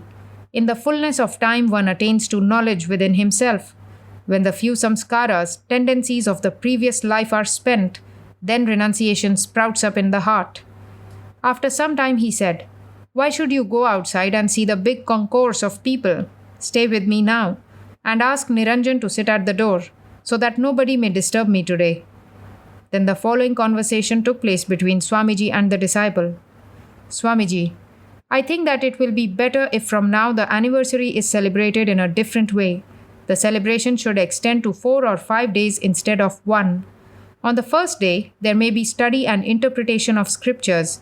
On the second, discussion on the Vedas and the Vedanta and the solution of the problems in connection with them. On the third day, there may be a question class. The fourth day may be fixed for lectures. On the last day, there will be a festival on the present lines. This will be like the Durga Puja extending over 4 or 5 days. Of course, if the celebration is on the above lines, none but the devotees of Sri Ramakrishna will be able to attend on the other days except the last. But that does not matter. A large promiscuous crowd of people does not mean a great propagation of the message of Sri Ramakrishna. Disciple, Sir, it is a beautiful idea. Next time it will be done according to your wishes. Swamiji, now my son, you all will carry them out. I have no more inclination for these things. Disciple, Sir, this year many Kirtana parties have come. Hearing these words, Swamiji stood up holding the iron bars of the window and looked at the assembled crowd of devotees. After some time, he sat down. Swamiji, you are the actors in the divine Leela play of Sri Ramakrishna. After this, not to speak of ours, people will take your names also. These hymns which you are writing will afterwards be read by people for the acquirement of love and knowledge. Know that the attainment of the knowledge of the Atman is the highest object of life.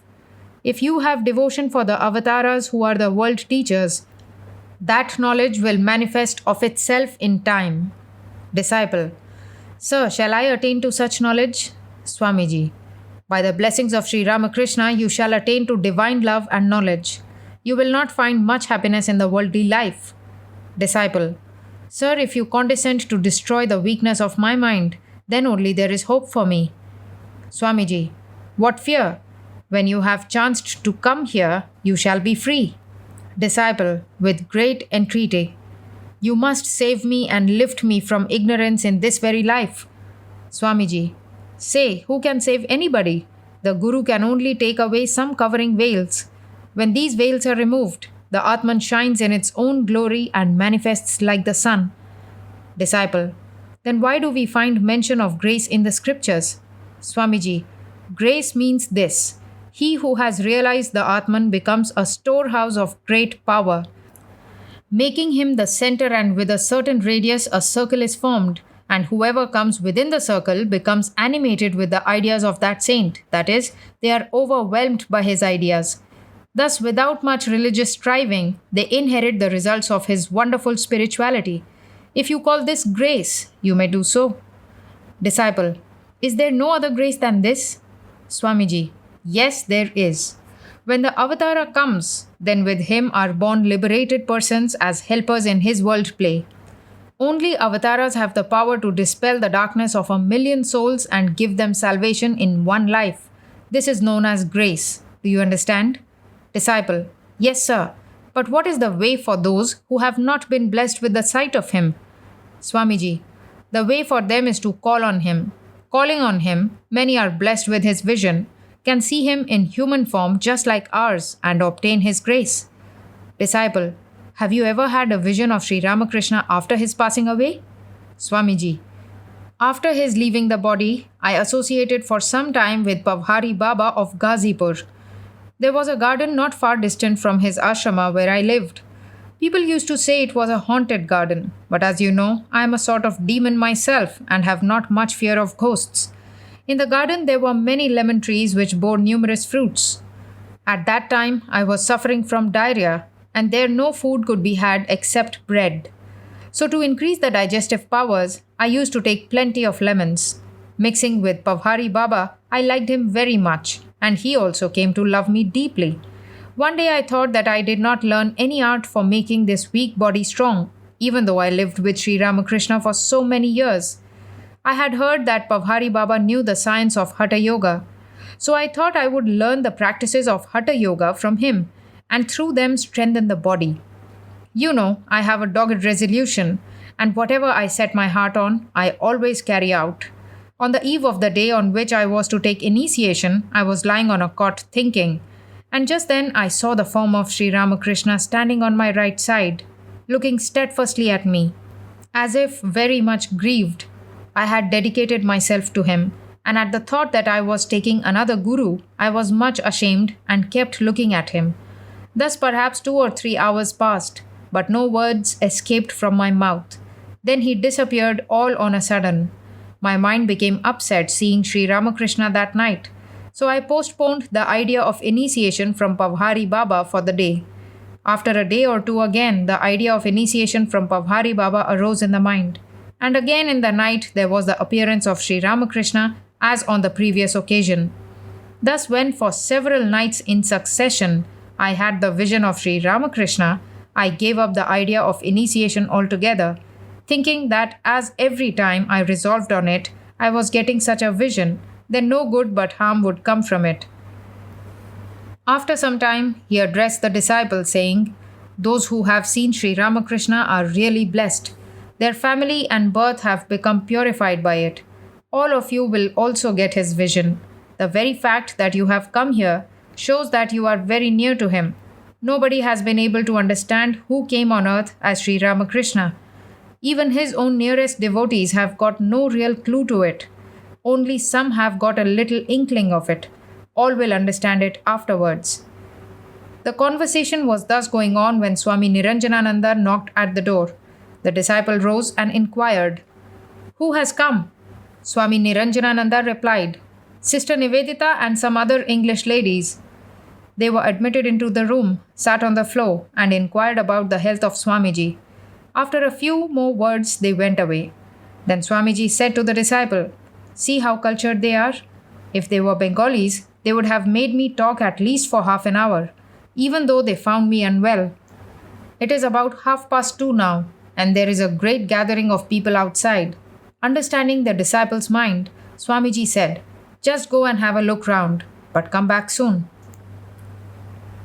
24. Place: The Mutt, Belur. Year 1902. After returning from eastern Bengal, Swamiji stayed in the mutt and lived a simple, childlike life. Every year, some Santal laborers used to work in the mutt. Swamiji would joke and make fun with them and loved to hear their tales of weal and woe. One day, several noted gentlemen of Calcutta came to visit Swamiji in the mutt.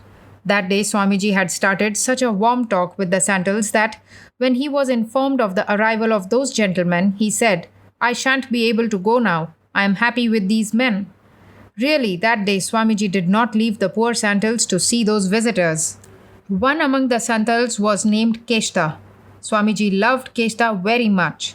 Whenever Swamiji came to talk with them, Keshta used to say to Swamiji, "Oh, my Swamiji, do not come to us when we are working. For while talking with you, our work stops and the supervising Swami rebukes us afterwards." Swamiji would be touched by these words and say, "No, no, he will not say anything. Tell me a little about your part of the country." Saying which, he used to introduce the topic of their worldly affairs. One day, Swamiji said to Keshta, "Well, will you take food here one day?" Keshta said, "We do not take food touched by you. If you put salt in our food and we eat it, we shall lose our caste." Swamiji said, "Why should you take salt? We will prepare curry for you without salt. Will you then take it?" Keshta agreed to it. Then, at orders of Swamiji, bread, curry, sweets, curd, etc. were arranged for the Santals, and he made them sit before him to eat. While eating, Keshta said, "Whence have you got such a thing? We never tasted anything like this." Feeding them sumptuously, Swamiji said, "You are Narayanas, God manifest. Today I have offered food to Narayana." The service of Daridra Narayana, God in the poor, about which Swamiji spoke, he himself performed one day like this. After their meal, the Santals went for rest, and Swamiji, addressing the disciples, said, "I found them the veritable embodiment of God. Such simplicity, such sincere, guileless love I have seen nowhere else." Then, addressing the sannyasins of the mutt, he said, "See how simple they are. Can you mitigate their misery a little? Otherwise, of what good is the wearing of the Gerua robe? Sacrificing of everything for the good of others is real sannyasa. They have never enjoyed any good thing in life. Sometimes I feel a desire to sell the mutt and everything and distribute the money to the poor and destitute. We have made the tree our shelter. Alas, the people of the country cannot get anything to eat, and how can we have the heart to raise food to our mouths? When I was in the Western countries, I prayed to the Divine Mother. People here are sleeping on a bed of flowers. They eat all kinds of delicacies, and what do they not enjoy? While people in our country are dying of starvation.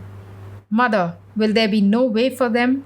One of the objects of my going to the West to preach religion was to see if I could find any means for feeding the people of this country. Seeing the poor people of our country starving for food, a desire comes to me to overthrow all ceremonial worship and learning, and go round from village to village collecting money from the rich by convincing them through force of character and sadhana, and to spend the whole life in serving the poor. Alas, nobody thinks of the poor of this land. They are the backbone of the country, who by their labor are producing food. These poor people, the sweepers and laborers, who if they stop work for one day will create a panic in the town. But there is none to sympathize with them, none to console them in their misery. Just see, for want of sympathy from the Hindus, thousands of pariahs in Madras are turning Christians. Don't think this is simply due to the pinch of hunger.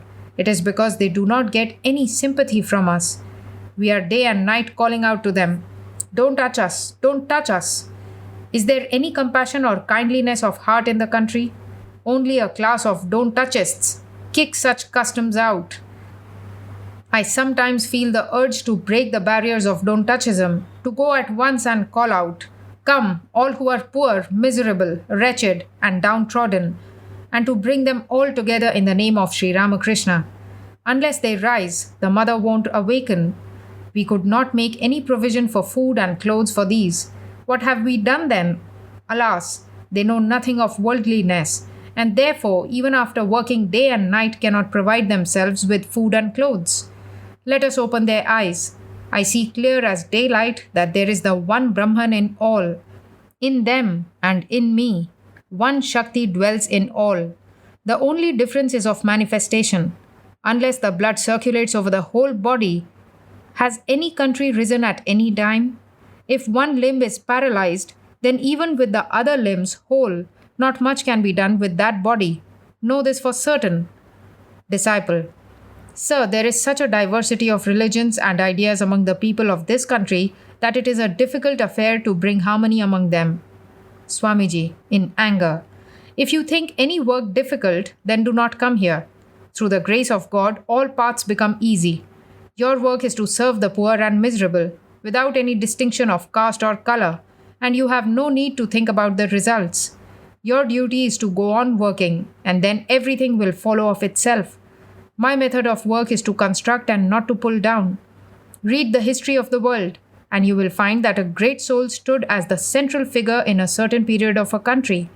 Animated by his ideas, hundreds of people did good to the world. You are all intelligent boys and have been coming here for a long time. Say, what have you done? Couldn't you give one life for the service of others? In the next life, you may read Vedanta and other philosophies. Give this life for the service of others. Then I shall know that your coming here has not been in vain. Saying these words, Swamiji sat silent, wrapped in deep thought. After some time, he added, After so much austerity, I have understood this as the real truth. God is present in every jiva. There is no other God besides that. Who serves jiva serves God indeed. After some pause, Swamiji, addressing the disciple, said, What I have told you today, inscribe in your heart. See that you do not forget it. 25. Place, the Mutt, Belur. Year, beginning of 1902. It was Saturday, and the disciple came to the Mutt just before evening. An austere routine was being followed now at the Mutt regarding spiritual practices. Swamiji had issued an order that all brahmacharins and sannyasins should get up very early in the morning and practice japa and meditation in the worship room. Swamiji was having little sleep during these days and would rise from bed at 3 in the morning.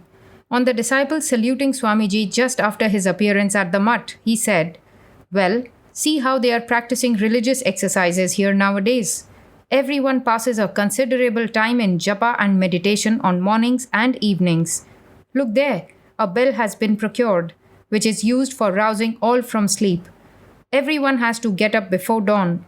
Sri Ramakrishna used to say, In the morning and evening, the mind remains highly imbued with sattva ideas.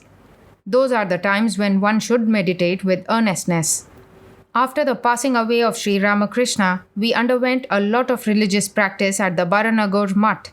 We used to get up at 3 a.m. and after washing our face etc., some after bath, and others without it, we would sit in the worship room and become absorbed in japa and meditation. What a strong spirit of dispassion we had in those days.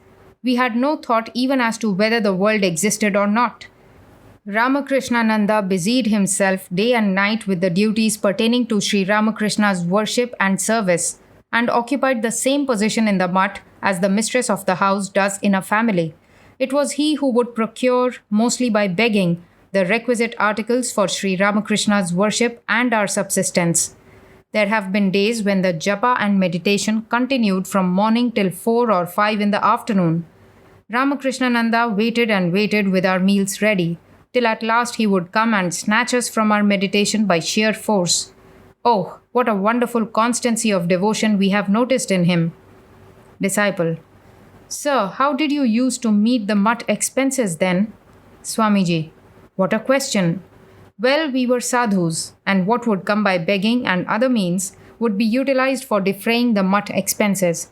Today both Suresh Babu, Surendranath Mitra, and Balaram Babu are no more. Had they been alive, they would have been exceedingly glad to see this mutt. You have doubtless heard Suresh Babu's name. It was he who used to bear all the expenses of the Baranagar mutt. It was this Suresh Mitra who used to think most for us in those days. His devotion and faith have no parallel. Disciple. Sir, I have heard that you did not see him very often while he was dying. Swamiji. We could only do so if we were allowed by his relatives. Well, it is a long tale. But know this for certain that among worldly people, it is of little count to your relatives and kinsmen whether you live or die.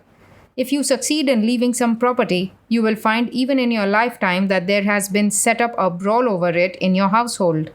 You will have no one to console you in your deathbed, not even your wife and sons. Such is the way of the world. Referring to the past condition of the mutt, Swamiji went on, owing to want of funds, I would sometimes fight for abolishing the mutt altogether, but I could never induce Ramakrishnananda to accede to the proposal. No Ramakrishnananda to be the central figure of the mutt. There have been days when the mutt was without a grain of food. If some rice was collected by begging, there was no salt to take it with. On some days there would be only rice and salt, but nobody cared for it in the least. We were then being carried away by a tidal wave of spiritual practice. Boiled bimba leaves, rice, and salt. This was the menu for a month at a stretch. Oh, those wonderful days! The austerities of that period were enough to dismay supernatural beings, not to speak of men. But it is a tremendous truth that if there be real worth in you, the more are circumstances against you, the more will that inner power manifest itself. But the reason why I have provided for beds and a tolerable living in this mutt is that the sannyasins that are enrolling themselves nowadays will not be able to bear so much strain as we did. There was the life of Sri Ramakrishna before us, and that was why we did not care much for privations and hardships. Boys of this generation will not be able to undergo so much hardship. Hence it is that I have provided for some sort of habitation and a bare subsistence for them.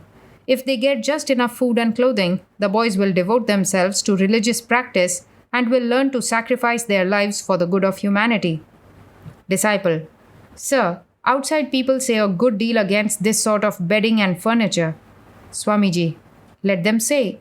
Even in jest, they will at least once think of this mutt. And they say it is easier to attain liberation through cherishing a hostile spirit.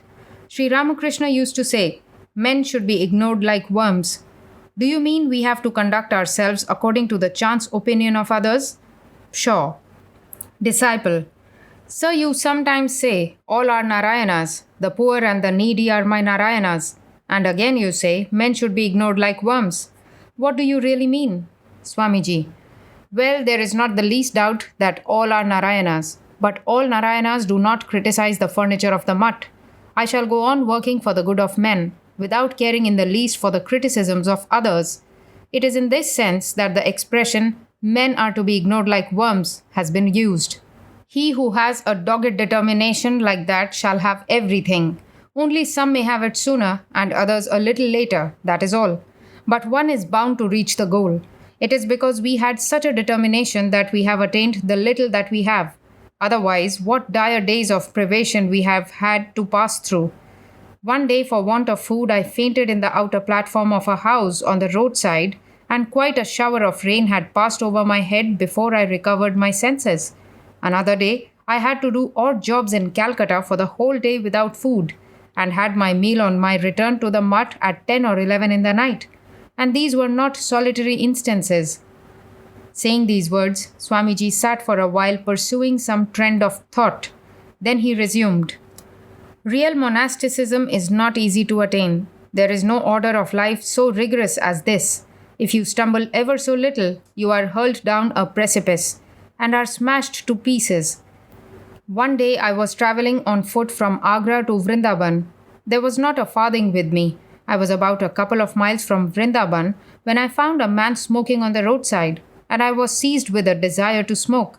I said to the man, "Hello, will you let me have a puff at your chillum?" He seemed to be hesitating greatly and said, "Sire, I am a sweeper." Well, there was the influence of old samskaras, and I immediately stepped back and resumed my journey without smoking. I had gone a short distance when the thought occurred to me that I was a sannyasin who had renounced caste, family, prestige, and everything. And still I drew back as soon as the man gave himself out as a sweeper, and could not smoke at the chillum touched by him. The thought made me restless at heart. Then I had walked on half a mile. Again I retraced my steps and came to the sweeper whom I found still sitting there. I hastened to tell him, "Do prepare a chillum of tobacco for me, my dear friend." I paid no heed to his objections and insisted on having it. So the man was compelled to prepare a chillum for me. Then I gladly had a puff at it and proceeded to Vrindaban. When one has embraced the monastic life, one has to test whether one has gone beyond the prestige of caste and birth, etc. It is so difficult to observe the monastic vow in right earnest. There must not be the slightest divergence between one's words and actions. Disciple: Sir, you sometimes hold before us the householder's ideal and sometimes the ideal of the sannyasin. Which one are we to adopt? Swamiji: Well, go on listening to all. Then stick to that one which appeals to you. Grip it hard like a bulldog. Swamiji came downstairs accompanied by the disciple while speaking these words and began to pace to and fro, uttering now and then the name of Shiva or humming a song on the Divine Mother, such as, Who knows how diversely thou playest, O Mother, thou flowing stream of nectar, and so on. 26. Place the Mutt Belur, year 1902. The disciple passed the preceding night in Swamiji's room. At 4 a.m., Swamiji roused him and said, Go and knock up the sadhus and brahmacharins from sleep with the bell. In pursuance of the order, the disciple rang the bell near the sadhus who slept. The monastic inmates hastened to go to the worship room for meditation. According to Swamiji's instructions, the disciple rang the bell lustily near Swami Brahmananda's bed, which made the latter exclaim, Good heavens! The Bangal has made it too hot for us to stay in the mutt. On the disciples communicating this to Swamiji, he burst out into a hearty laugh, saying, Well done. Then Swamiji too washed his face and entered the chapel accompanied by the disciple. The sannyasins, Swami Brahmananda and others were already seated for meditation. A separate seat was kept for Swamiji, on which he sat facing the east, and pointing to a seat in front to the disciple, said, Go and meditate, sitting there. Shortly after taking his seat, Swamiji became perfectly calm and motionless, like a statue, and his breathing became very slow. Everyone else kept his seat. After about an hour and a half, Swamiji rose from meditation with the words, Shiva, Shiva.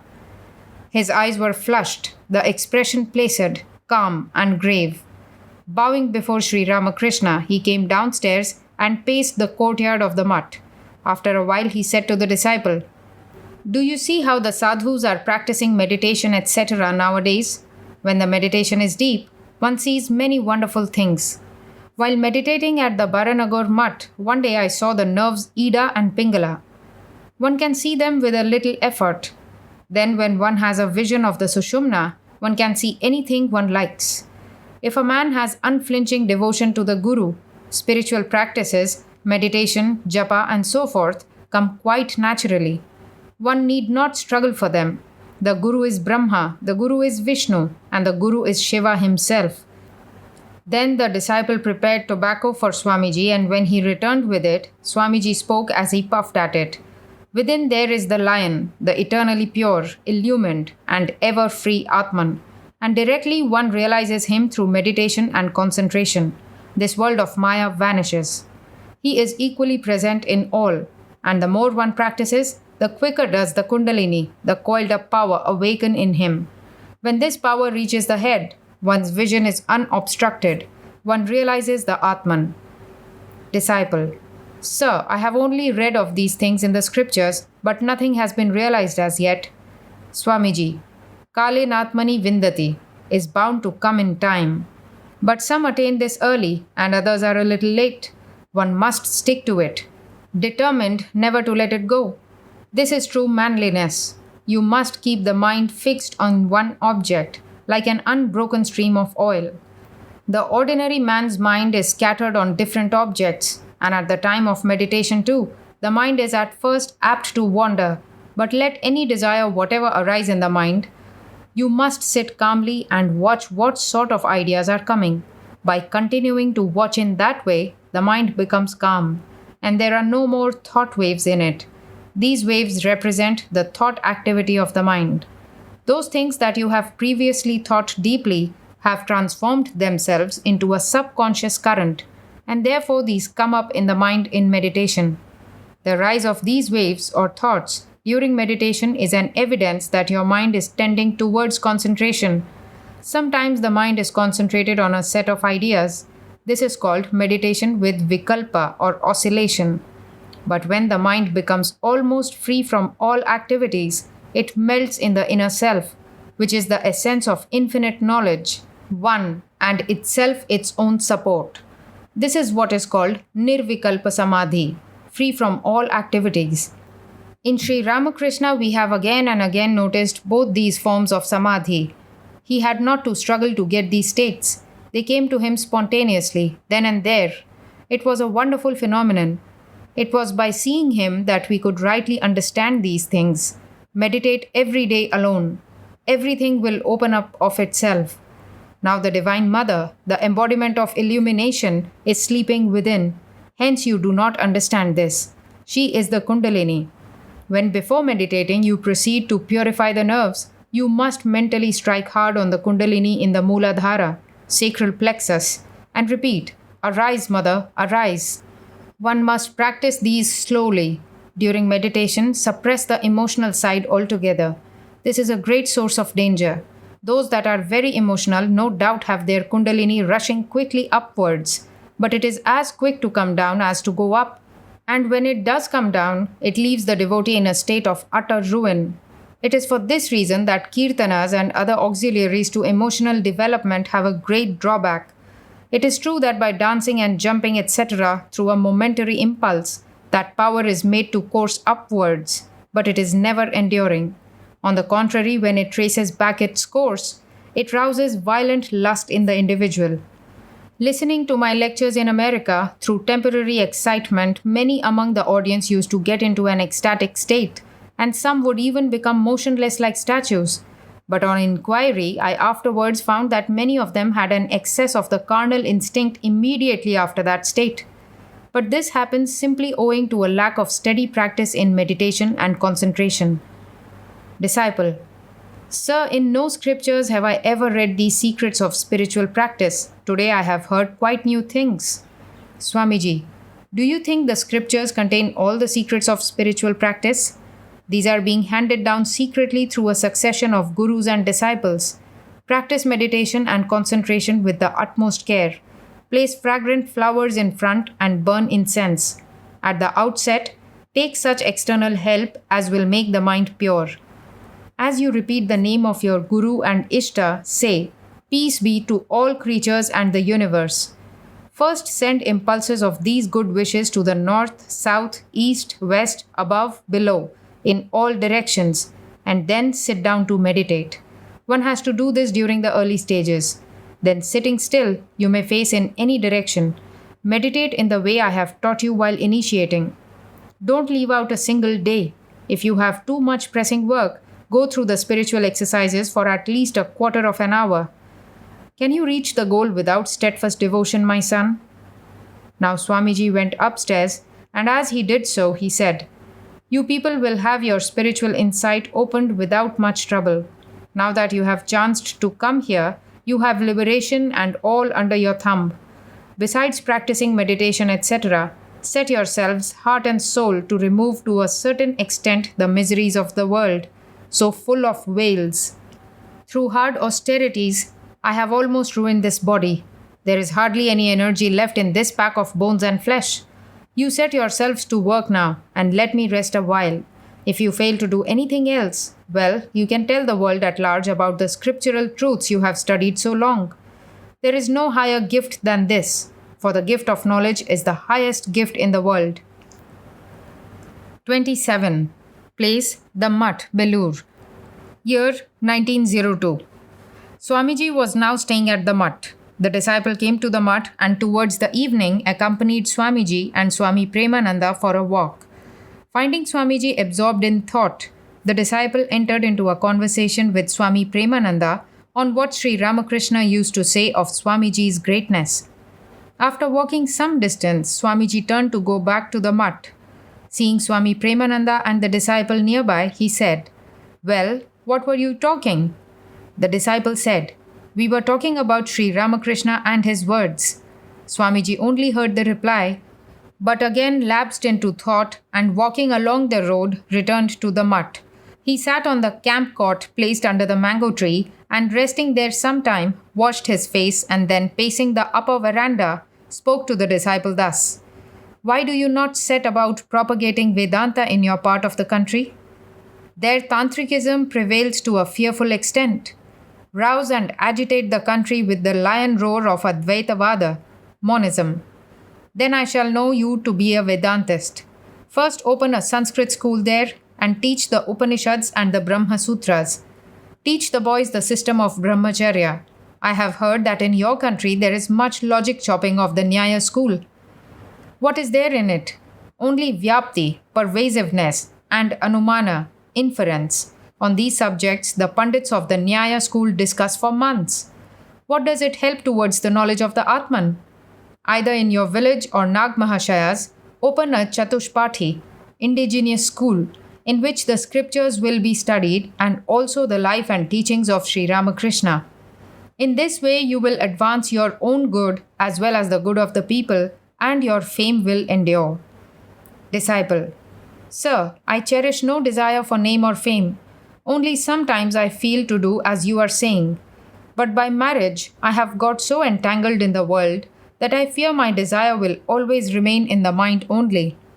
Swamiji: What if you have married? As you are maintaining your parents and brothers with food and clothing, so do for your wife likewise. And by giving her religious instruction, draw her to your path. Think her to be a partner and helper in the living of your religious life. At other times, look upon her with an even eye with others.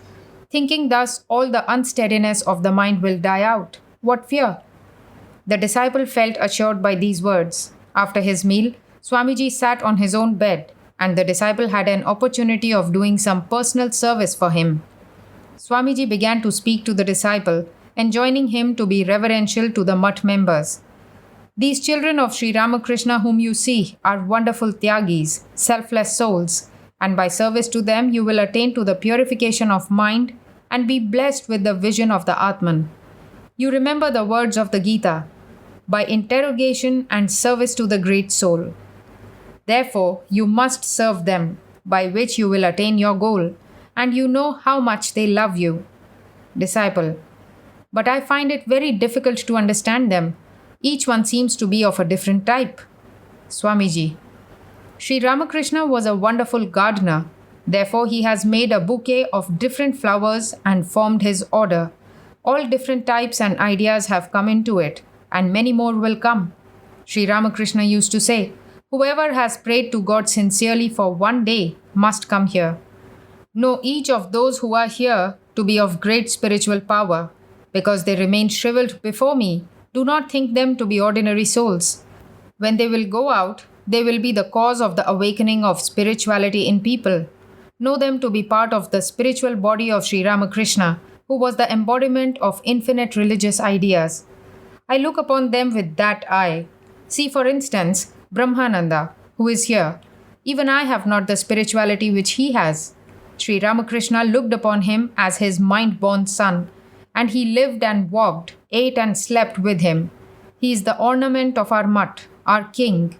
Similarly, Premananda, Turyananda, Trigunatitananda, Akhandananda, Saradananda, Ramakrishnananda, Subodhananda, and others, you may go round the world. But it is doubtful if you will find men of such spirituality and faith in God like them. They are each a center of religious power, and in time that power will manifest. The disciple listened in wonder, and Swamiji said again, But from your part of the country, except Nag Mahashaya, none came to Sri Ramakrishna. A few others who saw Sri Ramakrishna could not appreciate him. At the thought of Nag Mahashaya, Swamiji kept silent for some time. It was only 4 or 5 months since he had passed away. Swamiji had heard that on one occasion a spring of Ganga water rose in the house of Nag Mahashaya, and recollecting this, he asked the disciple, Well, how did that event take place? Tell me about it. Disciple: I only heard about it, but did not see it with my own eyes. I heard that in a Mahavaruni Yoga, Nag Mahashaya started with his father for Calcutta, but not getting any accommodation in the railway train, he stayed for 3 or 4 days in Narayanganj in vain and returned home. Then Nag Mahashaya said to his father, If the mind is pure, then the Mother Ganga will appear here. Then at the auspicious hour of the holy bath, a jet of water rose. piercing the ground of his courtyard. Many of those who saw it are living today, but that was many years before I met him. Swamiji. There was nothing strange in it. He was a saint of unfalsified determination. I do not consider such a phenomenon at all strange in his case. Saying this, Swamiji, feeling sleepy, lay on his side. At this, the disciple came down to take his supper. 28. Place: from Calcutta to the Mutt on a boat. Year 1902. While walking on the banks of the Ganga at Calcutta one afternoon, the disciple saw a sannyasin in the distance approaching towards a Hiritola Ghat. While he came near, the disciple found the sannyasin to be no other than his guru, Swami Vivekananda. In his left hand, he had a leaf receptacle containing fried gram, which he was eating like a boy, and was walking in great joy. When he stood before him, the disciple fell at his feet and asked the reason for his coming to Calcutta unexpectedly. Swamiji: I came on business. Come, will you go to the Mutt? Eat a little of the fried gram. It has a nice saline and pungent taste. The disciple took the food with gladness and agreed to go to the Mutt with him. Swamiji: Then look for a boat. The disciple hurried to hire a boat. He was settling the amount of the boat hire with the boatman, who demanded 8 annas, when Swamiji also appeared on the scene and stopped the disciple, saying, Why are you haggling with them? And said to the boatman, Very well, I will give you 8 annas, and got into the boat. That boat proceeded slowly against the current and took nearly an hour and a half to reach the Mutt. Being alone with Swamiji in the boat, the disciple had an opportunity of asking him freely about all subjects. Raising the topic of the glorificatory poem which the disciple had recently composed singing the greatness of the devotees of Sri Ramakrishna, Swamiji asked him, How do you know that those whom you have named in your hymn are the near and intimate disciples of Sri Ramakrishna? Disciple: Sir, I have associated with the sannyasin and householder disciples of Sri Ramakrishna for so many years. I have heard from them that they are all devotees of Sri Ramakrishna. Swamiji: Yes, they are devotees of Sri Ramakrishna, but all devotees do not belong to the group of his most intimate and nearest disciples. Staying in the Kosipur garden, Sri Ramakrishna said to us, The Divine Mother showed me that all of these are not my inner devotees. Sri Ramakrishna said so that day with respect to both his men and women devotees. Then, speaking of the way Sri Ramakrishna would indicate different grades among devotees, high and low, Swamiji began to explain to the disciple at length the great difference there is between the householder's and the sannyasin's life. Swamiji: Is it possible that one would serve the path of lust and wealth and understand Sri Ramakrishna aright at the same time? Or will it ever be possible? Never put your faith in such words. Many among the devotees of Sri Ramakrishna are now proclaiming themselves as Ishvara Koti, of divine class, Antaranga, of inner class, etc. They could not imbibe his great renunciation or dispassion, yet they say they are his intimate devotees. Sweep away all such words. He was a prince of Tyagis, self-renouncers, and obtaining his grace, can anybody spend his life in the enjoyment of lust and wealth? Disciple: Is it then, sir, that those who came to him at Dakshineshwar were not his devotees? Swamiji: Who says that? Everybody who has gone to Sri Ramakrishna has advanced in spirituality, is advancing, and will advance. Sri Ramakrishna used to say that the perfected rishis of a previous kalpa, cycle, take human bodies and come on earth with the avatars. They are the associates of the Lord. God works through them and propagates his religion. Know this for a truth, that they alone are the associates of the avatara who have renounced all self for the sake of others, who, giving up all sense enjoyments with repugnance, spend their lives for the good of the world, for the welfare of the jivas. The disciples of Jesus were all sannyasins. The direct recipients of the grace of Shankara, Ramanuja, Sri Chaitanya, and Buddha were the all-renouncing sannyasins. It is men of this stamp who have been through succession of disciples spreading the Brahma Vidya, knowledge of Brahman, in the world. Where and when have you heard that a man being the slave of lust and wealth has been able to liberate another or to show the path of God to him? Without himself free, How can he make others free? In Veda, Vedanta, Itihasa, history, Purana, ancient tradition, you will find everywhere that the sannyasins have been the teachers of religion in all ages and climes. History repeats itself. It will also be likewise now. The capable sannyasin children of Sri Ramakrishna, the teacher of the great synthesis of religions, will be honored everywhere as the teachers of men. The words of others will dissipate in the air like an empty sound. The real self sacrificing sannyasins of the mutt will be the center of the preservation and spread of religious ideas. Do you understand? Disciple. Then is it not true what the householder devotees of Sri Ramakrishna are preaching about him in diverse ways? Swamiji. It can't be said that they are altogether false, but what they are saying about Sri Ramakrishna is only partial truth. According to one's own capacity, one has understood Sri Ramakrishna and so is discussing about him. It is not bad either to do so. But if any of his devotees has concluded that what he has understood of him is the only truth, then he is an object of pity. Some are saying that Sri Ramakrishna was a Tantrika and Kaula, some that he was Sri Chaitanya born on earth to preach Naradiya Bhakti, Bhakti as taught by Narada.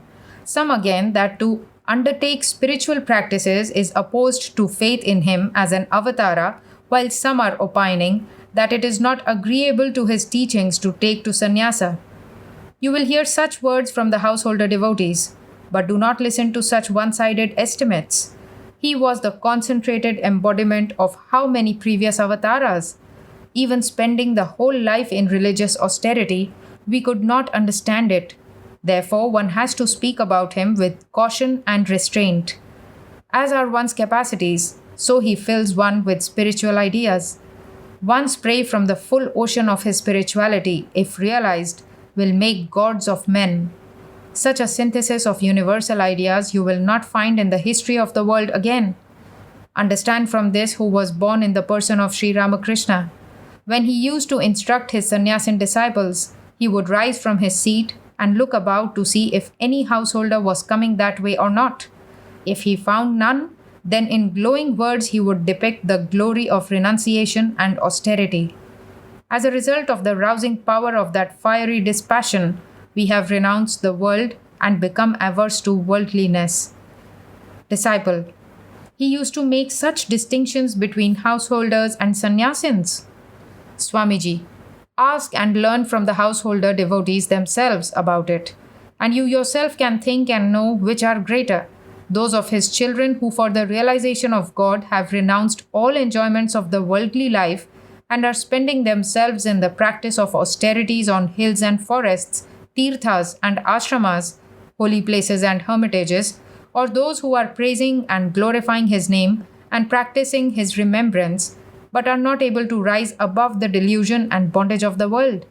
Which are greater, those who are coming forward in the service of humanity, regarding them as the Atman, those who are continent since early age, who are the moving embodiments of renunciation and dispassion, or those who like flies are at one time sitting on a flower and at the next moment on a dung heap?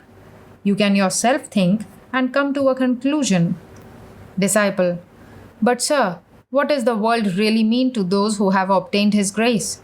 Whether they remain in the householder's life or to take to sannyasa, it is immaterial, so it appears to me. Swamiji. The mind of those who have truly received his grace cannot be attached to worldliness. The test of his grace is unattachment to lust or wealth. If that has not come in anyone's life, then he has not truly received his grace. When the above discussion ended thus, the disciple, raising another topic, asked Swamiji, Sir, what is the outcome of all your labors here and in foreign countries? Swamiji. You will see only a little manifestation of what has been done. In time, the whole world must accept the universal and Catholic ideas of Sri Ramakrishna, and of this, only the beginning has been made.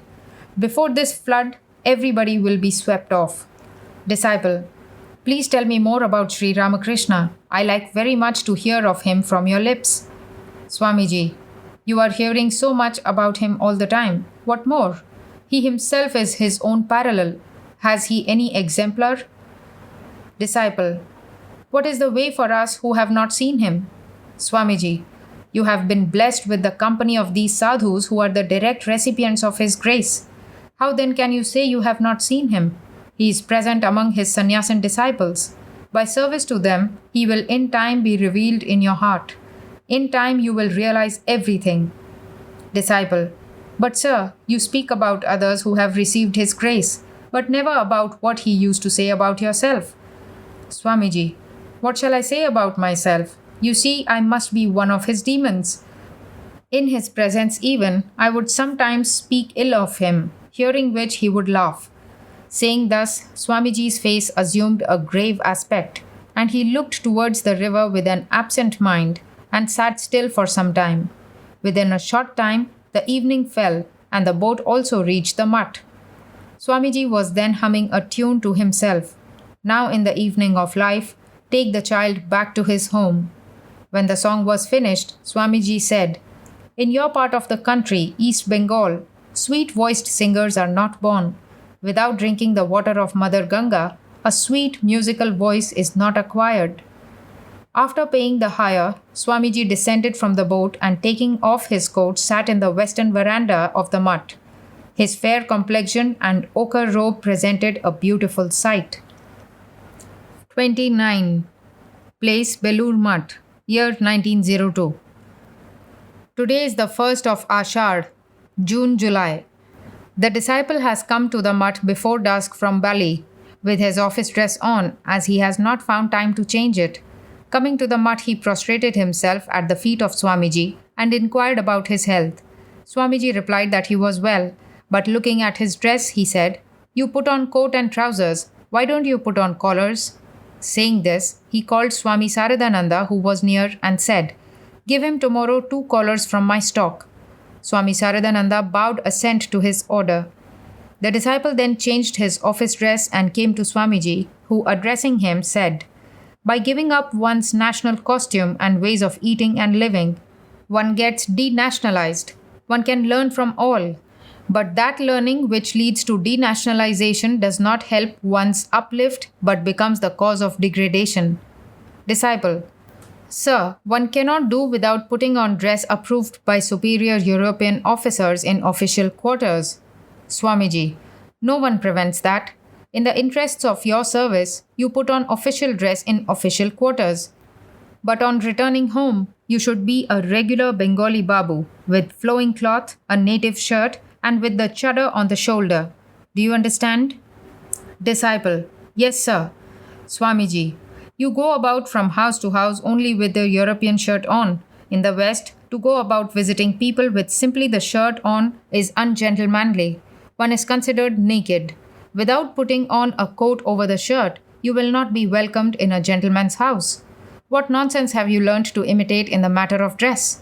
Boys and young men nowadays adopt a peculiar manner of dress which is neither Indian nor Western, but a queer combination. After such talk, Swamiji began to pace the bank of the river, and the disciple was alone with him. He was hesitating to ask Swamiji a question about religious practices. Swamiji, what are you thinking? Out with it. The disciple, with great delicacy, said, sir, I have been thinking that if you can teach me some method by which the mind becomes calm within a short time, by which I may be immersed in meditation quickly, I shall feel much benefited. In the round of worldly duties, I feel it difficult to make the mind steady in meditation at the time of spiritual practice. Swamiji seemed delighted at this humility and earnestness of the disciple. In reply, he affectionately said, after some time, come to me when I am alone upstairs. I will talk to you about it. Coming up shortly after, the disciple found that Swamiji was sitting in meditation facing the west.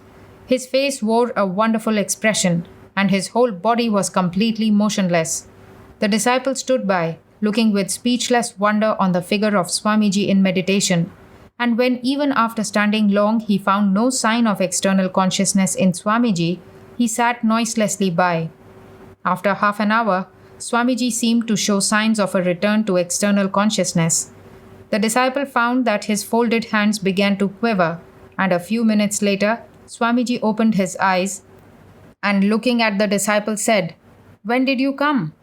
Disciple, a short while ago. Swamiji, very well, get me a glass of water. The disciple hurriedly brought a glass of water, and Swamiji, drinking a little, asked the disciple to put the glass back in its proper place. The disciple did so and again sat by Swamiji. Swamiji, today I had a very deep meditation. Disciple, sir, please teach me so that my mind also may get absorbed in meditation. Swamiji, I have already told you all the methods. Meditate every day accordingly, and in the fullness of time you will feel like that. Now tell me what form of sadhana appeals to you most. Disciple, sir, I practice every day as you have told me. Still, I don't get a deep meditation. Sometimes I think it is useless for me to practice meditation. So I feel that I shall not fare well in it, and therefore now desire only eternal companionship with you. Swamiji, those are weaknesses of the mind. Always try to get absorbed in the eternally present Atman.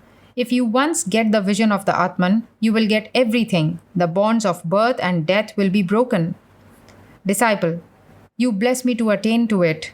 You asked me, still I don't get a deep meditation. By some means, do please make my mind steady. Swamiji, meditate whenever you get time. If the mind once enters the path of Sushumna, everything will get right. You will not have to do much after that. Disciple, you encourage me in many ways, but shall I be blessed with a vision of the truth? Shall I get freedom by attaining true knowledge? Swamiji, yes, of course. Everybody will attain mukti, from a worm up to Brahma. And shall you alone fail? These are weaknesses of the mind. Never think of such things. After this, he said again, be possessed of Shraddha, faith, of Virya, courage. Attain to the knowledge of the Atman, and sacrifice your life for the good of others. This is my wish and blessing. The bell for the meal ringing at this moment, Swamiji asked the disciple to go and partake of it. The disciple, prostrating himself at the feet of Swamiji, prayed for his blessings. Swamiji, putting his hand on his head, blessed him and said, if my blessings be of any good to you, I say, may Bhagavan Sri Ramakrishna give you his grace. I know of no blessing higher than this. After meals, the disciple did not go upstairs to Swamiji, who had retired early that night. Next morning, the disciple, having to return to Calcutta in the interests of his business, appeared before Swamiji upstairs. Swamiji, will you go immediately? Disciple, yes, sir. Swamiji, come again next Sunday, won't you? Disciple, yes, certainly. Swamiji, all right, there is a boat coming. The disciple took leave of Swamiji. He did not know that this was to be his last meeting with his Ishtadeva, chosen ideal in the physical body.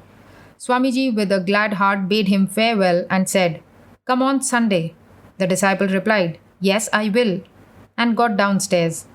The boatmen were calling for him, so he ran for the boat. Boarding it, he saw Swamiji pacing the upper veranda, and saluting him, he entered the boat. 7 days after this, Swamiji passed away from mortal life. The disciple had no knowledge of the impending catastrophe. Getting the news on the second day of Swamiji's passing away, he came to the mutt, and therefore he had not the good fortune to see his physical form again. 30.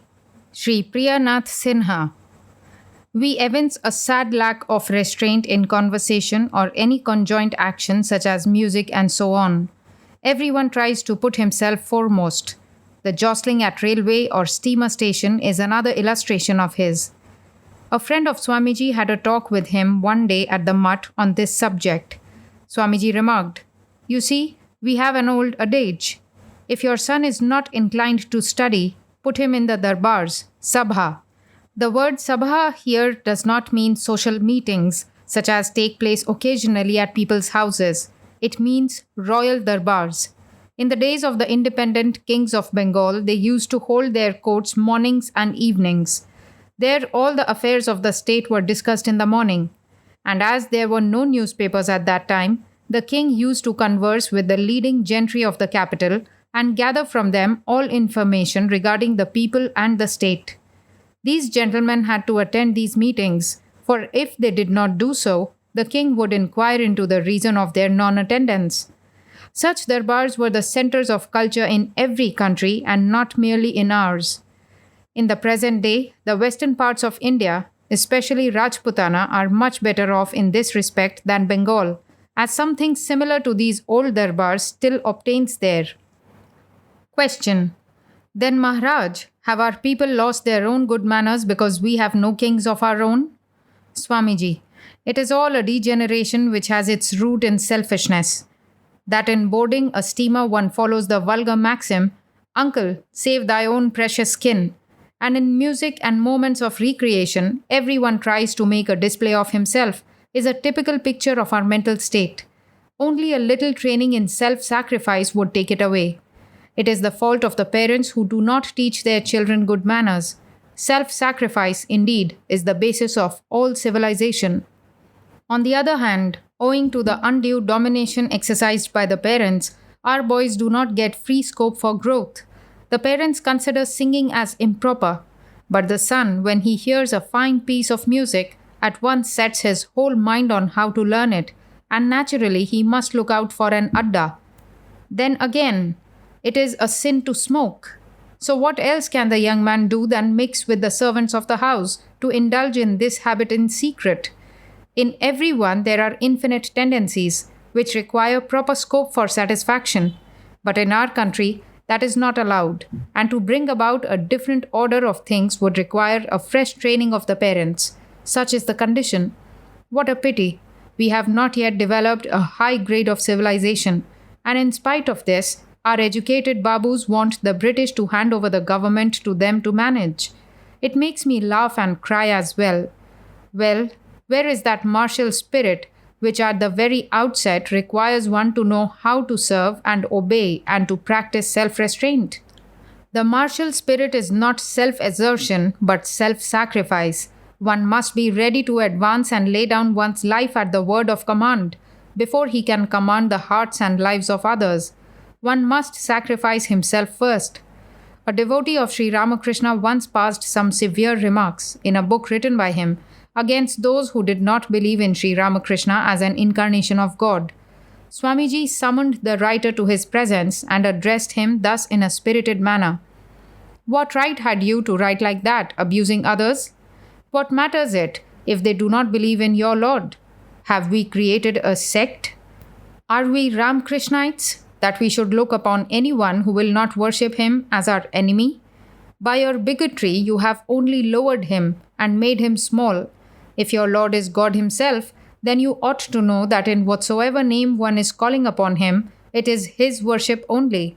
And who are you to abuse others? Do you think they will hear you if you inveigh against them? How foolish! You can only win others' hearts when you have sacrificed yourself to them. Otherwise, why should they hear you? Regaining his natural composure after a short while, Swamiji spoke in a sorrowful tone. Can anyone, my dear friend, have faith or resignation in the Lord unless he himself is a hero? Never can hatred and malice vanish from one's heart unless one becomes a hero. And unless one is free from these, how can one become truly civilized? Where in this country is that sturdy manliness, that spirit of heroism? Alas, nowhere.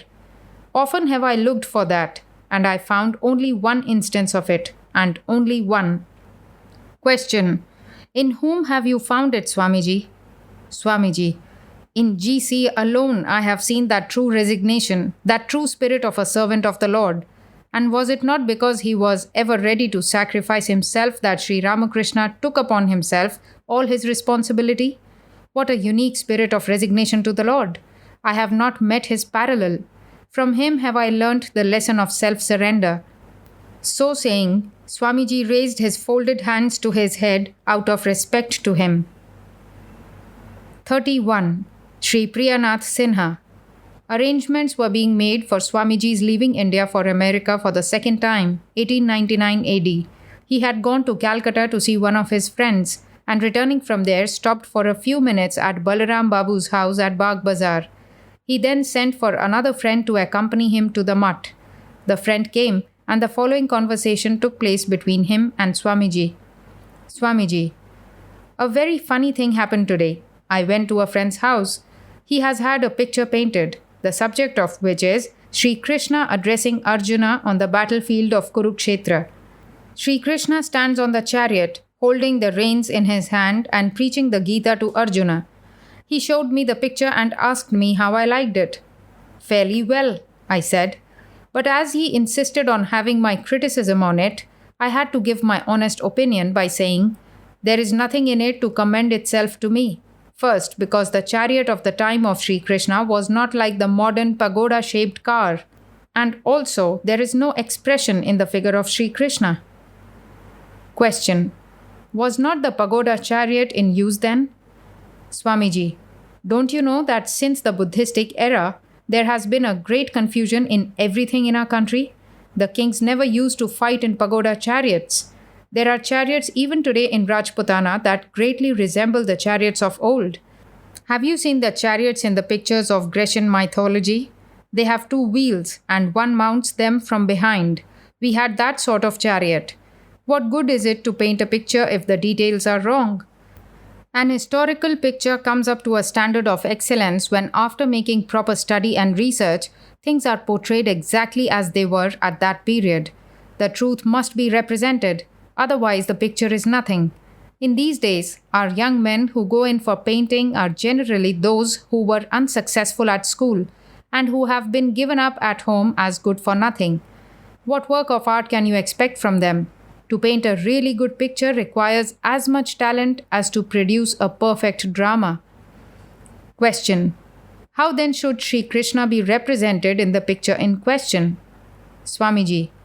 Sri Krishna ought to be painted as he really was, the Gita personified, and the central idea of the Gita should radiate from his whole form as he was teaching the path of dharma to Arjuna, who had been overcome by infatuation and cowardice. So saying, Swamiji posed himself in the way in which Sri Krishna should be portrayed and continued.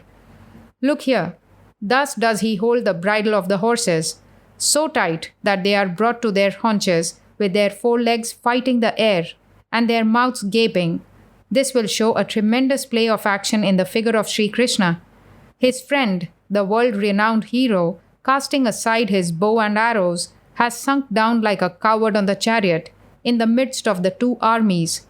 And Sri Krishna, whip in one hand and tightening the reins with the other, has turned himself towards Arjuna, with his childlike face beaming with unworldly love and sympathy, and a calm and serene look, and is delivering the message of the Gita to his beloved comrade. Now tell me what idea this picture of the preacher of the Gita conveys to you. The friend. Activity combined with firmness and serenity. Swamiji. Aye, that's it. Intense action in the whole body, and withal a face expressing the profound calmness and serenity of the blue sky. This is the central idea of the Gita, to be calm and steadfast in all circumstances, with one's body, mind, and soul centered at his hallowed feet. Karmanya karma yaf pashyeda karmani cha karma yaha. Sabuddhiman manushyeshu sayuktah kritsna karma krita. Gita, chapter 4, verse 18. He who even while doing action can keep his mind calm, and in whom, even when not doing any outward action, flows the current of activity in the form of the contemplation of Brahman, is the intelligent one among men. He indeed is the yogi. He indeed is the perfect worker. At this moment, the man who had been sent to arrange a boat returned and said that it was ready. So Swamiji told his friend, Now let us go to the mutt. You must have left word at home that you were going there with me. They continued their talk as they walked to the boat. Swamiji, this idea must be preached to everyone. Work, work, endless work, without looking at results, and always keeping the whole mind and soul steadfast at the lotus feet of the Lord. Question. But is this not Karma Yoga? Swamiji. Yes, this is Karma Yoga. But without spiritual practices, you will never be able to do this Karma Yoga. You must harmonize the 4 different yogas. Otherwise, how can you always keep your mind and heart wholly on the Lord? Question. It is generally said that work according to the Gita means the performance of Vedic sacrifices and religious exercises. Any other kind of work is futile. Swamiji. All right, but you must make it more comprehensive. Who is responsible for every action you do, every breath you take, and every thought you think? Isn't it you yourself? The friend. Yes and no. I cannot solve this clearly. The truth about it is that man is the instrument and the Lord is the agent. So when I am directed by His will, I am not at all responsible for my actions. Swamiji. Well, that can be said only in the highest state of realization, when the mind will be purified by work, and you will see that it is He who is causing all to work. Then only you will have a right to speak like that. Otherwise, it is all bosh, a mere cant. Question. Why so, if one is truly convinced by reasoning that the Lord alone is causing all actions to be done? Swamiji. It may hold good when one has been so convinced, but it only lasts for that moment and not a whit afterwards. Well, consider this thoroughly. Whether all that you do in your everyday life, you are not doing with an egoistic idea that you yourself are the agent. How long do you remember that it is the Lord who is making you work? But then, by repeatedly analyzing like that, you will come to a state when the ego will vanish and in its place the Lord will come in. Then you will be able to say with justice, Thou, Lord, art guiding all my actions from within. But my friend, if the ego occupies all the space within your heart, where forsooth will there be room enough for the Lord to come in? The Lord is verily absent. Question. But it is He who is giving me the wicked impulse. Swamiji. No, by no means. It would be blaspheming the Lord to think in that way. He is not inciting you to evil action. It is all the creation of your desire for self-gratification. If one says the Lord is causing everything to be done and willfully persists in wrongdoing, it only brings ruin on him. That is the origin of self-deception. Don't you feel an elation after you have done a good deed? You then give yourself the credit of doing something good. You can't help it. It is very human. But how absurd to take the credit of doing the good act on oneself and lay the blame for the evil act on the Lord. It is a most dangerous idea, the effect of ill-digested Gita and Vedanta.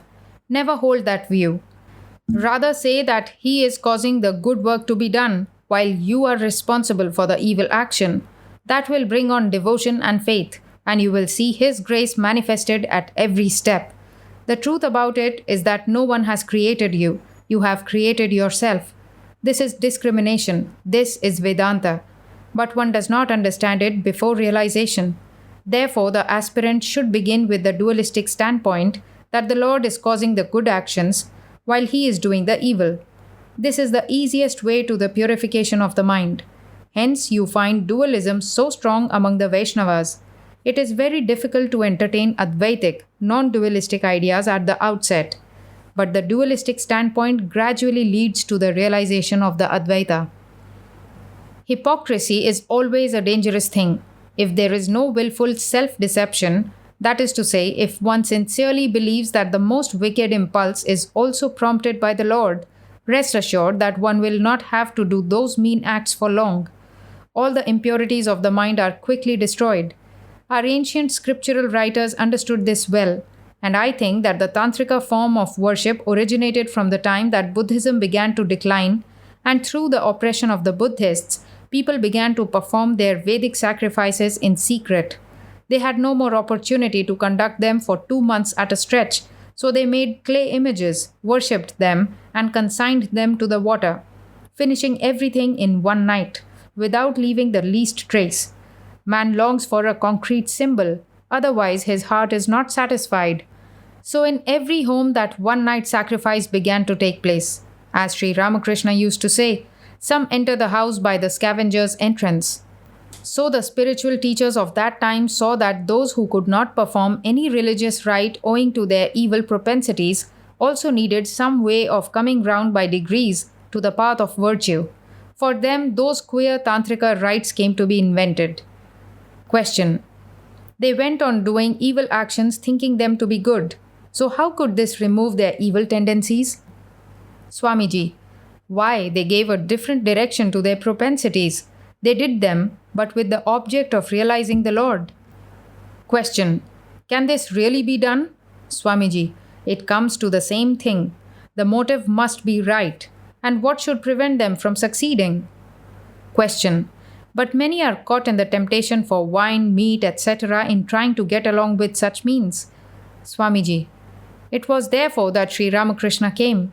The days of practicing the Tantra in that fashion are gone. He too practiced the Tantra, but not in that way. Where there is the injunction of drinking wine, he would simply touch his forehead with a drop of it. The Tantrika form of worship is a very slippery ground. Hence, I say that this province has had enough of the Tantra. Now it must go beyond. The Vedas should be studied. A harmony of the four kinds of yogas must be practiced, and absolute chastity must be preserved. Question. What do you mean by the harmony of the four yogas? Swamiji. Discrimination between the real and the unreal, dispassion and devotion, work and practices in concentration, and along with these, there must be a reverential attitude towards women. Question. How can one look with reverence on women? Swamiji. Well, they are the representatives of the Divine Mother, and real well being of India will commence from the day that the worship of the Divine Mother will truly begin, and every man will sacrifice himself at the altar of the Mother. Question. Swamiji, in your boyhood, when we asked you to marry, you would reply, I won't, but you will see what I shall become. You have actually verified your words. Swamiji. Yes, dear brother, you saw how I was in want of food and had to work hard besides. Oh, the tremendous labor. Today, the Americans, out of love, have given me this nice bed, and I have something to eat also. But also, I have not been destined to enjoy physically, and lying on the mattress only aggravates my illness. I feel suffocated, as it were. I have to come down and lie on the floor for relief. 32. Vengeance of History. Mrs. Wright. At the end of August 1893, Swami Vivekananda stayed at Annisquam at the house of Professor J. H. Wright. So astonishing a sight did Swamiji present in this quiet little New England village that speculations set in at once as to who this majestic and colorful figure might be. From where had he come? At first they decided that he was a Brahmin from India. But his manners did not fully conform to their ideas. It was something that needed explanation, and they unanimously repaired to the cottage after supper to hear this strange new discourse. It was the other day, he said, in his musical voice, only just the other day, not more than 400 years ago. And then followed tales of cruelty and oppression, of a patient race and a suffering people, and of a judgment to come. Ah, the English, he said. Only just a little while ago they were savages. The vermin crawled on the ladies' bodies, and they scented themselves to disguise the abominable odor of their persons. Most horrible. Even now they are barely emerging from barbarism. Nonsense, said one of his scandalized hearers. That was at least 500 years ago. And did I not say a little while ago? What are a few hundred years when you look at the antiquity of the human soul? Then with a turn of tone, quite reasonable and gentle. They are quite savage, he said. The fright cold, the want and privation of their northern climate, going on more quickly and warmly, has made them wild. They only think to kill. Where is their religion? They take the name of that Holy One. They claim to love their fellowmen. They civilize by Christianity. No, it is their hunger that has civilized them, not their God. The love of man is on their lips. In their hearts there is nothing but evil and every violence. I love you, my brother, I love you. And all the while they cut his throat. Their hands are red with blood. Then, going on more slowly, his beautiful voice deepening till it sounded like a bell. But the judgment of God will fall upon them. Vengeance is mine, I will repay, saith the Lord. And destruction is coming. What are your Christians? Not 1/3 of the world. Look at those Chinese, millions of them. They are the vengeance of God that will light upon you. There will be another invasion of the Huns. Adding with a little chuckle, they will sweep over Europe. They will not leave one stone standing upon another. Men, women, children, all will go and the dark ages will come again. His voice was indescribably sad and pitiful. Then suddenly and flippantly, dropping the seer, Me, I don't care. The world will rise up better from it, but it is coming. The vengeance of God, it is coming soon. Soon? They all asked. It will not be 1,000 years before it is done. They drew a breath of relief. It did not seem imminent. And God will have vengeance, he went on. You may not see it in religion, you may not see it in politics, but you must see it in history. And it has been. It will come to pass. If you grind down the people, you will suffer. We in India are suffering the vengeance of God. Look upon these things. They ground down those poor people for their own wealth. They heard not the voice of distress. They ate from gold and silver when the people cried for bread. And the Mohammedans came upon them, slaughtering and killing. Slaughtering and killing, they overran them. India has been conquered again and again for years. And last and worst of all came the Englishman. You look about India. What has the Hindu left? Wonderful temples everywhere. What has the Mohammedan left? Beautiful palaces. What has the Englishman left? Nothing but mounds of broken brandy bottles. And God has had no mercy upon my people because they had no mercy. By their cruelty, they degraded the populace. And when they needed them, the common people had no strength to give for their aid. If man cannot believe in the vengeance of God, he certainly cannot deny the vengeance of history. And it will come upon the English. They have their heels on our necks. They have sucked the last drop of our blood for their own pleasures. They have carried away with them millions of our money, while our people have starved by villages and provinces. And now the Chinaman is the vengeance that will fall upon them. If the Chinese rose today and swept the English into the sea, as they well deserve, it would be no more than justice. And then, having said his say, the Swami was silent. A babble of thin-voiced chatter rose about him, to which he listened, apparently unheeding. Occasionally, he cast his eye up to the roof and repeated softly, Shiva, Shiva, and the little company, shaken and disturbed by the current of powerful feelings and vindicative passion which seemed to be flowing like molten lava beneath the silent surface of this strange being, broke up, perturbed. He stayed days, actually it was only a long weekend. All through his discourses abounded in picturesque illustrations and beautiful legends. One beautiful story he told was of a man whose wife reproached him with his troubles, reviled him because of the success of others, and recounted to him all his failures. Is this what your God has done for you? She said to him, after you have served him so many years? Then the man answered, Am I a trader in religion? Look at the mountain. What does it do for me? Or what have I done for it? And yet I love it because I am so made that I love the beautiful. Thus I love God. There was another story he told of a king who offered a gift to a rishi. The rishi refused, but the king insisted and begged that he would come with him. When they came to the palace, he heard the king praying, and the king begged for wealth, for power, for length of days from God. The rishi listened, wondering, until at last he picked up his mat and started away. Then the king opened his eyes from his prayers and saw him. Why are you going? He said. You have not asked for your gift. I, said the rishi, ask from a beggar? When someone suggested to him that Christianity was a saving power, he opened his great dark eyes upon him and said, If Christianity is a saving power in itself, why has it not saved the Ethiopians, the Abyssinians? Often on Swamiji's lips was the phrase, they would not dare to do this to a monk. At times he even expressed a great longing that the English government would take him and shoot him. It would be the first nail in their coffin, he would say with a little gleam of his white teeth, and my death would run through the land like wildfire. His great heroine was the dreadful Rani of the Indian Mutiny, who led her troops in person. Most of the old mutineers, he said, had become monks in order to hide themselves, and this accounted very well for the dangerous quality of the monks' opinions.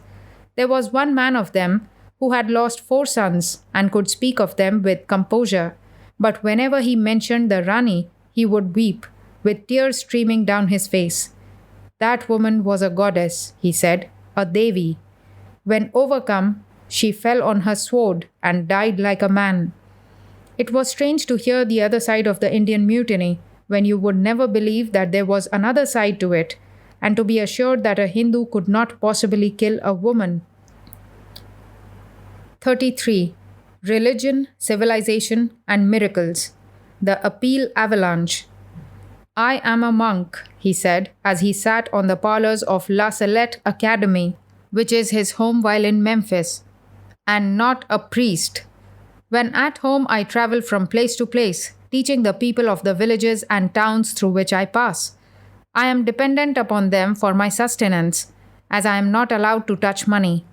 I was born, he continued in answer to a question, in Bengal and become a monk and a celibate from choice. At my birth, my father had a horoscope taken of my life, but would never tell me what it was. Some years ago, when I visited my home, my father having died, I came across the chart among some papers in my mother's possession and saw from it that I was destined to become a wanderer on the face of the earth. There was a touch of pathos in the speaker's voice, and a murmur of sympathy ran around the group of listeners. Kananda knocked the ashes from his cigar and was silent for a space. Presently someone asked, "If your religion is all that you claim it is, if it is the only true faith, how is it that your people are not more advanced in civilization than we are? Why has it not elevated them among the nations of the world?" "Because that is not the sphere of any religion," replied the Hindu gravely. "My people are the most moral in the world, or quite as much as any other race. They are more considerate of their fellow man's rights, and even those of dumb animals, but they are not materialists. No religion has ever advanced the thought or inspiration of a nation or people. In fact, no great achievement has ever been attained in the history of the world that religion has not retarded. Your boasted Christianity has not proven an exception in this respect. Your Darwins, your Mills, your Humes have never received the endorsement of your prelates. Why then criticize my religion on this account? I would not give a fig for a faith that does not tend to elevate mankind's lot on earth as well as his spiritual condition," said one of the group, "and therein I am not prepared to admit the correctness of your statements. Christianity has founded colleges, hospitals, and raised the degenerate. It has elevated the downcast and helped its followers to live." "You are right there to a certain extent," replied the monk calmly. "And yet it is not shown that these things are directly the result of your Christianity. There are many causes operating in the West to produce these results. Religious thought should be directed to developing man's spiritual side.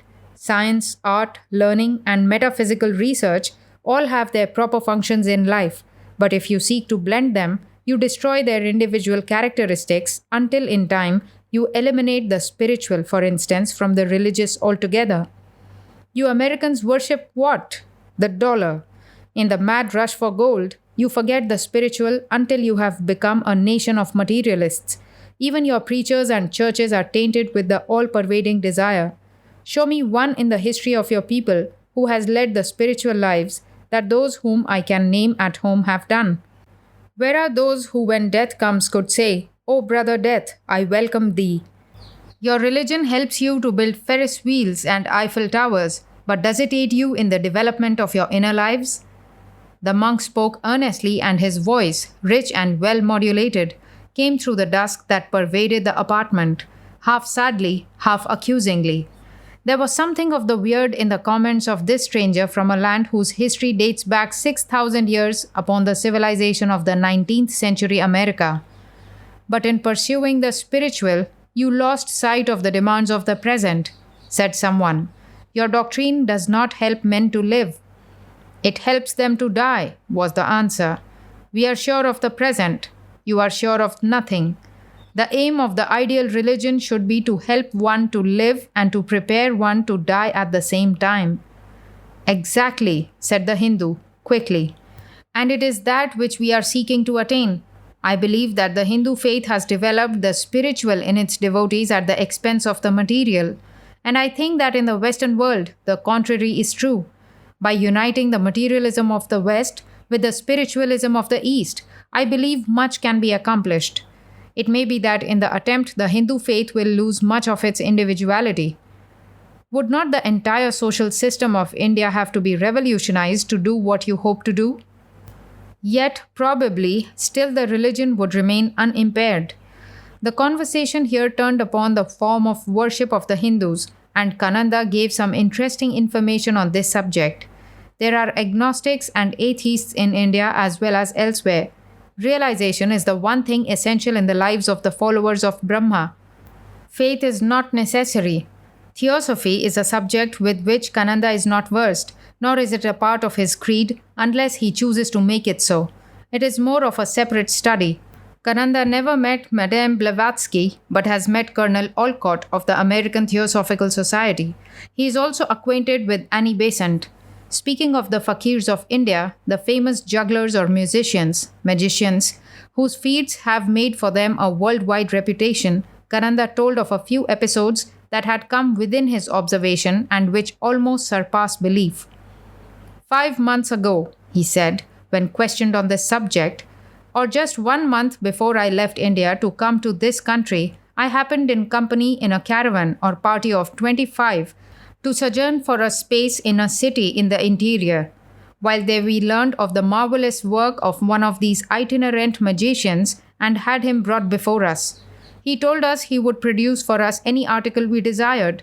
We stripped him at his request until he was quite naked and placed him in the corner of the room. I threw my traveling blanket about him, and then we called upon him to do as he had promised.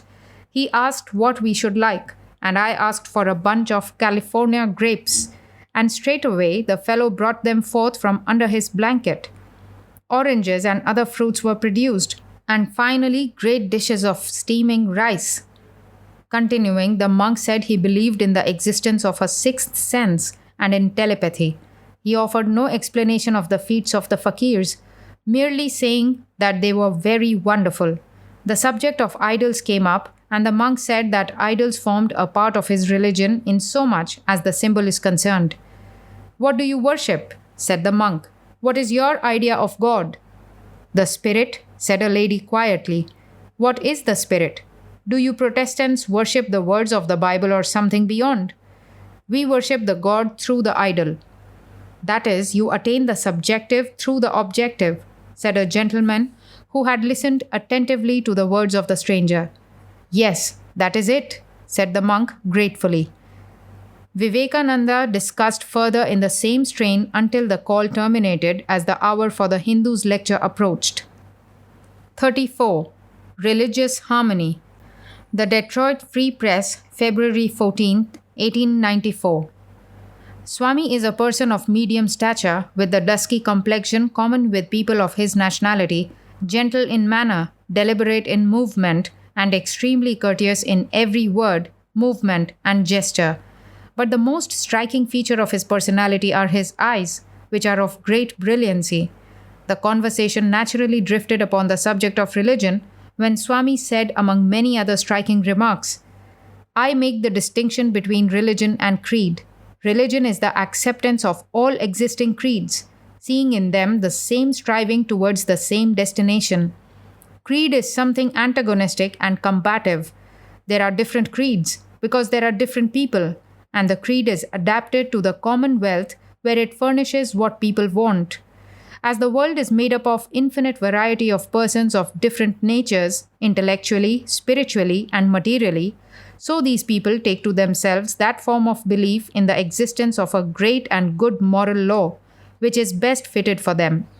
Religion recognizes and is glad of the existence of all these forms because of the beautiful underlying principle. The same goal is reached by different routes, and my way would not be suited perhaps to the temperament of my Western neighbor, the same that his route would not commend itself to my disposition and philosophical way of thinking. I belong to the Hindu religion, that is not the Buddhist creed, one of the sects of the Hindu religion. We never indulge in missionary work. We do not seek to thrust the principles of our religion upon anyone. The fundamental principles of our religion forbid that. Nor do we say anything against any missionaries whom you send from this country anywhere. For all of us, they are entirely welcome to penetrate the innermost recesses of the earth. Many come to us, but we do not struggle for them.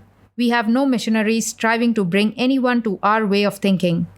With no effort from us, many forms of the Hindu religion are spreading far and wide, and these manifestations have taken the form of Christian Science, Theosophy, and Edwin Arnold's Light of Asia.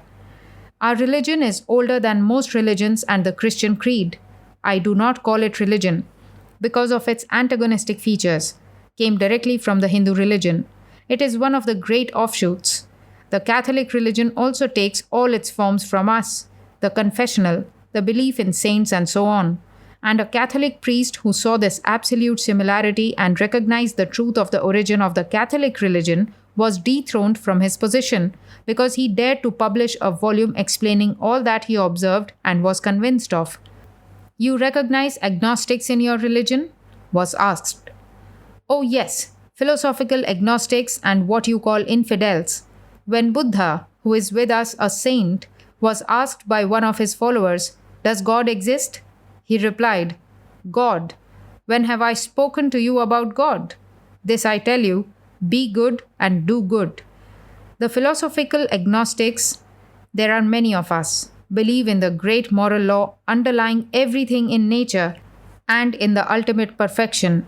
All the creeds which are accepted by all people are but the endeavors of humanity to realize that infinity of self which lies in the great future. Is it beneath the dignity of your religion to resort to missionary effort? For reply, the visitor from the Orient turned to a little volume and referred to an edict among other remarkable edicts. This, he said, was written 200 BC and will be the best answer I can give you on that question.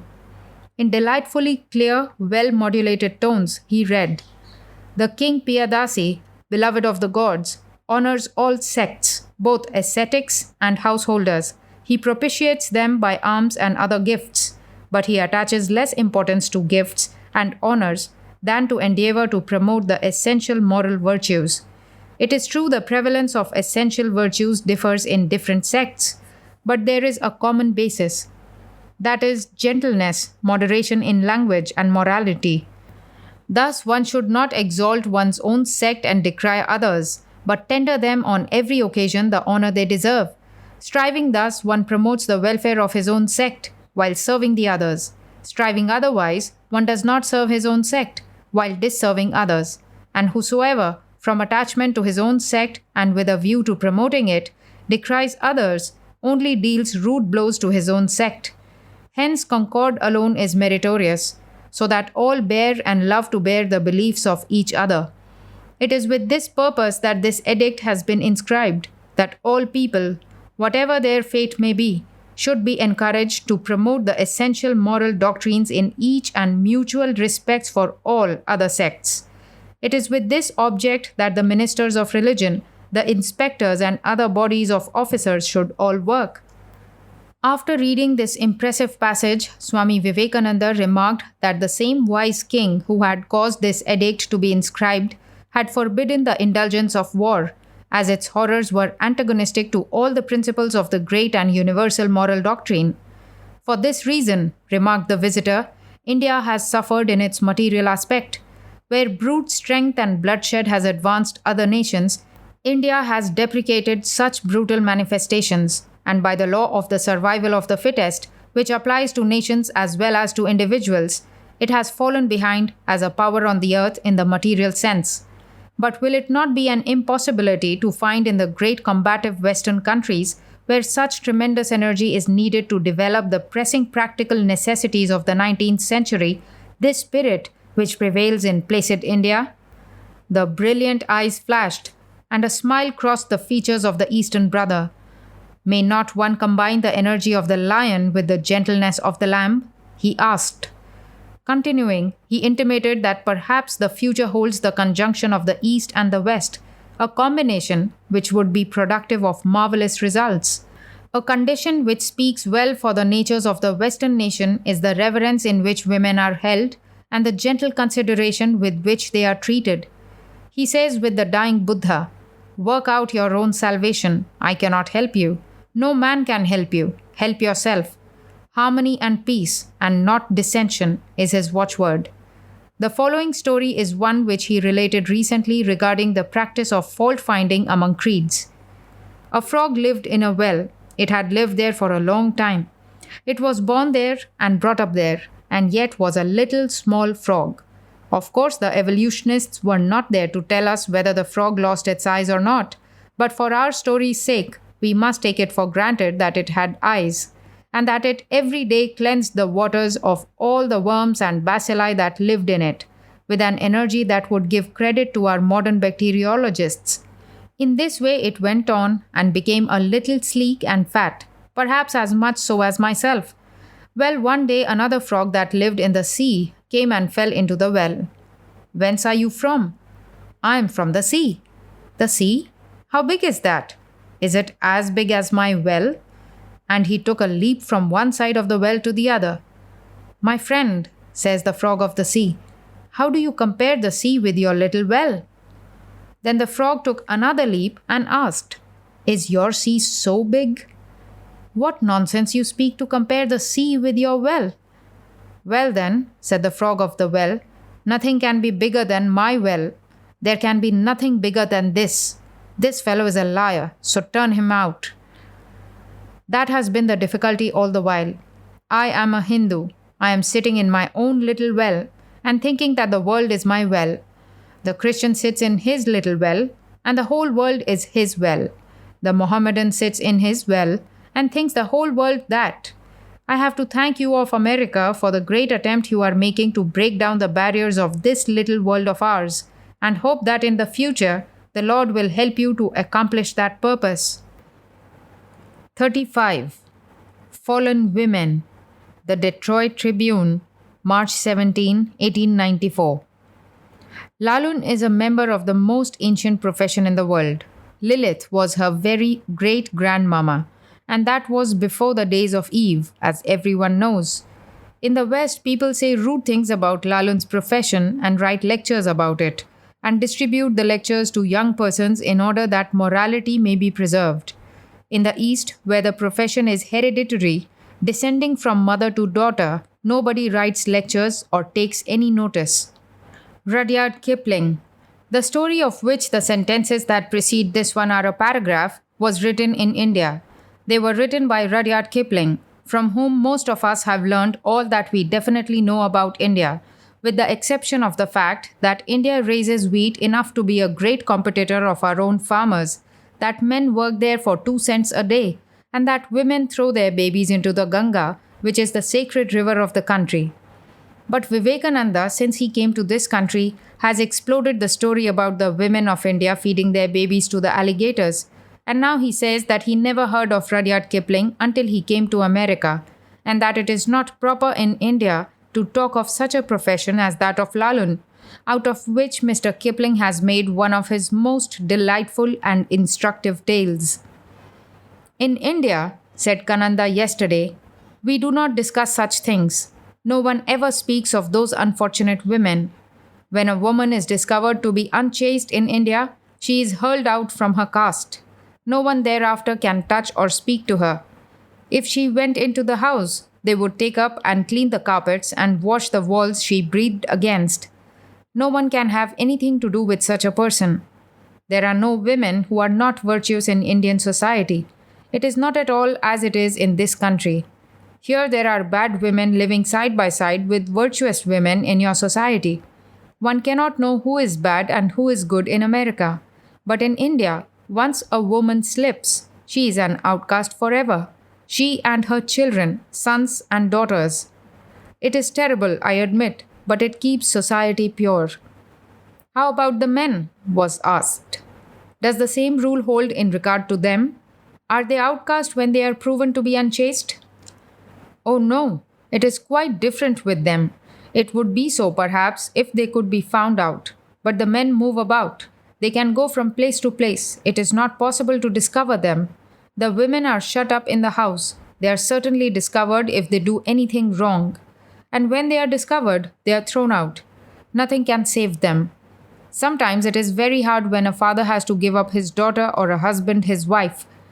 But if they do not give them up, they will be banished with them too. It is very different in this country. Women cannot go about there and make associations as they do here. It is very terrible, but it makes society pure. I think that unchastity is the one great sin of your country. It must be so, There is so much luxury here. A poor girl would sell herself for a new bonnet. It must be so where there is so much luxury. Mr. Kipling says this about Lalan and her profession.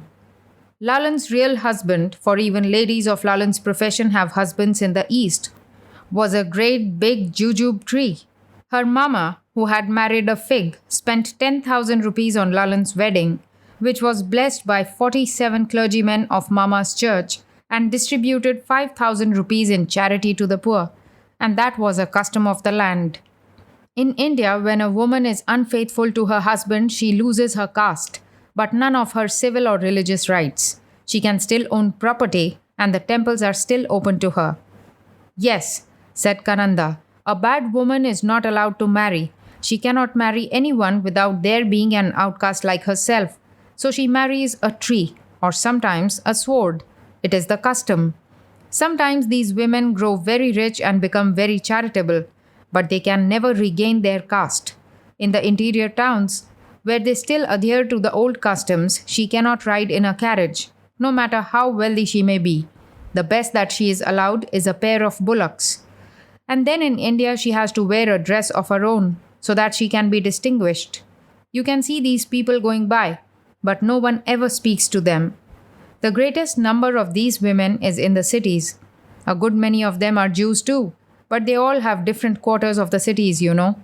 They all live apart. It is a singular thing that, bad as they are, wretched as some of these women are, they will not admit a Christian lover.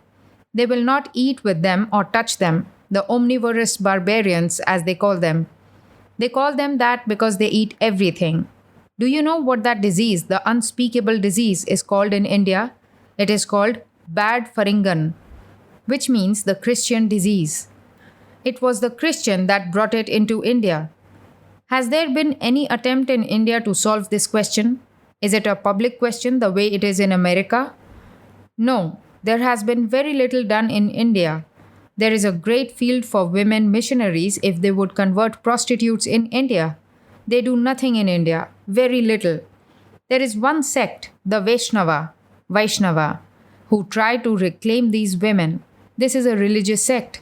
I think about 90% of all prostitutes belong to this sect. This sect does not believe in caste and they go everywhere without reference to caste. There are certain temples, as the temple of Jagannath, where there is no caste. Everybody who goes into that town takes off his caste while he is there because that is holy ground and everything is supposed to be pure there. When he goes outside, he resumes it again, for caste is a mere worldly thing. You know, some of the castes are so particular that they will not eat any food unless it is prepared by themselves. They will not touch anyone outside their caste. But in the city, they all live together. This is the only sect in India that makes proselytes. It makes everybody a member of its church. It goes into the Himalayas and converts the wild men. You perhaps did not know that there were wild men in India. Yes, there are. They dwell at the foot of the Himalayas. Is there any ceremony by which a woman is declared unchaste, a civil process? Kananda was asked. No, it is not a civil process. It is just custom. Sometimes there is a formal ceremony and sometimes there is not. They simply make pariahs out of them. When any woman is suspected, sometimes they get together and give her a sort of trial, and if it is decided that she is guilty, then a note is sent around to all the other members of the caste, and she is banished. Mind you, he exclaimed, I do not mean to say that this is a solution of the question. The custom is terribly rigid, but you have no solution of the question either. It is a terrible thing. It is a great wrong of the West